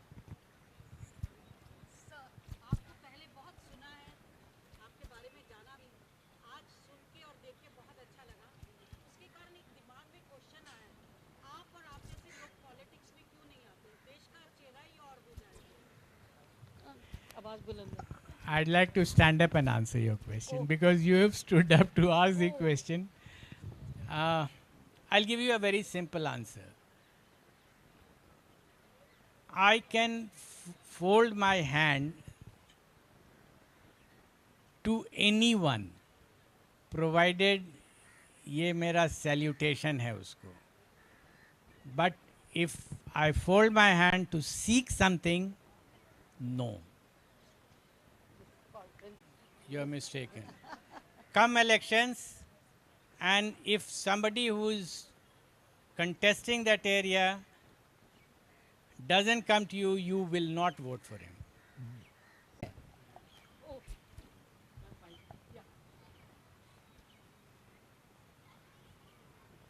Good afternoon, sir. I am Dr. Mandeep Prakash. I just have a request for you, and not a question, because you started with a statement that you belong to a service and not any other peddled notion that IAS and IPS officers have an arrogance about their belonging to a particular service. So I would request you to elucidate on that to make it more clear. And secondly, another request is there is a saying that all these files of legislations and the papers created by the establishment are there to hide the gun behind them. I would like you to please elucidate on that also. Thank you. The second statement I couldn't understand. I'll answer the first one. There is a difference between the two. I belonged, and now I'll say I belong. All services don't. There are only a couple of them. The Constitution is not law, it's the mother of laws. Every time that we think of this country, we say, हमारे संविधान में ये लिखा हुआ है. So I feel proud of it. I owe my creation, I owe my existence to that article of the Constitution where my service was mentioned.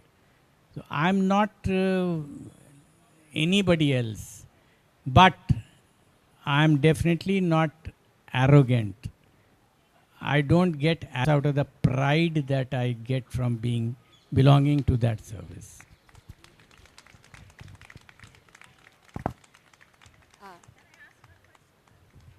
Yeah, sure.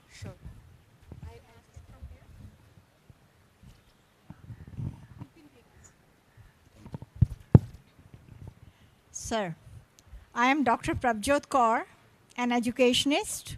I have one simple question. Most of us are aware of Navodaya Vidyalayas. They selected the students or children from there and start giving free education to all not only education, but living and everything. Where and how something went wrong, why those students are not coming up at the highest positions? Because everybody worked, the students were brilliant, and why we are deprived of that we don't have. There's another session and they're getting late. Thank you so much. Thank you so much for being here, sir. Thank you so much. It was a pleasure. And I hope all of you will go and immediately get this copy. It's priceless. Thank you very much, sir. Honored to have you. Thank you very much. And thank you, Chandigarh Literary Society, giving me an opportunity to come to Chandigarh after I had been here as a child. So, thank you very much. Well, I guess that's what beyond boundaries look like, a different side of it, a different concept of it, right? Thank you so much, Manraj ma'am and Abhayanand sir, for that lovely session. And now... He's been a dean of the law faculty at the GNDU at Amritsar. He's been a senior advocate at Academy at Bhopal. He's been the director of academics at the Chandigarh Judicial Academy. He's been a prone practice what they preach. In law in 1966. My elder brother was already in the profession, about 4 to 5 years senior as such. And he was doing very well, and he wanted me to join him at that particular stage.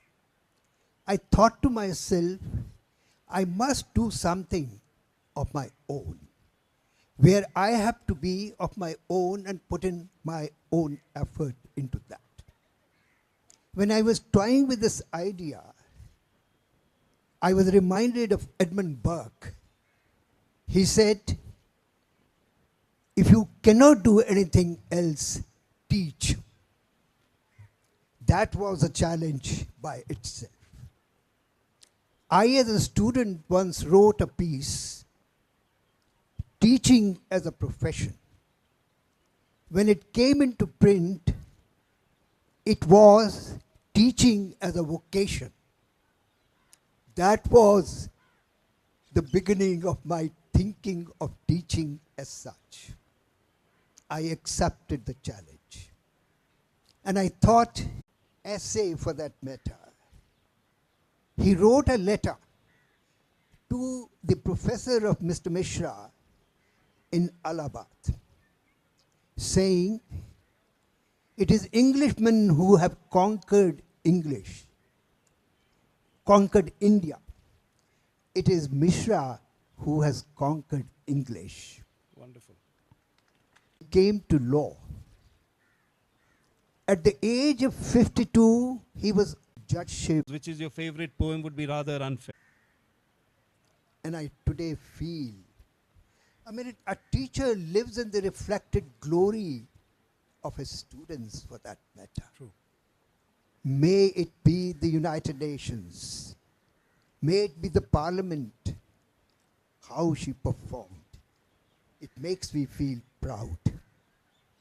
Dr. Kiran Bedi. You know, I today bask in the glory of my students. A teacher who is blessed with so many students is a blessed teacher. I'm one of them. That I can really vouch for. And one thing I must say about a teacher, whatever position a person may attain in life, maybe even the President of India, but if he meets a teacher, even from his kindergarten, he will always bow down and address him or her as sir or ma'am. That is the respect for a teacher that one always has, paying you at the end of the month. The High Court, judiciary is not supreme. It's under the Constitution. Judiciary can do what the Constitution permits. Same is true of the Parliament. Parliament can do what the Constitution permits. The basic structure of the Constitution cannot be changed, cannot be altered, cannot be damaged. That's the limitation. Yes, otherwise the Parliament can amend the Constitution as long as it doesn't tinker with the basic structure of the Constitution. Constitution is literature. And so much of constitutional jurisprudence through the constitutional benches we have today. That's the beauty. The Magna Carta is a part of literature. In fact, you have concluded your book with some beautiful lines. If you'd like to just share that with... You know, so far as literature and law is concerned, let me read out 4 lines. Sorry. 356.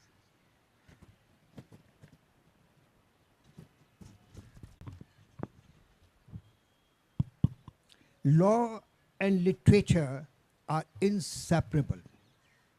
They are like the Siamese twins. They are blended together. One ale product becomes wholesome. The dish is digestive, tasty, attractive, above all. Literature acts as a preservative. It never ages. Lasting legal literature. Thank you, sir. I would have liked to ask a question about the NJAC, but I've been given very strong signals that my time is over. So I would like, if somebody has some questions, please. General Saab there, please.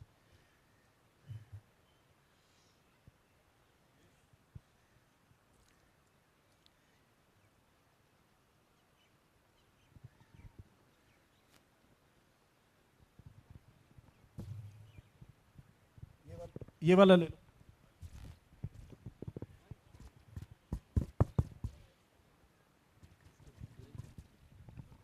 Manish, you could use this. No, I'm fine. You have to answer. Manish, my name is General Raj Mehta. I've got nothing to do with law in any sense of the word, except that it was a very troublesome subject in which I had to pass in order to the army. And you can be sure I was a negligent student in that I just about managed So glad to hear that, sir. I've got company. All right. No, but it's colors, it's choreography, it's poetry, it's literature, it's wasteland, it's poetics, poesy if you can call it, have all come through in that lovely, well-designed book that I have literally read from end to end. I know that, sir. At the age of 75, only to learn that there is a world about which I knew of annoying the MC because she's looking forward to starting the next session. But this session has a legend sitting right next to you, sir. Yes, sir. And that legend actually belongs to India and not just to the Tri-City. Very true, sir. I actually came across him, and I hold you guilty, sir, that you failed to mention in the tight program you had that he's also an astonishing Rotarian. And I came across him for the first time when he asked me to come and deliver a talk on Kashmir to Rotary Midtown, I think. And whereas it wasn't a problem for me to speak about Kashmir, the kind of questions that were asked primarily due to him showed me that a legal mind is one to be very careful about and one to respect a lot. True, sir. Because those of them who are really in the Dennis class, you know that great lord who wrote 6 books at the age of 80 plus, you learn to use language like a chisel. And you use it in the manner a great poet would use to put across a viewpoint. The last thing I wish to say is that maybe a few weeks back, the great man delivered a talk to young people who were to become chief judicial magistrates the very next day. There were about 150 people present there. Half of them were from Maharashtra, the other half. I was asked to speak on a subject of motivation. Actually, when an outside speaker comes, he wishes or learns or judges the tempo of the place where the lecture is being held. In his book, Classroom into a Courtroom. Yes. And the astonishing thing is that that talk of 1.5 hours interaction with these young Is not boys and enough, young sir. girls was something so astonishing that I had come. Simran Puri before sir. Simran, just 1 second. Sir wants to just have a quick response. You know, thank you so much, General Mehta. I knew that the book is meant to be read. Yesterday, Mr. Gurcharan Das advised us interrogate the book. And you have used the expression. So we as juniors in the legal profession were always told by our seniors that the legal profession has no tips but only pits. So are there any pits juniors today or a practicing lawyer about in the profession? You know, I always used to tell my students, work on the case and your client in such a way that even if you lose the case, you don't lose the client. If you happen to lose the case and your client, don't lose the court. And you don't lose your conscience. That should be the parameter. True. There's only one takeaway from this man's life. He doesn't like to rest. He believes that variety is the spice of life. Look what all he has achieved, where he has reached, in so many spheres of life. And guys, it's never too late. Do what your heart tells you to do. Go ahead, write a book, and please go right back there. Pick up a book, sir is available to sign it. Thank you, sir. Thank you so much, Manish sir, and thank you so much to our respected speaker as well. Literary legalese makes for a compelling alliteration, and so was the session, right? Compelling and thought-provoking. वक्त बदल रहा है, शाम होने को आई, तो हमें भी स्टेज का नज़ारा थोड़ा सा बदल देना चाहिए, राइट? कुछ बदले से हालात हैं, फिज़ा में भी कुछ बदलाव है. Now like to welcome our panelists. First up, we have Jaswinder Kaur ji with us. She has been engaged with textiles for over 30 years, teaching, researching, and writing, focusing mostly on the textiles of Punjab and city. He effortlessly dabbles in sketching and pens poetry in Hindi, Punjabi, and Urdu. His first anthology of ghazals in Gurmukhi, titled Puri, was released in February 2022 by Dr. Surjit Patar at Kala Bhavan. Ladies and gentlemen, please give it up for Mr. Jatin Salwan. And we have with us a panelist who's very well recognized. She's a third-generation musician and entrepreneur, a cultural conservationist of the intangible art forms, and is actively continuing her music legacy with her renowned grandmother, Punjabi folk artist Padma Shri Bibi Surinder Kaur, who was given the title of the Nightingale of Punjab, and her mother, Dolly Guleria, famous Punjabi folk and Sufi singer. She's also into music therapy, which is a creative and holistic approach to healing. Ladies and gentlemen, please now give it up for Miss Sunaini Guleria Sharma. And now, to make you meet our moderator. She's a social worker and member of the ICC ASH in the office of ADGP CIDH, Panchkula. And she's also the editor of the Punjab Advance magazine. But I'll just add on 2 personal lines to that. It's been such a pleasure to watch and learn from her in all these years of my journey as an anchor. Thank you so much for all that learning, Ravi ma'am, and now all yours. Over to you.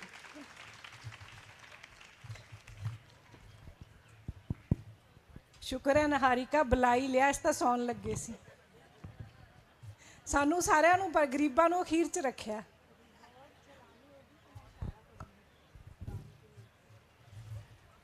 ਅੱਜ ਦਾ ਦਿਨ ਮੇਰੇ ਲਈ ਕੁਝ ਖਾਸ ਹੈ ਬੜਾ British ਰਾਜ ਦੇ ਬਾਅਦ ਬਹੁਤ ਬਦਲਿਆ ਇੱਥੋਂ ਤੱਕ ਬਦਲਿਆ ਹੈ ਕਿ ਸਾਡਾ ਨਾ ਇੱਕ ਪਹਿਲਾਂ ਰਿਵਾਜ ਹੁੰਦਾ ਸੀ ਆਈ ਥਿੰਕ ਤੁਹਾਡੇ ਵੀ ਤੁਸੀਂ ਸਾਰਿਆਂ ਨੇ ਦੇਖਿਆ ਹੋਣਾ ਇੱਕ ਜਦੋਂ ਕਿਸੇ ਦੀ ਮੌਤ ਹੁੰਦੀ ਸੀ ਮਰਗਤ ਹੁੰਦੀ ਸੀ ਤੇ ਇੱਕ ਕਾਰਡ ਆਉਂਦਾ ਹੁੰਦਾ ਸੀ ਚਿੱਟਾ ਉਹਦੇ ਤੇ ਕਾਲੇ ਰੰਗ ਦੀ ਲਾਈਨ ਹੁੰਦੀ ਸੀਗੀ ਤੇ ਪਾਠ ਦਾ ਭੋਗ ਲਿਖਿਆ ਅੱਜ ਕੱਲ੍ਹ ਅਸੀਂ ਸਾਰਾ WhatsApp ਕਰਤਾ ਤੇ ਸਾਡੇ ਪਿੰਡਾਂ 'ਚ ਨਾ ਇੱਕ ਵੈਨ ਪਾਉਣ ਦਾ ਰਿਵਾਜ਼ ਹੁੰਦਾ ਸੀਗਾ ਤੇ ਔਰਤਾਂ ਰੋਂਦੀਆਂ ਹੁੰਦੀਆਂ ਸੀ, ਉਹ ਜ਼ਰੂਰ ਰੋਂਦੀਆਂ ਰੋਂਦੀਆਂ ਨਾ ਆਪਦਾ ਦੁੱਖ ਜਦੋਂ ਸਾਂਝਾ ਕਰਦੀਆਂ ਸੀ, ਕਹਿੰਦੀਆਂ ਸੀ ਤੂੰ ਕਿੱਥੇ ਗਿਆ ਮਰ ਜਾਣਿਆ, ਤੂੰ ਕਿੱਥੇ ਗਿਆ।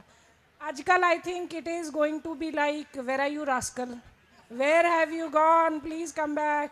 ਸੋ इन सर ने एक किताब लिखी है फुड़ी, तो मैं सर नू इसे टॉपिक ते सर नू पुछना चाहनी है भी तुसी फुड़ी कित्थों लिया, सानू तो लफ्ज़ भी नहीं पता। So we are in that bracket where are you rascal. So now sir over to you.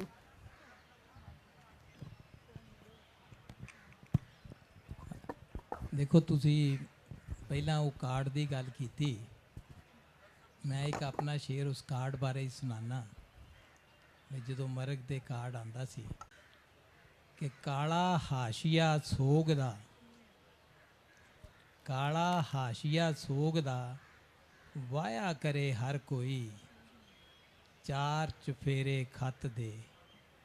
तुसी ये फूड़ी दी गल छेड़ी सर, थोड़ा माइक ऊपर कर लो। फूड़ी वर्ड जड़ा है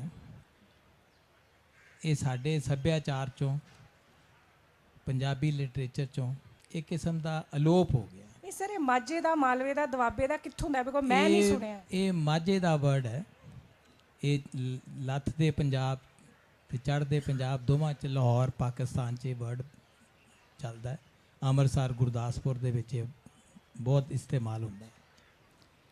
फूड़ी दा मतलब है ये सभ्याचार दे नाल रिलेटेड एक वर्ड है, हो गई है। वो तो अगला सवाल ये करता भी विच होर काम की रह गए। रिप रिप भी लिख दिंने असी, रिप रेस्ट इन पीस।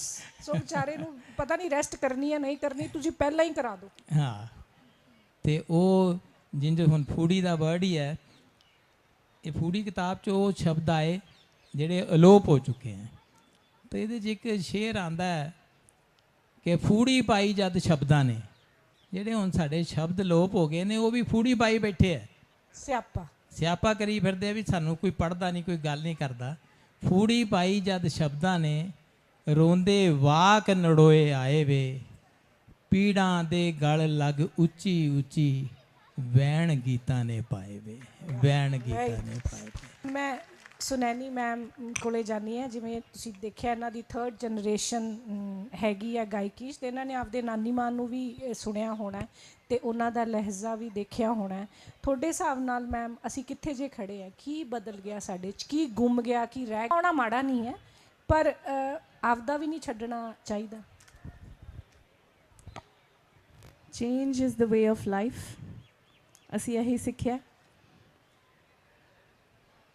ਤੇ ਬਦਲਾਵ ਜੇ ਪਰ ਜੇ ਉਹ ਡਿਗਰੈਸਿਵ ਹੈਗਾ ਤੇ ਫਿਰ ਸਾਨੂੰ ਥੋੜਾ ਆਪਣੇ ਪਿਛੋਕੜ ਵੱਲ ਝਾਤ ਮਾਰ ਕੇ ਦੇਖਣੀ ਚਾਹੀਦੀ ਹੈ ਕਿ ਅਸੀਂ ਕੀ what have we gained and what have we lost. So this is a very ਬਚਪਨ ਕੱਟਿਆ ਹੈ ਤੇ ਮੈਂ ਖੁਸ਼ਕਿਸਮਤ ਸਾਂ ਕਿ ਮੈਂ ਨਾਨਮਾ ਦਾਰ ਜੀ ਦੇ ਨਾਲ ਹੀ ਰਹਿੰਦੀ ਸਾਂ ਤੇ ਫਰਸਟ ਗ੍ਰੈਂਡਚਾਈਲਡ ਹੋਣ ਦਾ ਲਾਡ ਜਿਵੇਂ हर नानी करती है कि वो आज तक टलिया ही नहीं। सो नानी माँ दे सुरीले गीत ते नानी माँ दे हथ दी बनिया स्वादलियां चूरियां ते ओदी मुहब्बत, वो मेरे वास्ते हुन मैं उन्हों जे एनालाइज करनी एज अ कॉन्जरवेशनिस्ट तो मैनू लगता है कि वो चेंज साढ़े चेंज दे विच सारा पंजाब वसदा सी। सो पंजाब ते पंजाबीयत जिन्नी को बीबी सुरिंदर कौर ने, बीबी प्रकाश कौर ने, मेरी नानी मासी ने गाई हंडाई ते लोकां तक पहुँचाई है, मैनूं लगदा है रहिंदी दुनिया तक उहदे गीत जिहड़े ने वो पंजाबियां दे दिलां दे विच राज करनगे। साडा कोई मौका, साडा कोई दिन त्यौहार, साडा कोई शगना दे वेड़े दे विच जद तक उन्हां दे गीत नहीं गाए जांदे, साडियां महफिलां नहीं पूरीआं हुंदियां। हुण भी मैं बैठी, मैं पता नहीं किन्ने हज़ार गाने मैं सर दे नाल शेयर किए कि मेरे कन्नां दे विच गूंजदे ने, मैनूं ओहदी आवाज़ ते उंज ही मैनूं लगदा है कि हर पंजाबण दे दिल दे विच ओहदी नानी, ओहदी दादी दियां, ओहदी भूआ ते साडा सभ्याचार जिहड़ा है वो that should be a part of our lives. मैं कई साल विआह तो बाद आप USA सैटल्ड रही हाँ, पर कुछ मिसिंग सी। ਹਾਲੇ ਵੀ ਗੱਲ ਦੇ ਵਿੱਚ ਗਲੇਡੂ ਆ ਜਾਂਦਾ ਹੈ। ਮੈਮ ਇਹ ਮਿਸਿੰਗ ਬਹੁਤ ਤੰਗ ਕਰਦਾ। ਇਹ ਮਿਸਿੰਗ ਜਿਹੜਾ ਹੈ ਨਾ, ਉਹ ਮਿਸਿੰਗ ਹੀ ਜਿਹੜੀ ਗੱਲ ਹੈ ਨਾ, ਉਹ ਉਸੇ ਚੀਜ਼ ਦੀ ਖੋਜ ਕਰਦੇ ਕਰਦੇ ਤੇ ਇੰਡੀਆ ਵਾਪਸ ਆ ਗਈ। ਤੇ ਮੈਨੂੰ ਲੱਗਿਆ ਕਿ ਜੇ ਮੈਂ ਆਪਣੀ ਮਿੱਟੀ, ਆਪਣੀ ਮਾਂ ਬੋਲੀ, ਆਪਣੀ ਜ਼ਿੰਦਗੀ ਅਧੂਰੀ ਰਹਿ ਜਾਏਗੀ। So the soul, and you can take a girl out of Punjab, but you cannot take Punjab out of the girl. That is what I believe in. That ਤੁਸੀਂ ਭਾਵੇਂ ਕਿੰਨੀਆਂ ਵੀ ਧੀਆਂ ਬਾਹਰਲੇ ਦੇਸ਼ਾਂ ਵਿੱਚ ਭੇਜ ਦਿਓ, ਪਰ ਤੁਸੀਂ ਉਹ ਜਿਹੜੀ ਪੰਜਾਬੀਅਤ ਹੈ ਉਹ ਸਾਡੇ ਰੂਹ ਵਿੱਚੋਂ ਨਾ ਕੋਸ਼ਿਸ਼ ਕਰਨਾ ਕਿ ਸਾਡੀ ਰੂਹ ਜਿਹੜੀ ਹੈ ਉਹ ਵੈਸਟਰਨਾਈਜ਼ ਹੋ ਜਾਏਗੀ। ਅਸੀਂ ਹਾਲੇ ਵੀ ਬਾਹਰ ਜਾ ਕੇ ਉਹਨਾਂ ਨੂੰ ਮਿੱਸੀਆਂ ਰੋਟੀਆਂ ਤੇ ਸਾਗ ਮੱਕੀ ਦੀ ਰੋਟੀ ਬਣਾਉਣੀ ਖਾਣੀ, you know, we should teach them that. Ma'am ਉਹੀ ਤਾਂ ਕਹਿ ਰਹੇ ਹਾਂ ਹੁੰਦੀ ਹੈ ਨਹੀਂ ਮੈਮ ਕਿ ਤੁਸੀਂ ਨਹੀਂ, ਇਟਸ ਨਾਟ ਪਰਸਨਲ ਨਹੀਂ, ਅਸੀਂ ਆਈ ਥਿੰਕ ਥੋੜੇ ਹੈ ਹੀ ਇਹੋ ਜਿਹੇ। I was discussing this with one artist ਕਿ ਅਸੀਂ ਥੋੜੇ ਖੁੱਲੇ ਸੁਭਾਅ ਦੇ ਆ, ਫਲੋ ਹੈ, ਜਿੱਧਰ ਨੂੰ ਪਾਣੀ ਜਾਂਦਾ ਉੱਧਰ ਨੂੰ ਹੀ ਮੁੜ ਜਾਈਦਾ, ਫਿਰ ਕੋਈ ਯਾਦ ਕਰਾਉਂਦਾ ਮੁੜਿਆ ਉਹ ਘਰ ਵੀ ਹੈਗਾ। ਉਹਨਾਂ ਨੂੰ ਅਸੀਂ ਆਪਣੇ ਸਿਸਟਮ ਦੇ ਵਿੱਚ, ਆਪਣੀ ਦਿਨਚਰਿਆ ਦੇ ਵਿੱਚ ਉਹਨਾਂ ਦੇ ਕੋਈ ਕੰਮ ਕਰਨ ਦਾ ਤਰੀਕਾ ਹੈ। ਮੈਨੂੰ ਉੱਥੇ US ਰਹਿ ਕੇ ਉਹਨਾਂ ਦਾ ਪ੍ਰੋਫੈਸ਼ਨਲਿਜ਼ਮ, ਉਹਨਾਂ ਦਾ ਟਾਈਮ ਦੀ ਪਾਬੰਦੀ, ਉਹਨਾਂ ਦਾ ਇੱਕ ਦੂਸਰੇ ਨੂੰ ਜਿਵੇਂ ਕਰਟਸੀ ਹੁੰਦੀ ਹੈ, ਤੁਸੀਂ ਕਿਤੇ ਟਾਈਮ ਸਿਰ ਨਹੀਂ ਪਹੁੰਚ ਸਕਦੇ ਤੇ ਤੁਸੀਂ ਕਾਲ ਕਰਕੇ ਮਾਫੀ ਮੰਗ ਲੈਂਦੇ ਹੋ। ਇਹ ਨਿੱਕੀਆਂ ਨਿੱਕੀਆਂ ਕਰਟਸੀਜ਼ ਜਿਹੜੀਆਂ ਸਨ ਮੈਨੂੰ ਚੰਗੀਆਂ ਲੱਗਦੀਆਂ ਸਨ, ਉਹ ਮੈਂ ਆਪਣੇ ਵਿੱਚ ਇੰਪਲੀਮੈਂਟ ਕਰਨ ਦੀ ਕੋਸ਼ਿਸ਼ ਵੀ ਕੀਤੀ। You know that we follow what we like, but ਇਹ ਮੈਂ ਨਹੀਂ ਕਰ ਪਾਈ ਕਿ ਮੈਂ ਬਿਲਕੁਲ ਹੀ ਵੈਸਟਰਨਾਈਜ਼ ਹੋ ਜਾਵਾਂ ਜਾਂ ਮੇਰੀ ਰੂਹ। I have grown up in the time when there was ABBA and Boney M and all of the Beatles and everything. I have heard music of the world.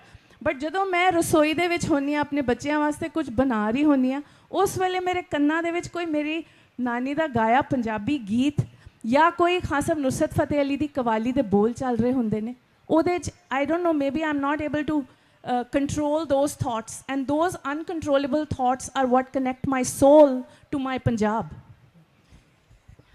ਤੇ ਜਸਵਿੰਦਰ ਮੈਮ ਨੇ ਤਾਂ ਐਕਚੁਅਲੀ ਬੜਾ interesting ਇਹ ਹੈਗਾ, ਬੜਾ ਹੀ ਦਿਲਚਸਪ ਹੈ ਕਿ ਜਸਵਿੰਦਰ ਮੈਮ ਨੇ ਇਹਦੇ ਕਿ ਆਪਣੇ ਕੱਪੜੇ, ਆਪਣਾ ਪਹਿਰਾਵਾ, ਫੈਬਰਿਕਸ ਕਿਵੇਂ ਬਦਲੇ। ਜਿਵੇਂ ਮੈਨੂੰ ਪਹਿਲੀ ਵਾਰ ਮੈਮ ਤੋਂ ਪਤਾ ਚੱਲਿਆ ਕਿ ਬੰਦ ਗਲਾ ਅਸੀਂ ਬਾਹਰੋਂ ਕਾਪੀ ਕੀਤਾ, ਨਹੀਂ ਅਸੀਂ ਤਾਂ ਬੰਦ ਗਲਾ ਸ਼ੋ ਆਫ ਕਰਕੇ, ਮਤਲਬ ਬੰਦ ਗਲਾ ਅਸੀਂ ਸੋਚੇ ਬੜੇ ਅਸੀਂ ਉਹ ਹੈਗੇ ਆ, ਬੰਦ ਗਲਾ ਸਾਡਾ, ਅਸੀਂ ਬਾਹਰੋਂ ਇੰਸਪਾਇਰ ਹੋਏ ਆ ਉਸ ਬੰਦ ਗਲਾ ਤੋਂ। M I right ma'am? Yes. ਸੋ ਬੰਦ ਗਲੇ ਦੀ ਜੇ ਗੱਲ ਕਰੀਏ, ਕਿਉਂਕਿ ਤੁਸੀਂ ਪਹਿਲਾਂ ਬੰਦ ਗਲੇ ਦੀ ਗੱਲ ਕੀਤੀ ਆ, ਇਹ ਇੰਸਪਾਇਰਡ, ਇਹ ਫਿਊਜ਼ਨ ਗਾਰਮੈਂਟ ਹੈ। ਇਹ ਵੈਸਟਰਨ ਆਫਿਸਰਸ ਯੂਨੀਫਾਰਮ ਅਪਰ ਪਾਰਟ ਜਿਹੜਾ ਉੱਪਰਲਾ ਹਿੱਸਾ ਉਹ ਤੋਂ ਆਇਆ। ਤੁਸੀਂ ਜੇ ਦੇਖੋ ਜਿਹੜੇ ਪੁਰਾਣੇ ਪੇਂਟਿੰਗਸ ਜਾਂ ਪਿਕਚਰਸ ਇੰਗਲਿਸ਼ ਦੀ, ਲਾਰਡ ਆਕਲੈਂਡ ਜਾਂ ਲਾਰਡ ਡਲਹਾਊਜ਼ੀ ਦੀਆਂ ਪੇਂਟਿੰਗਸ ਜਿਹੜੀਆਂ ਇੱਥੇ ਚੰਡੀਗੜ੍ਹ ਆਰਟ ਮਿਊਜ਼ੀਅਮ ਵਿੱਚ ਲੱਗੀਆਂ ਆ, ਉਹਨਾਂ ਦਾ ਉੱਪਰਲਾ ਹਿੱਸਾ ਬੰਦ ਗਲਾ ਆ ਔਰ ਫਿਟਿੰਗ ਆ, ਜਿਹੜਾ ਅਸੀਂ ਅਚਕਨ ਦੇ ਲਈ ਔਰ ਜਿਹੜਾ ਬੰਦ ਗਲਾ ਗਵਰਨਮੈਂਟ ਨੇ ਅਡਾਪਟ ਕੀਤਾ ਹੈ ਉਹ ਅਸੀਂ ਲਿਆ ਆ। ਉੱਪਰਲੇ ਹਿੱਸੇ ਵਿੱਚ ਇੰਗਲਿਸ਼ ਹੈ, ਜਿਵੇਂ ਸਲੀਵਸ ਦਾ ਕੱਟ ਔਰ ਜਿਵੇਂ ਸਲਿਟ ਪੋਕਟ, ਇਹ ਸਭ ਡਿਟੇਲਸ ਹੈ। ਜਿਵੇਂ ਬਟਨ ਕਹਿ ਲਓ, ਇਹ ਵੀ ਬਾਹਰੋਂ ਆਇਆ ਹੈ। ਔਰ ਅਸੀਂ ਲੈਂਥ ਜਿਹੜੀ ਹੈ ਅਚਕਨ ਦੀ, ਉਹ ਪੁਰਾਣੇ ਇੰਡੀਅਨ ਗਾਰਮੈਂਟਸ ਜਾਮਾ ਔਰ ਚੋਗਾ ਉੱਥੋਂ ਲਈ ਹੈ। ਬਟ ਕਿਹਾ ਹੈ ਕਿ ਪੁਰਾਣੀਆਂ ਚੀਜ਼ਾਂ ਅਸੀਂ ਯਾਦ ਕਰਦੇ ਹਾਂ, ਅਸੀਂ ਯਾਦ ਕਰਦੇ ਹਾਂ ਪੁਰਾਣੇ ਗਾਣੇ। ਉਸੇ ਤਰ੍ਹਾਂ ਮੈਂ ਪੁਰਾਣੀਆਂ ਚੀਜ਼ਾਂ ਨੂੰ ਦੇਖਣ ਲਈ ਤਰਸ ਜਾਂਦੀ ਹਾਂ। ਜਿਹੜੀ ਮੇਰੀ ਰਿਸਰਚ ਰਹੀ ਆ, ਉਹ ਪੁਰਾਣੇ ਕੱਪੜਿਆਂ 'ਤੇ, ਪੁਰਾਣੇ ਅਸੀਂ ਕੀ ਪਹਿਨਾਵੇ ਸੀਗੇ, ਜਿਵੇਂ ਕਿਸ ਤਰ੍ਹਾਂ ਉਹ ਇਵੋਲਵ ਹੋਇਆ ਡਿਊਰਿੰਗ ਬ੍ਰਿਟਿਸ਼ ਪੀਰੀਅਡ। ਔਰ ਮੈਂ ਆਪਣੀ 5 ਸਾਲ ਦੀ ਰਿਸਰਚ ਦੇ ਦੌਰਾਨ ਬਹੁਤ ਸਾਰੇ ਲੋਕਾਂ ਨੂੰ ਮਿਲੀਆਂ, ਬਹੁਤ ਸਾਰੇ ਲੋਕਾਂ ਨੇ ਮੈਨੂੰ ਹੈਲਪ ਕੀਤੀ ਔਰ ਉਹਨਾਂ ਨੇ ਆਪਣੇ ਸੰਦੇ ਮੈਨੂੰ ਕੱਪੜੇ ਦਿਖਾਏ। ਉਹਨਾਂ ਦੇ ਜਿਹੜੀਆਂ ਨਾਨੀ ਦਾਦੀਆਂ ਨੇ ਕਢਾਈਆਂ ਕੀਤੀਆਂ ਔਰ ਜਿਹੜੇ ਉਹਨਾਂ ਨੇ ਕੱਪੜੇ ਪਾਏ ਸੀਗੇ, ਜਿਵੇਂ ਸਾਰੇ ਕਈਆਂ ਨੂੰ ਯਾਦ ਹੋਏਗਾ, ਨਾਨੀ ਦਾਦੀ ਬਣਾਉਂਦੇ ਕਰਦੇ ਸੀ ਦਸੂਤੀ ਕਢਾਈ, ਭਰਵੀਂ ਕਢਾਈ ਜਾਂ ਕਰੋਸ਼ੀਆ। ਸੋ ਉਹ ਸਭ ਮੈਂ ਲੋਕਾਂ ਦੇ ਘਰ ਜਾ ਜਾ ਕੇ ਮੈਂ ਦੇਖੇ ਔਰ ਮੈਨੂੰ ਉਸ ਚੀਜ਼ 'ਤੇ ਬਹੁਤ ਟਾਈਮ ਲੱਗਿਆ ਕਿਉਂਕਿ ਕੋਈ ਮਿਊਜ਼ੀਅਮ ਤੇ ਆਬਜੈਕਟਸ ਨਹੀਂ ਸੀ।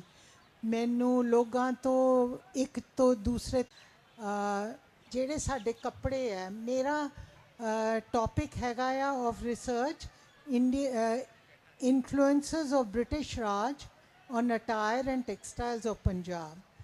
ਸੋ ਇਹਦੇ ਵਿੱਚ to point out few things ਕਿ ਜਿਹੜੇ ਮੈਨ ਸੀਗੇ ਉਹ ਜ਼ਿਆਦਾ ਇਫੈਕਟ ਹੋਏ ਆ ਬ੍ਰਿਟਿਸ਼ ਅਟਾਇਰ ਤੋਂ।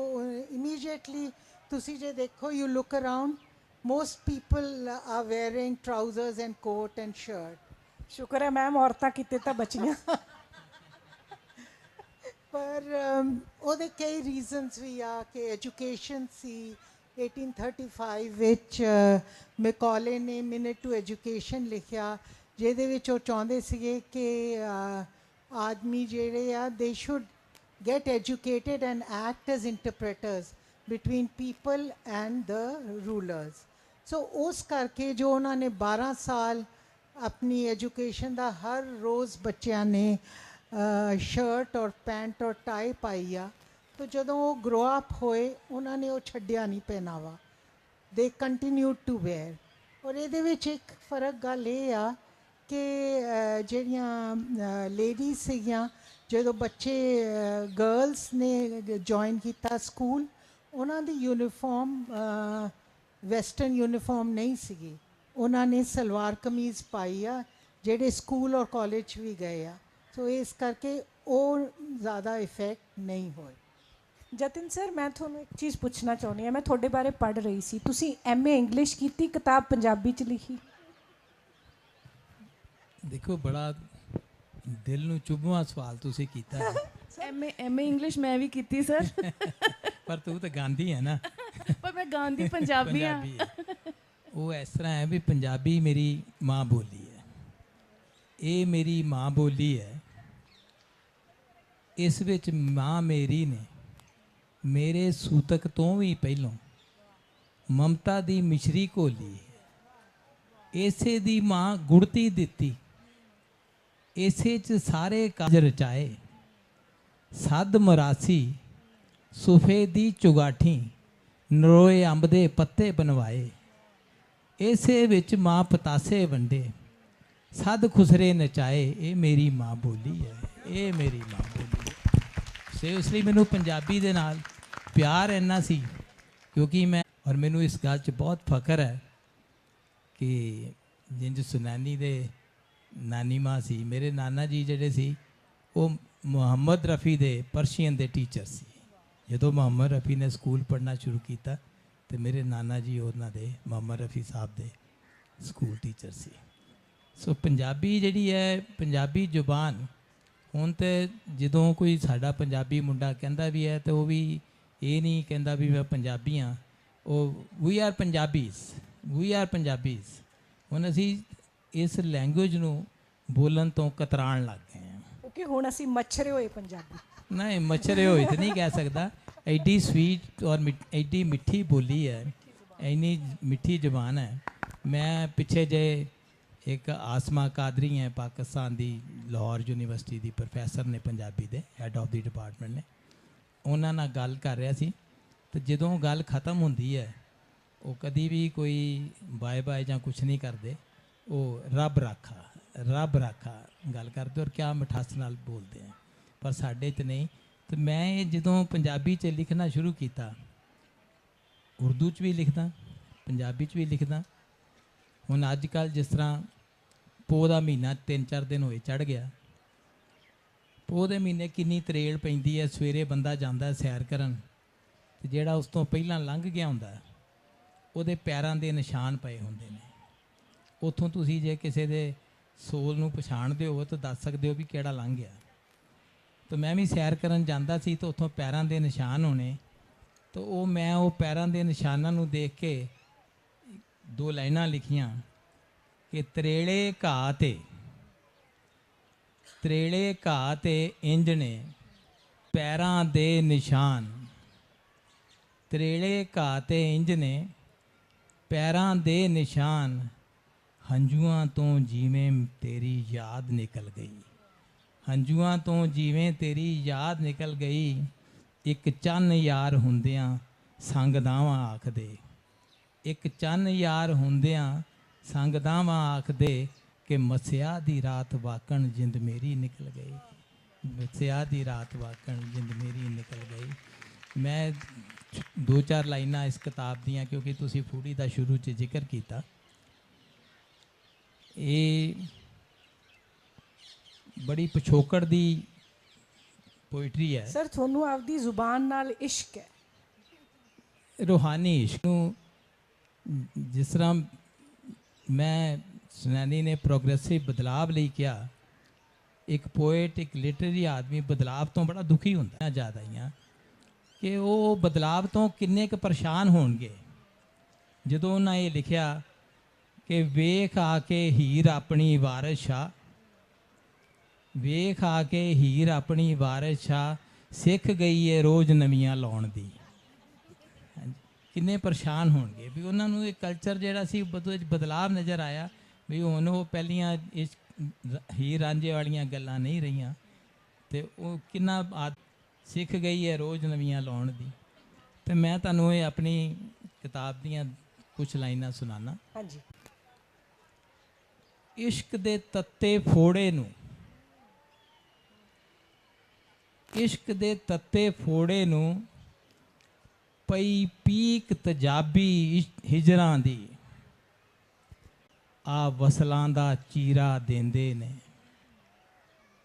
ਵਾਸ ਚੰਦਰੇ ਨੂੰ, ਵਾਸਤੇ ਪਾਵਾਂ ਫੱਟ ਚੰਦਰੇ ਨੂੰ, ਖਰੀਂਡਾਂ ਦੇ ਘੁੰਡ ਨਾ ਲਾਵੀਂ, ਵਾਸਤੇ ਭੰਡ ਨਾ ਲਾਵੀਂ, ਕਲਯੁਗੀ ਸ਼ੋਧੇ ਭੌਰ ਕਮੀਨੇ, ਸੂਲਾਂ ਤੱਕ ਨੂੰ ਚੱਟ ਲੈਂਦੇ ਨੇ, ਕਲਯੁਗੀ ਸ਼ੋਧੇ ਭੌਰ ਕਮੀਨੇ, ਸੂਲਾਂ ਤੱਕ ਨੂੰ ਚੱਟ ਲੈਂਦੇ ਨੇ।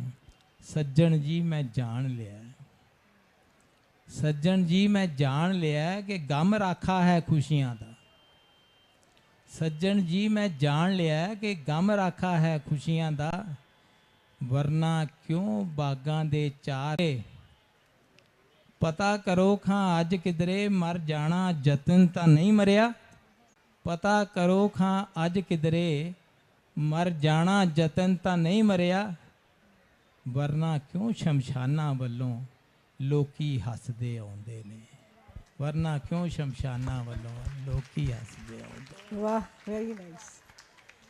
ਜਸਵਿੰਦਰ ਆਣਾ ਹੁੰਦਾ ਆਪਣਾ ਇੱਕ ਕੱਪੜੇ ਦਾ, ਉਹਦੇ ਵਿੱਚ ਕੀ ਬਦਲਾਅ ਹੈ? ਜਿਵੇਂ ਆਪਣਾ ਖੇਸ ਤੇ ਦਰੀਆਂ ਹੀ ਬਚ ਗਈਆਂ ਆਈ ਥਿੰਕ ਸਾਡੇ ਕੋਲ, ਆਪਦੀਆਂ ਤਾਂ ਇਹ 2 ਫੈਬਰਿਕ ਬਚ ਗਏ ਹੈ।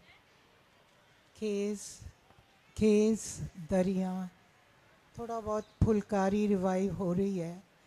ਬਦਲਾਵ ਤਾਂ ਦੇਖੋ ਹੌਲੀ ਹੌਲੀ ਜਦੋਂ ਕੱਪੜਾ ਬਦਲਦਾ ਆ, ਪੈਰਾਸ਼ੂਟ ਕਲੌਥ ਬ੍ਰਿਟਿਸ਼ ਗਵਰਨਮੈਂਟ ਦੀ, ਉਹਨਾਂ ਨੇ ਹੌਲੀ ਹੌਲੀ ਆਪਣਾ ਸਾਰਾ ਜਿਹੜੇ ਲੋਕਲ ਕੱਪੜੇ ਸੀਗੇ ਉਹਦੇ ਮੁਕਾਬਲੇ ਲਿਆ ਕੇ ਮੈਨਚੈਸਟਰ ਕਾਟਨ ਜਿਹੜੀ ਅੱਧੀ ਕੀਮਤ ਦੇ ਸੀਗੇ ਉਹ ਰੱਖਤੇ, ਤਾਂ ਲੋਕ ਕੱਤਣਾ ਵਗੈਰਾ ਭੁੱਲ ਗਏ। ਸੋ ਇਹ ਸਾਰਾ ਸੰਘਰਸ਼ ਗਾਂਧੀ ਜੀ ਦਾ ਵੀ ਇਸੇ ਗੱਲ 'ਤੇ ਸੀਗਾ ਕਿ ਜੇ ਉਹ ਕੱਪੜੇ ਨਹੀਂ ਬਾਹਰੋਂ ਆਉਣਗੇ ਤਾਂ ਆਪਾਂ ਆਪਣੇ ਕੱਪੜੇ ਆਪ ਬਣਾਈਏ ਔਰ ਆਪ ਪਾਈਏ। ਸੋ ਇਹ ਇਸ ਤਰ੍ਹਾਂ ਨਾ ਕਾਫੀ ਚੀਜ਼ਾਂ ਕੱਪੜੇ ਡਿਸਟਰੋਏ ਹੋ ਗਏ, ਕ੍ਰਾਫਟ ਖ਼ਤਮ ਹੋ ਗਿਆ ਟੂ ਅ ਲਾਰਜ ਐਕਸਟੈਂਟ, ਤਾਂ ਹੌਲੀ ਹੌਲੀ ਚੀਜ਼ਾਂ ਘਟ ਗਈਆਂ। ਹੁਣ ਇੱਕ ਬਦਲਾਅ ਤੁਸੀਂ ਬ੍ਰਿਟਿਸ਼ ਪੀਰੀਅਡ ਦਾ ਇਹ ਵੀ ਦੇਖੋ ਕਿ ਆ ਜਿਵੇਂ ਆਪਾਂ ਹੁਣ ਸਾਰੇ ਇੱਥੇ ਬੈਠੇ ਹਾਂ ਕੁਰਸੀਆਂ 'ਤੇ, ਪਹਿਲਾਂ ਇਹ ਨਹੀਂ ਸੀਗਾ, ਪਹਿਲਾਂ ਸਾਰੇ ਨੀਚੇ ਬੈਠਦੇ ਸੀਗੇ। ਸੋ ਇਹ ਸਾਰਾ ਕੁਰਸੀ ਮੇਜ਼, sitting on table, eating on dining table, use of linen, napkin, table cloth, ਉਹ ਸਾਰਾ ਉੱਥੋਂ ਬ੍ਰਿਟਿਸ਼ ਪੀਰੀਅਡ, ਬ੍ਰਿਟਿਸ਼ ਰਾਜ ਤੋਂ ਆਇਆ ਆ ਸਾਡੇ ਕੋਲ। ਪਰ ਇੱਕ ਗੱਲ ਮੈਂ ਇਹ ਵੀ, ਤੁਸੀਂ ਕਹਿ ਰਹੇ ਸੀਗੇ, ਇਹਨਾਂ ਨੂੰ ਜਤਨ ਜੀ ਨੂੰ ਪੁੱਛ ਰਹੇ ਸੀ ਕਿ ਤੁਸੀਂ ਪੰਜਾਬੀ 'ਚ ਲਿਖਿਆ ਹੈ, ਮੇਰੀ ਰਿਸਰਚ ਇੰਗਲਿਸ਼ 'ਚ ਹੈ, ਪਰ ਮੇਰੀ first book, first of a kind research Punjab ਤੇ ਹੈ। ਤਾਂ ਜਦੋਂ ਮੈਂ ਕੰਮ ਕਰ ਰਹੀ ਸੀਗੀ 10 ਸਾਲ ਪਹਿਲਾਂ ਸ਼ੁਰੂ ਕੀਤਾ, 7-8 ਸਾਲ ਪਹਿਲਾਂ, ਮੈਨੂੰ ਮੇਰੀਆਂ ਸਾਰੀਆਂ ਫਰੈਂਡਸ ਦਿੱਲੀ ਜਿਹੜੀਆਂ ਟੈਕਸਟਾਈਲ ਵਰਲਡ ਨਾਲ ਕਨੈਕਟਡ ਹੈ, ਉਹ ਕਹਿੰਦੀਆਂ ਸੀ ਕਿ ਤੁਸੀਂ ਪੰਜਾਬ ਤੇ ਕਿਉਂ ਰਿਸਰਚ ਕਰ ਰਹੇ ਆ? There is nothing in Punjab, there is nothing, you can't write a book on Punjab. But I have proven them wrong. Seriously, they say there is nothing in Punjab. That's harsh. ਸੁਨੈਣੀ ਜੀ, ਹੁਣ ਮੈਂ ਤੁਹਾਡੇ ਤੇ ਆਉਣੀ ਆ, ਵਕਤ ਦੀ ਪਾਬੰਦੀ ਹੈ। ਨਿਹਾਰਿਕਾ ਇੱਥੋਂ ਕਿਤੋਂ ਹੀ ਮੈਨੂੰ ਦੇਖ ਰਹੀ ਹੋਊਗੀ, ਅੱਖਾਂ ਵੀ ਕੱਢ ਰਹੀ ਹੋਊਗੀ। ਮੈਂ ਬਿਫੋਰ ਰਾਵੀ ਤੁਸੀਂ ਕੋਈ ਹੋਰ ਗੱਲ ਪੁੱਛੋ ਕਿ ਮੈਂ I would really like the attention of the youngsters here. ਸਾਰੇ ਕਿੰਨੇ ਅਲਰਟ ਹੋਏ ਨੇ, ਸਾਰੇ ਚਿੱਟੀ ਦਾੜੀਆਂ ਵਾਲੇ ਵੀ ਅਲਰਟ ਹੋ ਗਏ ਨੇ ਕਿ ਯੰਗਸਟਰਸ ਦੀ ਕੈਟੇਗਰੀ ਵਿੱਚ ਮੈਮ ਧਮਕਾਏ ਹੋਏ ਆ ਸਾਰੇ। ਸੋ ਮੈਂ ਸਿਰਫ ਇਹ ਪੁੱਛਣਾ ਕਿ ਮੈਂ ਇਹ ਇੱਕ ਫਿਲਾਸਫੀ ਹੈਗੀ ਹੈ ਜਿਹੜੀ ਸਾਂਝੀ ਕਰਨਾ ਚਾਹੁੰਦੀ ਹਾਂ। ਅਤੇ ਮੈਨੂੰ ਬੜੀ ਖੁਸ਼ੀ ਹੈ ਕਿ ਰਾਵੀ ਮੇਰੇ ਸਾਹਮਣੇ ਬੈਠੀ ਹੈ, ਅਤੇ ਰਾਵੀ ਸਾਡੇ 5 ਦਰਿਆਵਾਂ ਦੇ ਵਿੱਚੋਂ ਇੱਕ ਦਰਿਆ ਰਾਵੀ, ਅਤੇ ਰਾਵੀ ਦਾ ਅਰਥ ਅਤੇ ਰਾਵੀ ਨਾਂ ਰੱਖਣ ਦਾ ਮਹੱਤਵ ਕੀ ਹੈ। Thank you. ਇਹ ਗੱਲ ਜਿਹੜੀ ਹੈ ਇਹ ਸਮਝ ਨਹੀਂ।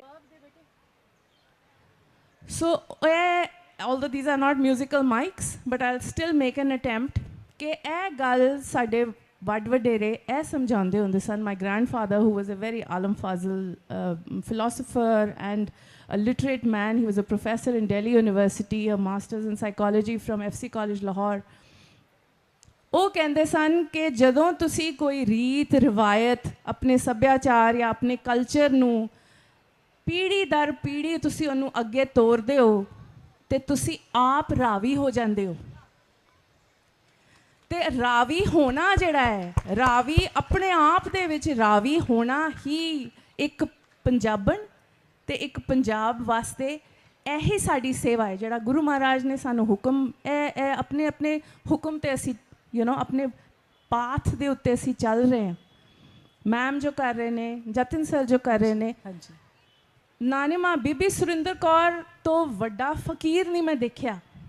ਮੈਂ ਤੁਹਾਨੂੰ ਇਹ ਗੱਲ ਤੁਹਾਡੇ ਨਾਲ ਸਾਂਝੀ ਕਰ ਰਹੀ ਹਾਂ ਕਿ ਨਾਨਮਾ ਦੇ ਕੋਲ ਕੋਈ ਗਹਿਣੇ, ਕੋਈ ਇਸ ਤਰ੍ਹਾਂ ਐਸੈਟਸ ਉਹਨੇ ਕੁਝ ਨਹੀਂ ਕਦੇ ਬਣਾਇਆ।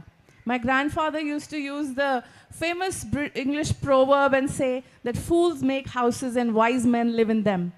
He never made a house. He never bought a house. He lived in a rented house all his life.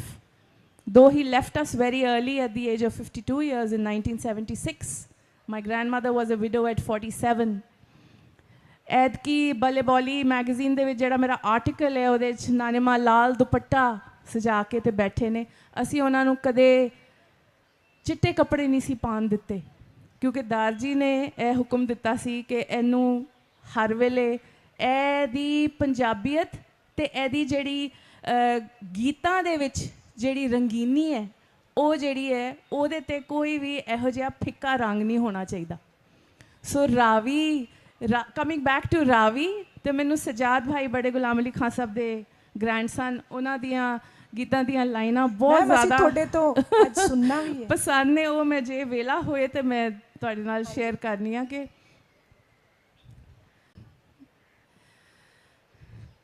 ਜੇ ਇੱਥੋਂ ਕਦੀ ਰਾਵੀ ਲੰਘ ਜਾਵੇ, ਹਯਾਤੀ ਪੰਜ ਆਪੀ ਬਣ ਜਾਵੇ, ਮੈਂ ਬੇੜੀਆਂ ਹਜ਼ਾਰ ਤੋੜ ਲਾਂ, ਮੈਂ ਪਾਣੀ 'ਚੋਂ ਸਾਹ ਦੇ ਜੋੜ ਲਾਂ,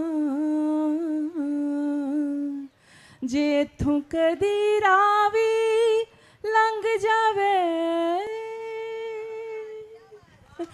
ਥੈਂਕ ਯੂ, ਬਹੁਤ ਹੀ ਖੂਬਸੂਰਤ ਅਨਾਉਂਸਮੈਂਟ ਮਾਈਕਸ ਹੈਗੇ ਨੇ, ਮਿਊਜ਼ੀਕਲ ਮਾਈਕਸ ਨਹੀਂ ਹੈਗੇ, so please bear with me. ਕੁਛ ਚੰਦ ਲਾਈਨਾਂ ਹੋਰ ਮੈਮ ਦੇ ਗਾਣਿਆਂ 'ਚੋਂ, ਸੁਰਿੰਦਰ ਕੌਰ ਜੀ ਦੇ ਮੈਮ ਦੇ ਗਾਣਿਆਂ 'ਤੇ ਫਿਰ ਤੁਸੀਂ ਜੇ ਫਰਮਾਇਸ਼ਾਂ ਕਰੋਗੇ ਤਾਂ ਫਿਰ ਤਾਂ ਅਸੀਂ ਬੈਠੇ ਰਹਾਂਗੇ ਇੱਥੇ। ਨਹੀਂ ਮੈਮ 5 ਮਿੰਟ ਹੀ ਆ, ਨਿਹਾਰਿਕਾ ਹੁਣੇ ਆ ਕੇ ਗਈ ਹੈ। ਚਲੋ ਸਾਰੇ ਮੈਂ ਬੱਚਿਆਂ ਨੂੰ okay, it's a very earnest endeavor. I'm thanking Sita ji sitting and looking so lovely in her. My work and my endeavor is ਕਿ ਬੱਚਿਆਂ ਨੂੰ ਨਾਲ ਜੋੜਨਾ ਬਹੁਤ ਜ਼ਰੂਰੀ ਹੈ।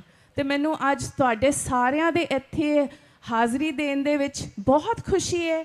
ਪਰ ਮੈਂ ਤੁਹਾਡੇ ਨਾਲ ਇੱਕ ਗੱਲ ਸਾਂਝੀ ਕਰਨਾ ਚਾਹੁੰਦੀ ਹਾਂ ਕਿ ਮੇਰਾ ਸਟੂਡੈਂਟ, ਮੇਰਾ ਬਹੁਤ ਪਿਆਰਾ ਬੱਚਾ Yash is here. Yash, where are you? Raise your hand. Yash. Yes, Yash is sitting right here in front. And if I may just request him to just raise his hand. I know he's shy. So Yash, besides being autistic, he is heavily involved in listening to good music. We have shared some wonderful online sessions during COVID also. He has also been in the reality shows, and he has sung. He's also sung for senior Wadali Saab. Wadali Saab da geet ne ਉਹਨਾਂ ਨੂੰ ਵੀ ਸੁਣਾਇਆ ਹੋਇਆ ਹੈ. So you know, he is someone who inspires me. So if my work and the line that I'm thinking and whatever I'm trying to do is going to inspire any children, then I feel the mission of Punjab and Punjabiyat will be accomplished. Because ਅਸੀਂ ਇਹ ਬੱਚਿਆਂ, ਜਿਹੜੇ ਬੱਚੇ torch ਬੇਅਰਰਸ ਹੈਗੇ ਨੇ, ਇਹਨਾਂ ਨੂੰ ਅੱਗੇ ਅਸੀਂ ਟਾਰਚ ਫੜਾਣੀ ਹੈ। ਇਹ ਕੰਮ, ਇਹ ਜ਼ਿੰਮੇਵਾਰੀ ਸਾਡੇ ਮੋਢਿਆਂ ਤੇ ਪਈ ਹੈ। ਮੇਰੇ ਮੋਢੇ ਵਾਹ ਤਗੜੇ ਨੇ, ਸ਼ਾਇਦ ਰੱਬ ਨੇ ਤਾਂ ਹੀ ਮੈਨੂੰ ਇਹ ਡੀਲ ਡੋਲ ਵੀ ਦਿੱਤਾ। ਸੋ ਜ਼ਿੰਮੇਵਾਰੀ ਵੱਡੀ ਹੈ।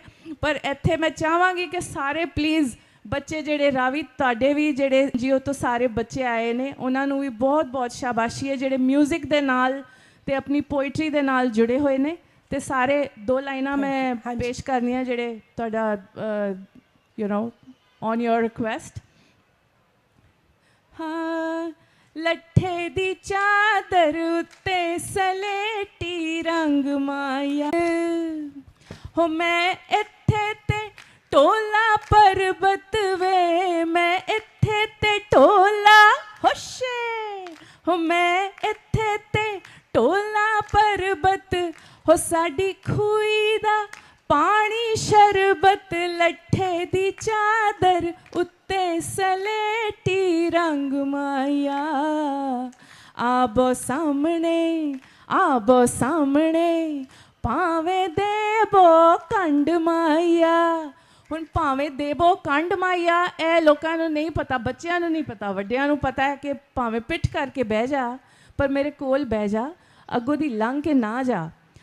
ਇੱਥੇ ਮੈਂ ਇੱਕ ਗੱਲ ਹੋਰ, I feel it is important to share this, that progressive change, see, folk music is our resource center. It's like a library for us. ਜਦੋਂ ਅਸੀਂ ਉਹਦੇ ਤੋਂ ਮੁਤਾਸਰ ਹੋ ਕੇ ਕੋਈ ਵੀ ਕੰਮ ਕਰਨੇ ਆ ਤੇ ਉਹਨੂੰ ਲੋਕਾਂ ਤੱਕ ਪਹੁੰਚਾਉਂਦੇ ਆ, ਬਹੁਤ ਵਧੀਆ ਗੱਲ ਹੈ। ਪਰ ਇੱਥੇ ਦੁਖਾਂਤ ਹੈ ਮੇਰਾ ਕਿ ਜਦੋਂ ਲੋਕ ਗੀਤ ਨੇ, you know, they are in public domain, so they are not authored by anyone, so there is no copyright on them.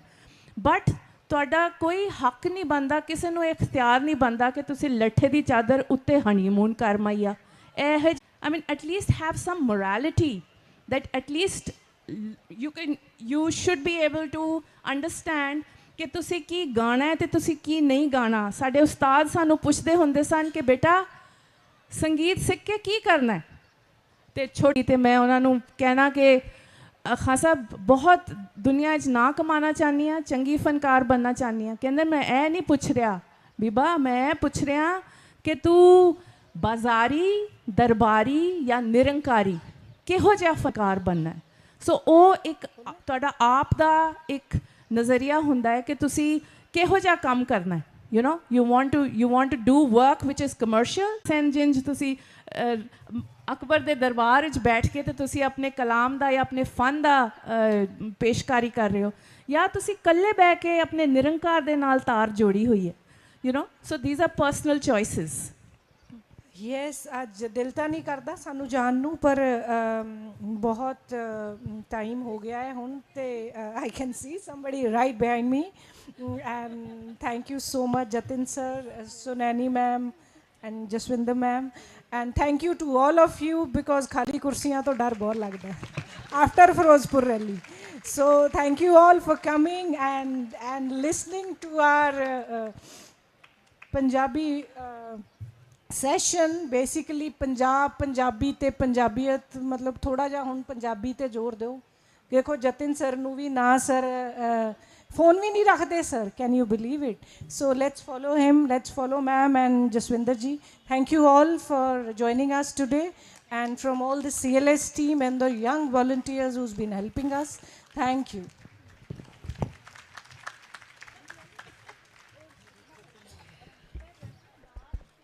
Session के बाद मैं वक्त को ही दोष दूंगी क्योंकि दोष वक्त का ही है, मेरा कोई दोष नहीं है. But in any case thank you so much Ravi ma'am for bringing out that conversation, Jaswinder Kaur ji, Jatin Salwan ji and Sneh. You know, जब हम इन 2 दिनों की तैयारी करते हैं तो एक एक दिन बहुत बेसब्री से कटता है और कहीं ये भी लगता है कि ये रोज़ रोज़ की बेचैनी कब ख़त्म होगी. सब अच्छा हो जाएगा ना, will we make it this time?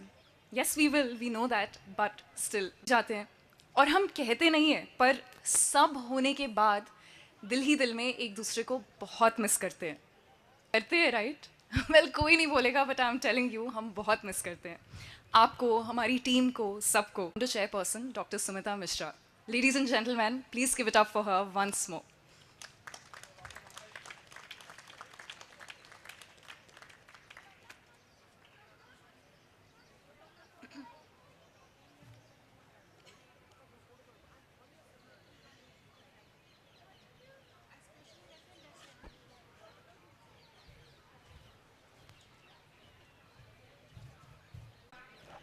Thank you, Chandigarh. Thank you, everyone here today for being such a wonderful, fabulous audience over the last 3 days. A big, heartfelt thank you to our authors who've come from all across the country, who've made this event memorable, who have been so engaging, so stirring, so stimulating, and covered such a variety of topics and issues and concerns.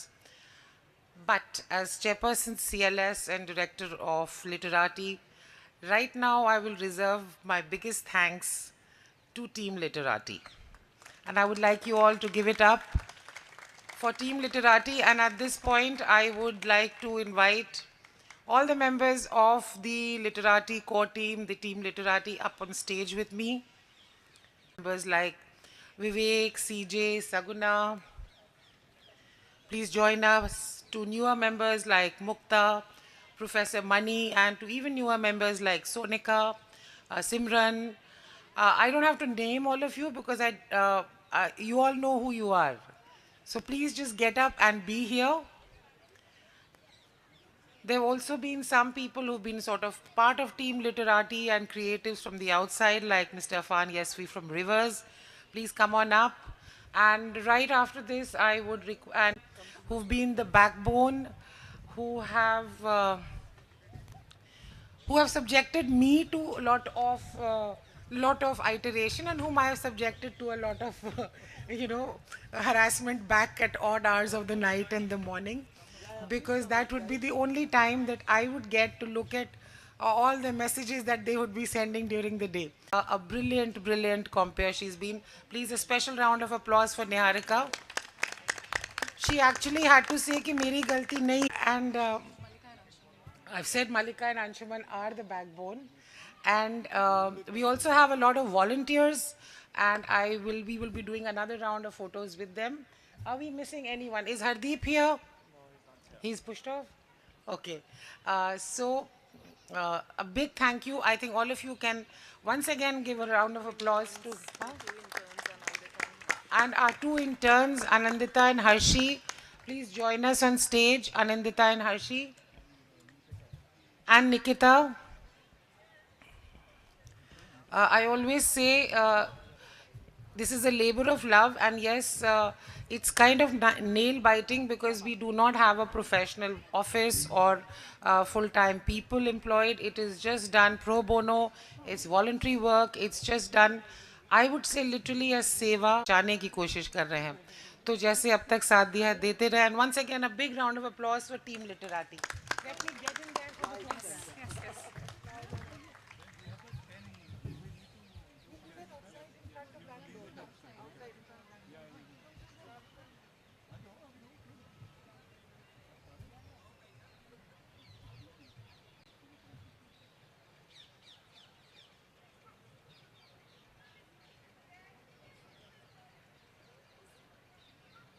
Free care for CLS, hip hip!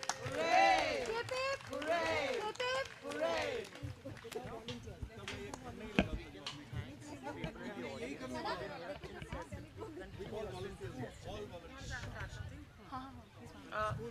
I'd request the volunteers, Professor Mani's volunteers, River's volunteers, the school's volunteers, all to quickly come on stage for a group photograph, and we will be giving certificates to our volunteers, all those who have been part and done their duties at different spots so sweetly. Yes, and I think we need a special applause for Chandigarh Literary Society and for some of our dedicated viewers who've actually spent 2 full days here and made this event. And Ravi, मुझे बहुत खुशी. Ravi, are you here? Ravi, where? मुझे बहुत खुशी है कि समर्पण foundation के बच्चे आप यहाँ लाए और इनको भी आप लिटराटी का हिस्सा ज़रूर बनाइएगा आगे भी. I am so happy. मुझे बहुत अच्छा लगा सबसे मिलके. Okay, volunteers up on stage. First, let's have the group photo. Or we can do it niche also. Chal, do closing. Till we meet again. Till we meet